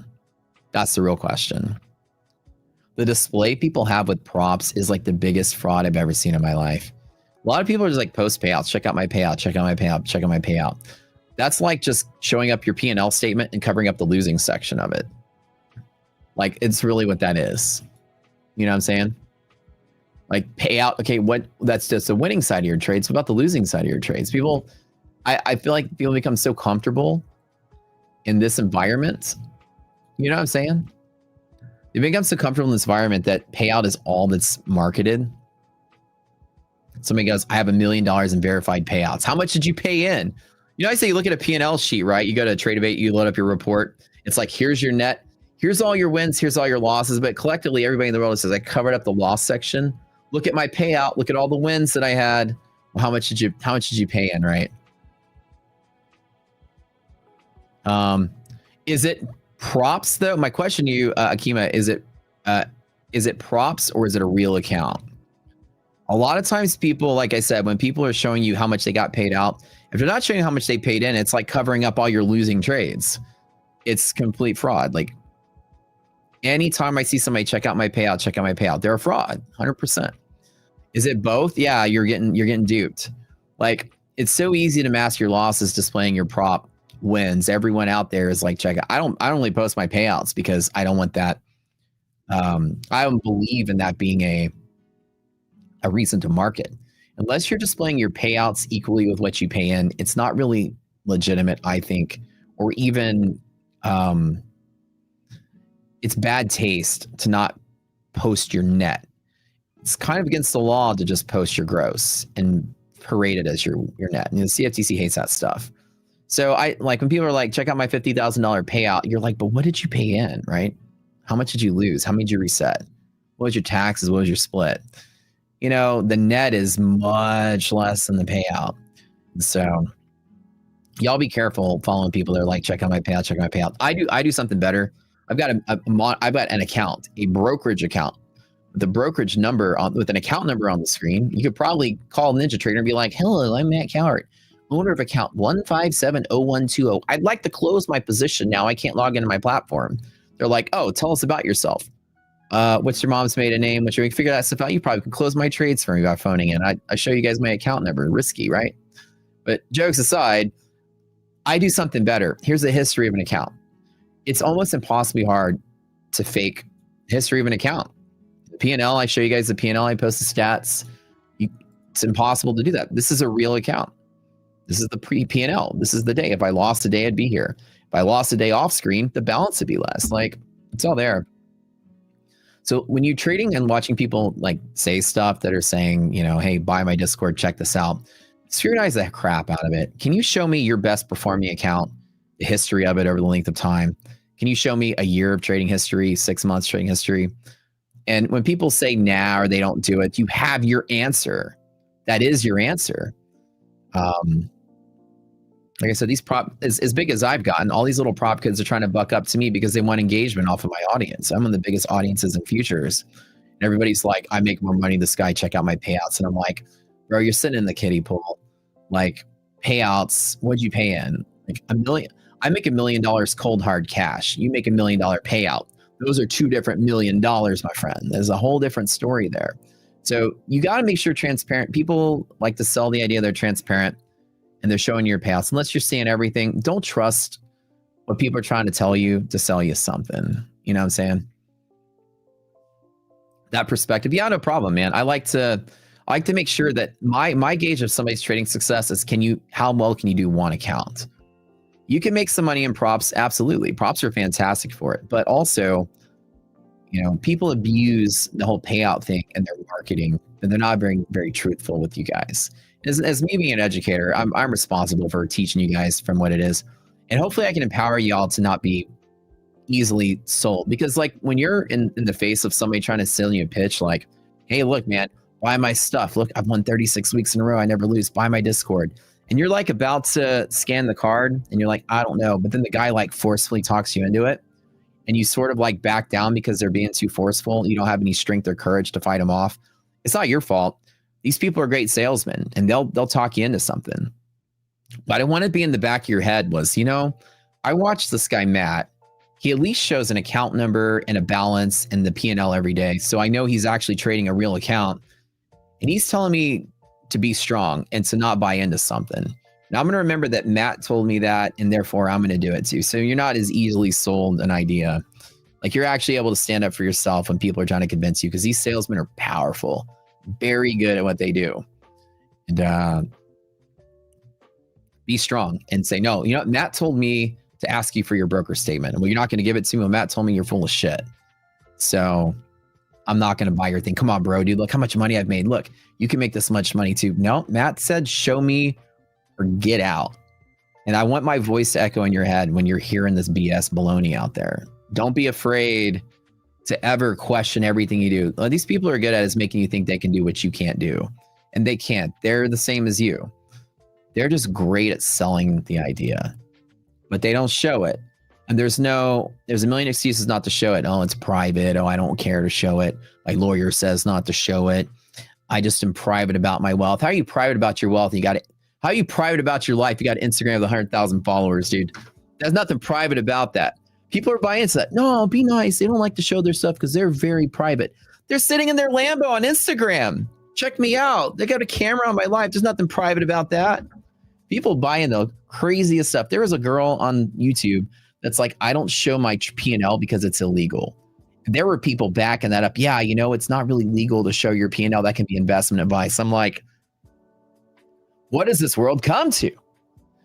Who buys into this crap? These people just fraud in front of your face. Illegal. It's First Amendment, no longer legal. You can't talk about how much money you make. Somehow that's illegal. Oh my God. Oh my God, people. We need some Jesus in here. This has gone to hell and back. I'm telling you, this world going to shit. Anyways, question everything, including me. Question me. Question everything you see me do. I welcome it. I think it's appropriate. I think you guys need to be empowered to go out there and question everything you see. 100%. You found about Matt in December, went through the boot camp and lost a lot during December, and even Matt lost. I know, dude, December was hard, but you're still here because you know he's legit and will help you in the long run. I don't hide my losses. You guys got to watch me in December show up here with like 70K loss days, crying my eyes out. Been there. Yeah, it's hard. Some days are hard. It's not always going to be glitz and glamour, but at least the honesty is like, I'll sit there and take it. People will heckle me after a day like that. Social media will go nuts because I'm big and famous or whatever. I don't care about that stuff. But people are like, I'm going to pay attention to what he's doing because he's big. And they love to heckle you on your bad days. And I stick through it. I man up. I accept the loss. I don't talk my way around it. I'm saying, yeah, I took a loss. That's trading. You're going to lose. Doesn't bother me. It's all part of it. But you lost in December, man. Yeah, my ass handed me December. It's one of the worst trading months I've had in a very long time. Can you see my statement and tax return for which year? My tax return has a lot of things on it. The reason I don't just show my tax returns to shut up all the little kids out there, because I run dozens of extra things outside of trading that I kind of don't like to let people know what else I do to make money. I'm a business mogul in my city. So my income is from various places. So I don't really like to let people know how much I actually make, because it's a lot. Whatever you think I make, you're off by a very large factor. I promise. Whatever money is in your head, you're off by a factor of at least 10, because I don't even talk about it. But the point is that's why I'll show my tax returns, because the minute you let people know how much you got, I've learned from my lawyers, is that the minute you let people know what you have, everybody out there is ready to take it from you. So you be quiet about your wealth. I'll show off my trading. I couldn't care less if you guys, or I could care less if you guys want to steal my $416,000. I'll just wire it back in tomorrow.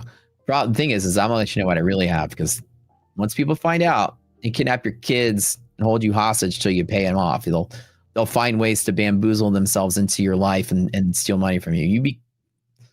People be private about their wealth, because once it's a lot, people are going to try to make you part ways with it as much as they can. I've learned the hard way. I've been scammed before. I've been scammed by somebody I was in business with a long time ago. Even people closest to you, your family members. You got to keep it quiet from even your family. That is a very important part of growth in life. So my trading, I'll show you guys all my trading stats. At the end of the year, catch up with me. I'll show you what I made in trading. I'll show you all my 1099s from props and my 1256. I'll show you all that stuff. But I can't show you my old tax return. Because y'all are going to be like, whoa, wait, where's all this other stuff coming from? And I can be like, I own a cupcake shop. It makes $20 million a year. I'm just kidding. A cupcake shop would be kind of cool, though.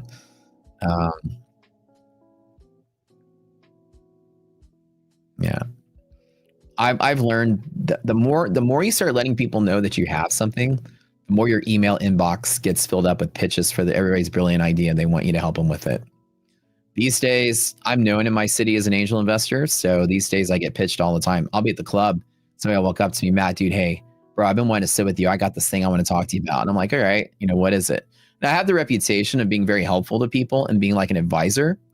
I'll ask questions all the time, or I'll ask them questions and help them and guide them along the way. Because I love helping people, but now I have the reputation of, go to Matt. So I get pitched a lot. And I kind of don't like that because I can't enjoy my life and always feel like somebody wants me to give them money. But because they know I've helped other businesses and things out. So he says, I have one question. Does IDOC have a sister? Can I get her number? She has a sister, but her sister's married, unfortunately. Although, if she ever dumps me, I'll just give you her number. It's kind of feisty, but she's really smart. She's really pretty. She cooks very well. Just keep her. If she ever dumps me, just move in for your shot. Shoot your shot at that point.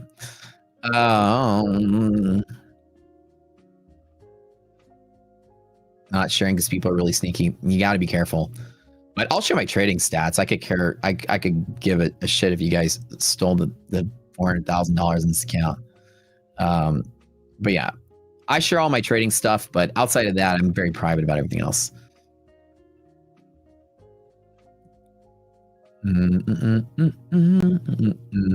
What's the ideal buffer for a 150K account? You're up 161,000.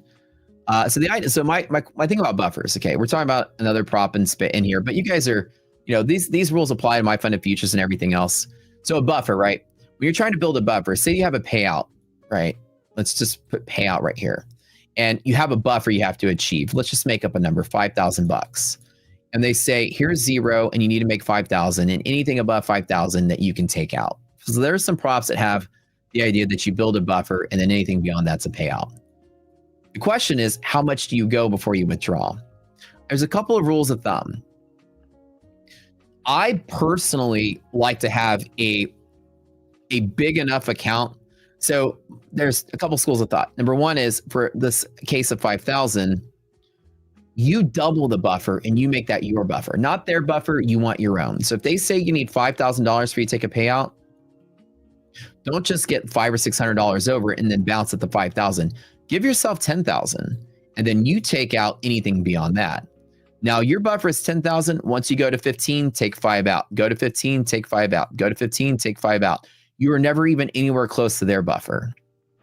So if it's $5,000, you can take out pay anything over that. You go to 10 and then you take payouts anything over that to bring it back to 10.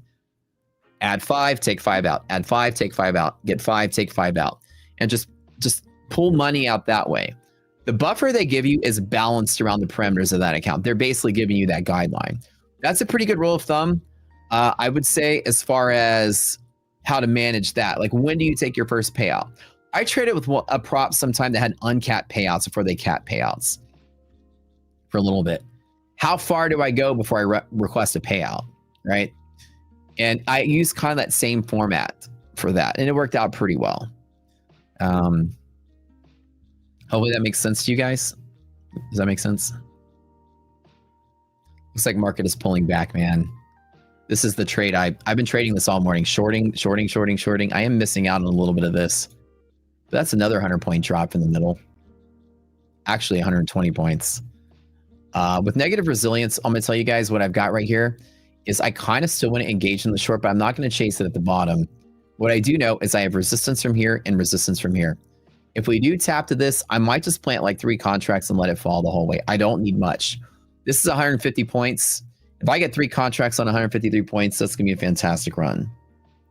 I'm already way up for the day. I'm not in no hurry to give any of it back. Yes. So I'll tell you guys, we found the perfect location for. There's one thing IDOC and I are doing is we're bringing a very, very large fitness brand that's not in our city to our city. And we're going to open 3 locations this year.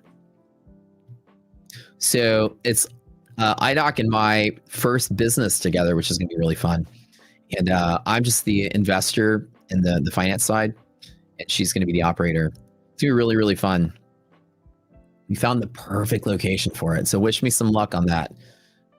We've been shopping around for a little bit, and we found the perfect location. High traffic. It's near a grocery store. It's near healthy foods places. It's a place where you would put a fitness place, and it's in kind of the fitnessy area of town where all the hipsters live. So, and it's street facing. So it's the prime location. It's the A unit in this facility. So it's going to be the most expensive one.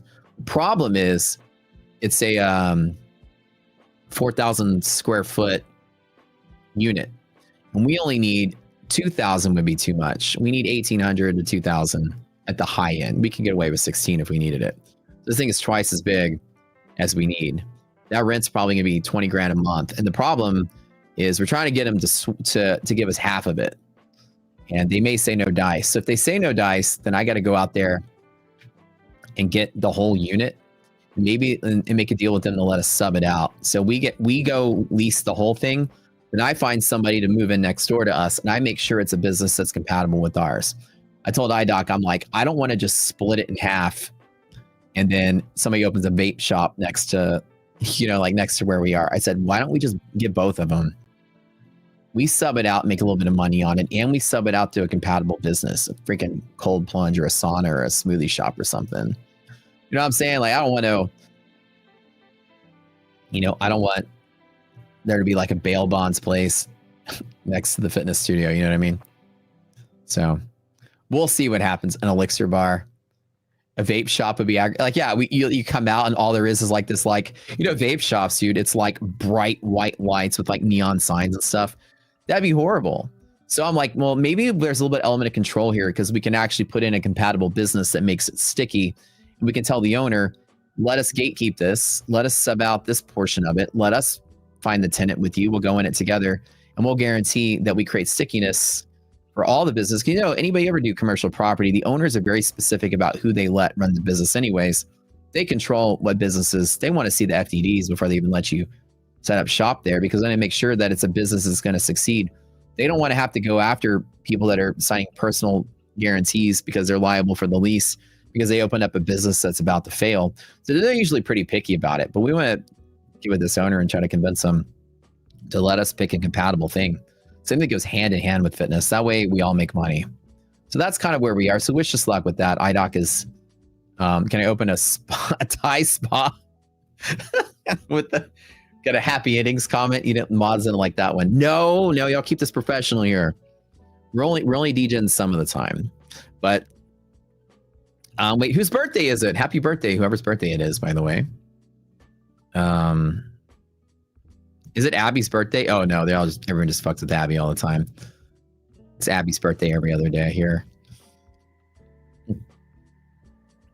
But anyways, do you want to go into trading? Any beginner videos I have? Yeah, on my YouTube, there's a ton of beginner videos. And there's some here on MyFundedTV, but if you want to watch mine, they're free. Here, this is my channel. I have some videos there, and we also have a boot camp that we give like training videos on. So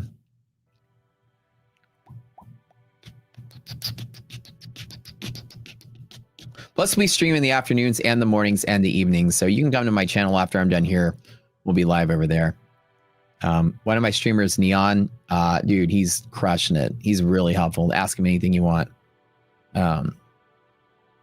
Anywho, wish us luck with the fitness thing. This is IDOC's first business, and not only is we're bringing a very, very prominent brand to Houston, we're also trying to build the flagship for Texas, like the go-to, like the big one. that's gonna like we want to make a splash here, and then we want to allow the hype to build, and then open up a bunch of other locations while it's hot. So we're going to invest a lot of capital in this. We're going to build a beautiful lobby. We want prime location. We don't want to bury it in some corner somewhere. So it's going to cost me a lot of money to get this business out the door, but it's going to be very well received, I think. We're both fitness people. So we're going to have some fun doing it. And then as soon as we get this going, sometime like in the summer, later in the year, I'm opening my escape room, which can be fun. I'm franchising an escape room business. And that's a little more challenging. And there's a whole lot of lead time on that. There's a year lead time before when you sign the papers and when the doors open. So it'll be fun. I know I'm talking about business, but trading is a business as well. And as the years went by and I started doing better and better in trading, I started taking the money I was making and trying to do other things with it. There's nothing better than someone else doing all the hard work and you taking a cut of it just because you invested in them. So the goal is to find the right people that will protect your investment and work with them. And, you trust in somebody's vision. So I've gotten really good at finding talent, like knowing who to partner with. And people said when they watched the two new streamers, they were like, these are like, Matt, you picked the two perfect guys for the stream. I went through hundreds of audition videos and they were all really good. But yeah, I think I picked the best two people. I've learned in the course of doing business, like one of the biggest skill sets you'll develop in life or in business in general is how to know who's talented and who's not and what they do, how to believe in the right people. And you need to believe in the right people and then trust them to do it and then get out of their way and let them do it. And when you do that, you will have the most success in life. So I've learned through my kind of like periods of investing in others and investing in businesses, like who to bet on. And I've been very, very lucky and good the last couple of rounds, just getting in the right thing at the right time and having just supplement income without having to do anything else perpetually. It's a great feeling because now I'm just taking that money and then trying to make more out of it. And it's now a game to me. Like, what can I build this year? Like, on a yearly basis, I'm like, let me open up something new this year. This year, I'm opening up 4 new things. Maybe it's 10 next year. It's exponentially rocketing. So it's kind of fun to see that, skill set that I started realizing as you start to get more hands-off with the day-to-day operations with what you invest in. You're very hands-on about picking who you work with. I'm so picky about everything now. Even when I hire an accountant, I'm like scrutinizing every detail of their business because I need the right accountant, the right lawyer. I don't just go, let me just pick a lawyer. Like we're talking about construction, right? We need a construction crew to, we were talking last night. We're like, we know some people that have built luxury boutique businesses. We need a construction crew because we're going to be building, we need a bathroom and some cabinetry and some floors and the lobby and all that stuff. And I was like, but we already have somebody that does that. Nidoc is like, do we? And I was like, yeah, remember the guy that built our wall in our living room? What do? They do cabinets and kitchens. A fitness studio is a kitchen. And she's like, what do you mean? I was like, it's a kitchen. Fitness studio has flooring, has plumbing, has cabinets, has mirrors, lighting. And the guy that we hired that did our beautiful luxury boutique media room wall does all of those things. And she's like, oh yeah, that's right. And I'm like, he's really good. Now the fence people, they were horrible. We struck out with the fence people. We got scammed on that. It finally turned out okay, but so it's kind of like, you start to realize that part of your skill set in life is knowing who's good at what they do and adapting. This guy's never done a fitness studio before, but I bet you if we ask him, it'll be the biggest project he's ever done. He'd be fantastic at it. You know what I mean? So anyways, that's what we're working on now. So you saw on X, we added 2 guys to the stream. Yeah, so we have one guy named Neon. He streams right after we're done here. He'll be live on our channel. So come over and check it out. I'm hanging out in the audience, so you can still talk to me because I'm just chilling there with everybody. Ooh, negative res and word open. Do I want to take the short from here? Do I want to take the short from here? Do I want to take the short with 5? Let's check in here. Keep it small. I know I'm chasing into a downtrend, but I think we get resistance here. I'm going to play that we close lower lows. That's my play. What do y'all think? What do we think? What do we think, chat? We going down?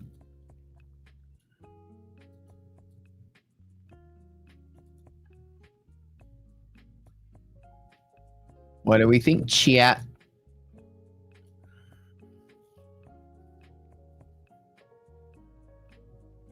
Trading gods, please stop detecting breaches on your accounts. Got to play that breach detected song, man. All right, so here's the plan now. Resistance at the open. I'm going to take a really widespread trade. I'm going to risk what I've made today to make this trade. I'm going to do 5 here. I'm going to do 10 here. And now I'm ready to do 40 here. To bet that we close below there. Where's VWAP at, E. Hoffman? Where's it at today? Potentially sideways here the entire day. Very potential, right? I'm willing to take the risk, though. Let's see. I haven't been putting any heavy hands on this. I've been keeping the positions really small. Playing the range successfully. We're ticking up. Gold's ticking up a little bit. Bitcoin's ticking up a little bit. And you're just seeing they're all kind of moving side by side.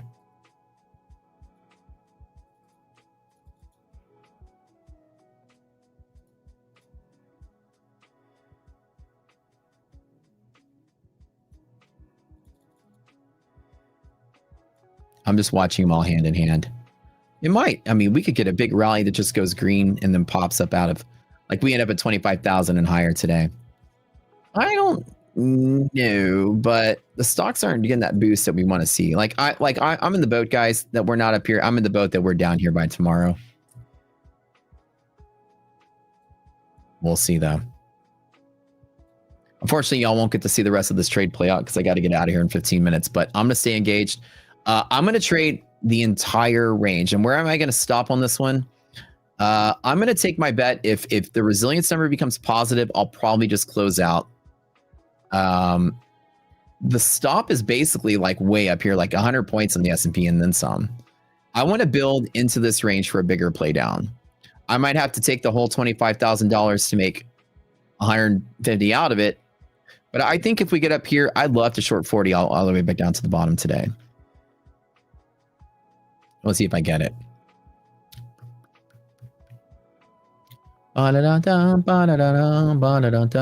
Dang, dude. Come on, reject it, baby. What's the secret sauce, Matt? I use gamma exposure and market internals and confluence. I mean, I have an algo that says the word resistance where I shorted from. Simple as that.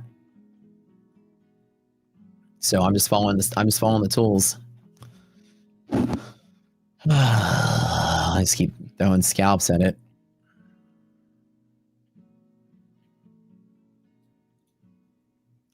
$830. I got 40 points on that already. Dang, that was quick. No, I only got 20 points on that because I got an 823. Man, I need to really zoom into this and get my targets so good. Oh, that was easy. Shit. Do I want to hold for the whole day down though? Nah, I'm just going to scalp it. Scalp it, scalp it, scalp it. All right, that's another 14 grand added to my pockets. Perfect. Done. All right, that's a good day to call it. Maybe I'll play some Mark Raiders and I'll hang out with Neon. I can hold it for longer, but I'm just not really.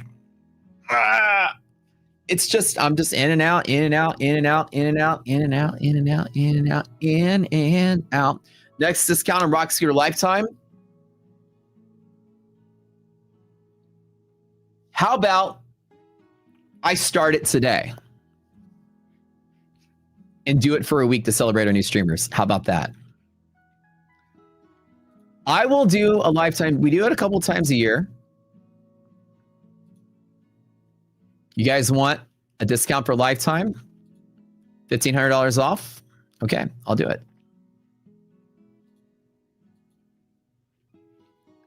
Let me go here.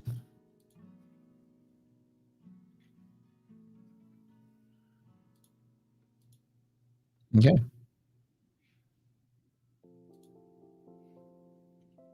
Consider it active. All right. I will now do a lifetime discount for my lifetime program, which is the software, buying the software outright. Okay. To celebrate the 2 new folks there on our website, it is now active. Okay. We'll do it for this whole week. So our boot camp will start up again in March. If you guys are interested in checking it out, it's all, if you have lifetime, all that's free though. The platform and the software is $4,000 one price, but it's lifetime everything, lifetime access, lifetime updates, lifetime new stuff, lifetime Discord, lifetime training. But it's $2,500 with all the with the discount now. We do discount like at Black Friday, but sometimes twice a year. Now I was trying to turn this into a sales pitch for my stuff. You guys, y'all are watching this. That's a little tacky of me, but somebody asked. Come over to my stream. I'm more likely to talk about it. This is about, this is MyFundedFutures channel, so I don't want to make it about my stuff. But run it till the next week. Okay. We'll leave it on for the week. I could hold for longer, and it's probably the right trade. It's choppy enough that I'm just taking little small bites out of this. But I think we end up down closer to the 683 level. And I think that's good. So I'm happy with my performance today. That was really good. We have 10 minutes left, so I'm going to chill on this. I think we continue to go down. I know I closed early, but me and bear markets, I don't like to hold for long periods of time. I like to get in, get out, get in, get out, get in, get out. It's kind of nice. I didn't even trade this big. I was putting 5 contracts on it. At one point, I had 10 earlier. ES can see bulls on bottom. I think so. When the DD ratio is 60%, it's still likely to bounce, maybe after an overshoot as well. But I don't think this market's going to rally out of this. I think tomorrow is going to be probably one of the biggest sell-offs we've seen. Remember, we have GDP tomorrow, right? Is it GDP? And services PMI.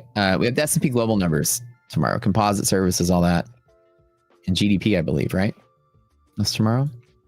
A big news day tomorrow. They switch GDP and CPI around. Is that tomorrow? My brain is like, yeah, it is GDP tomorrow morning, 7:30. So an hour from market, 7:30 my time. So an hour from market opens, you got your bit. This is one of the 4. This is one of the 4 metrics that the Fed looks at for rate cuts is GDP.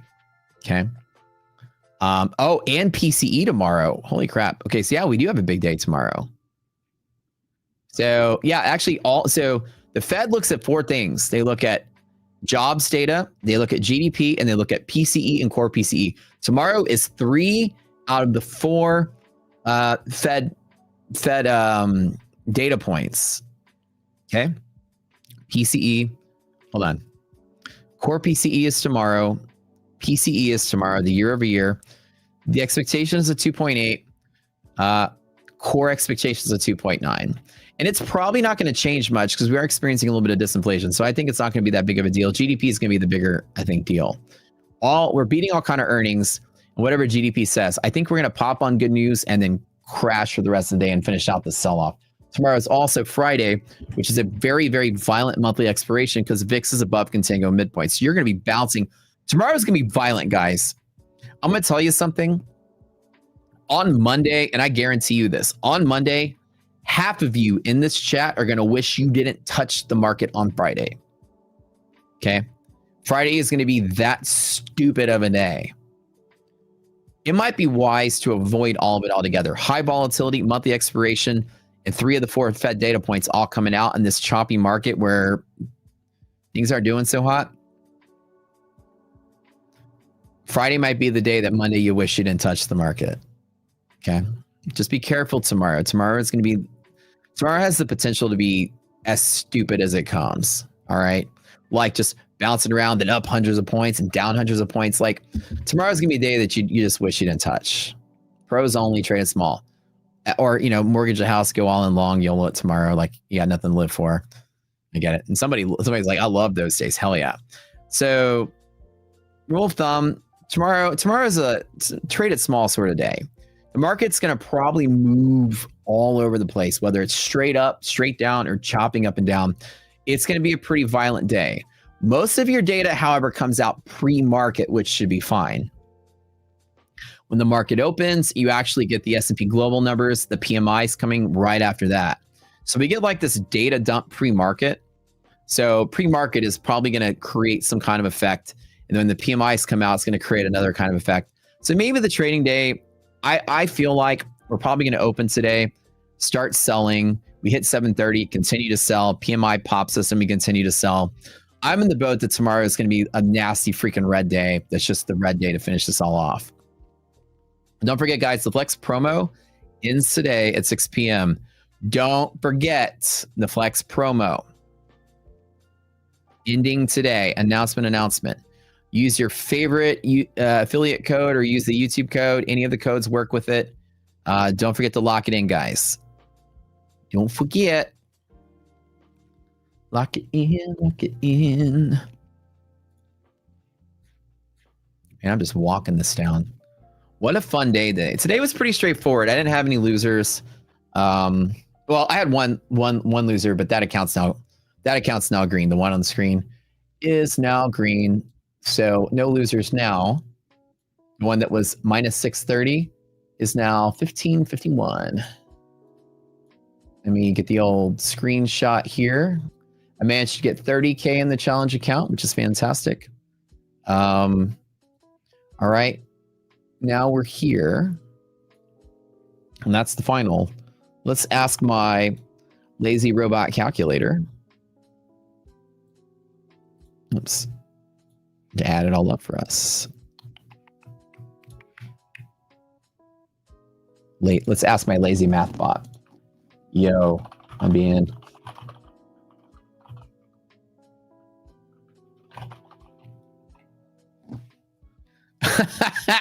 ChatGPT knows me so well. Look, I'm like, look, yo, I'm being lazy again. Say less, fam. Drop the numbers or screenshot and I'll handle it. Rocket Scooter doesn't do math. Oh, dude. Let's go. It knows. I just had to say I'm being lazy again. $67,855 a day today. Pretty good. That is so funny. I'm being lazy again. ChatGPT's like, say no more, fam. I got you. Let's go. It knows me so well. ChatGPT's on bro mode. It's like, don't worry, bro. I got you. Take a seat. Give me the numbers. I'm here for you. Like, it's crazy, right? It's almost weird, but it's kind of funny. What is the secret sauce to trading? Risk and position management. The secret sauce is controlling how big you bet based on all the different pieces of data that you have, deciding how big you bet because of how confident you are in that trade and knowing a proper invalidation point. When you are certain that you are wrong, those are the two things you need. Validation point, betting size philosophy. And those two things you spend your whole life mastering. 3 minutes left, boys. Seaway. Oh, welcome to the club, man. Excellent. Okay. We'll see you guys in about like maybe 3 minutes. I got 3 minutes left here. This is my favorite thing I do all day. I love streaming, but I love streaming with you guys. I feel so important being here on MyFundedTV. Such a substantial force in the prop space. They do some of the best work out there. The prop ranking website I made, MyFundedFutures, ranks right at the top. There are two firms that are like neck and neck in first place, and everyone else is sort of slightly behind. And guess what? MyFundedFutures, one of those two. Can you believe it? I'm not surprised. Best prop firm in town. That's why I'm here and nowhere else. So I'm excited to release that in about, this next month. We'll be releasing that. You'll be able to see, how good the prop firms are numerically. There's a scoring system on difficulty, return on investment, all of that. And so it's awesome being here with you guys. It's awesome being here with one of the best prop ever, period. And I'm glad you guys are following the journey with me in this million challenge. It's been fun. It's been stressful, but at least we're going to have fun together while we do it.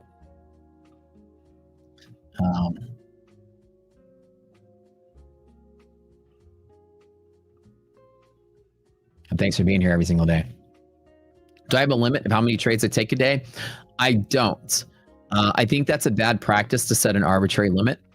If you have a rigid trading style, then you need to trade every time your setup happens, no matter what. If you have something that happens 70% of the time, then you need to make the trade every time to catch the odds. You don't want to skip out on good odds, right? But if you emotionally can't handle trading, then you need to limit yourself to exactly where you start feeling weird. If you start feeling anxious or feeling nervous or feeling panicky, that's when you pull the plug. Whether it's, like my brother is a professional baseball player. He's a pitcher for the Giants organization for many years. After a certain amount of throws, The pitcher's fatigued, so they pull you out. He was a starter for a while. So after you throw the ball so many times, they pull you out of the game.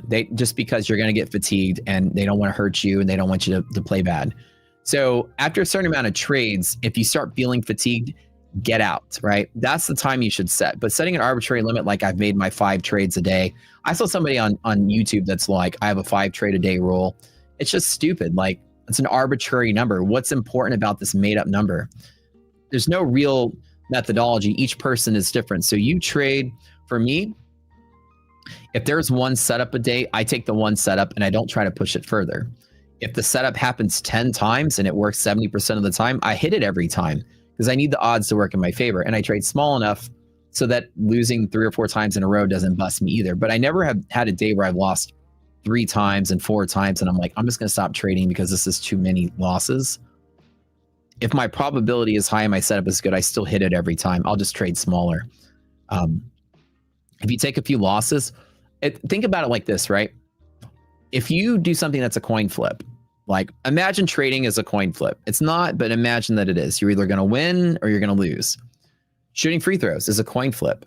Say that your probability is 50-50, okay? And you shot 3 baskets in a row and you lost all 3 of them. The odds are 50-50 no matter how much you've lost. The odds are still the same. The fact that you lost 3 times in a row doesn't mean that the next shot on its own is any less or not less than 50-50. But statistically, the set of data, the probability is higher that you win 3 times in a row after that than losing 3 times in a row again. That makes sense, right? You lost 3. Then if you say, which path do I go on? I either make 3 or I lose 3 again. You're more likely to make 3 before you lose 3 again.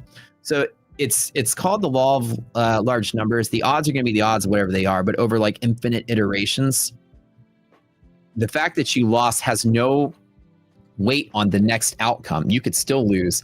It's still 50-50 each basket, but over all the iterations, you're more likely to skew towards the actual mean, which is 50-50. So the more you do that's not 50-50, then the more you keep playing, the more it's going to lean into the actual average it should be. And that's any gambler will tell you that's the statistics of gambling too.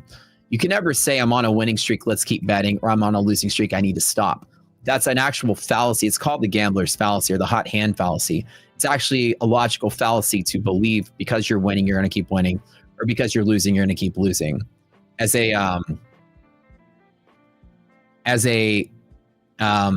somebody said, okay, before I get out of here, explain law of large numbers versus gambler's fallacy. So law of large numbers just basically states with enough data, the average is actually realized. So when you drop like a single ball, you guys remember like Plinko, right? With the Price is Right. You drop the disc and it bounces around and then it lands in the middle. So that's where it landed. But if you drop an infinite number of balls, you will see that the Plinko balls or the disc will land in a distributed bell curve, right? This is what the law of large numbers states. It's like the probability distribution of where that little disc lands is only really seen by dropping a bunch of them. Then you see the average is right in the middle. If the first one you drop lands over here, well, you might think, well, that's where it lands. But you watch the thing go tink, tink, tink, tink, tink, tink, tink. You drop enough of them, it makes a nice, beautiful bell curve. It's really neat, right? So this is kind of a physical representation of the law of large numbers. Another way I always talk about it is if you were to play basketball, you versus Steph Curry, right? And they're like, you get to play basketball with him. Well, he's going to beat you like 999 times out of 1,000. Okay. The odds of you beating him in basketball is almost 0. But so the more you play him, the more this number is realized. But there is a probability that you probably could win 1 out of 1,000. If somebody says you can play Steph Curry and if you win, you get $1 million, and here's the bet. Here's the bet. You get $1 million if you win, I'll let you design the rules. And you go, great. Me against him, he's got to stand 10 feet away. I get the ball first, and we play first 1-to-1 basket. And then when they blow the whistle, you just shoot it. You got a 50-50 chance of maybe making that basket or not before he has a chance to guard you. And then you've won that game, and then take your money and run. Because if you play him again and play him again and play him again, ultimately the odds are going to realize that you don't win. You're the outlier was you winning, The average is you're going to lose. So the more you do something, a law of large numbers states the mean is realized in the actual data. So the average is you're going to get your ass whooped, right?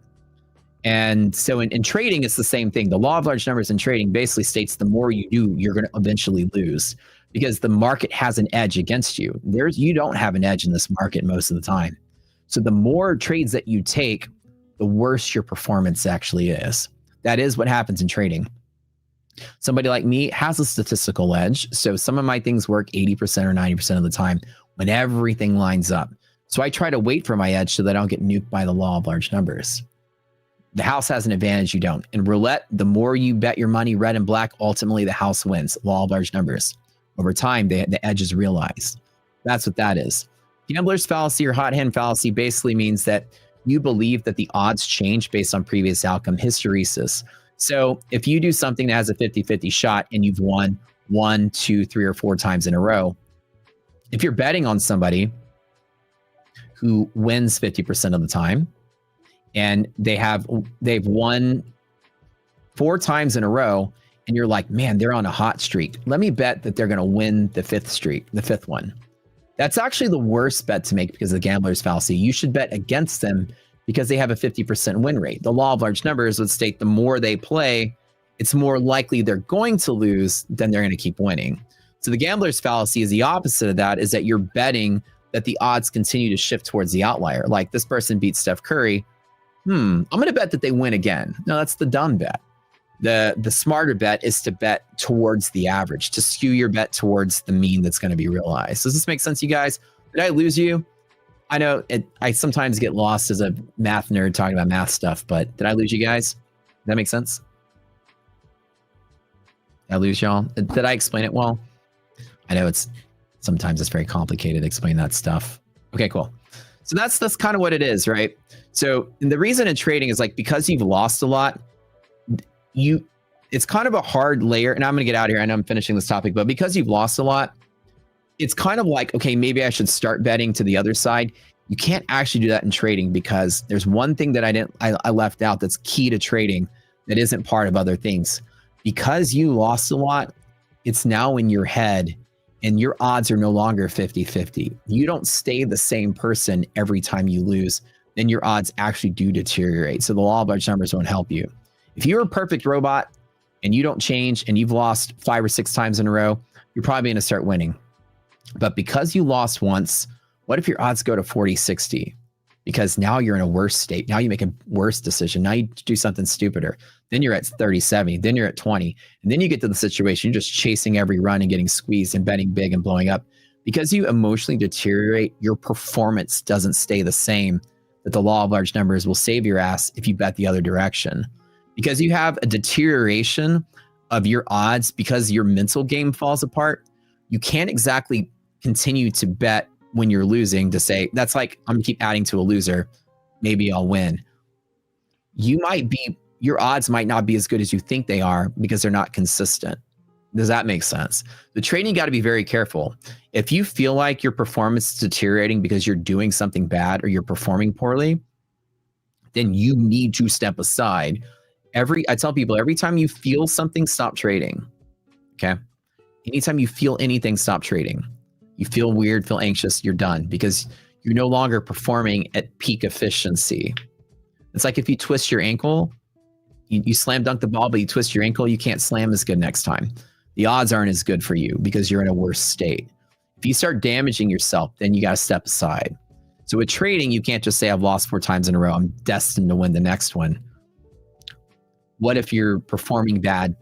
What if you lost 4 times in a row because you're actually, you went from 60% to 40% to 30% up here? Okay. You're getting a feeling I love statistics and math. Probably a little too much, but my love is being able to teach you guys statistics and math in like a easy to understand way. So hopefully I did my job. With that being said, I got to get out of here, but let's let Neon do his job because Neon is rocking it solid over here at the Rock Scooter channel.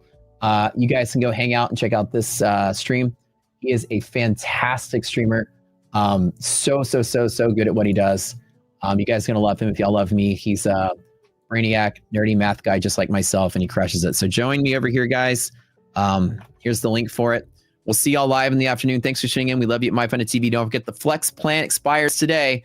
Not the Flex plan, the deal expires today. So get it while you can.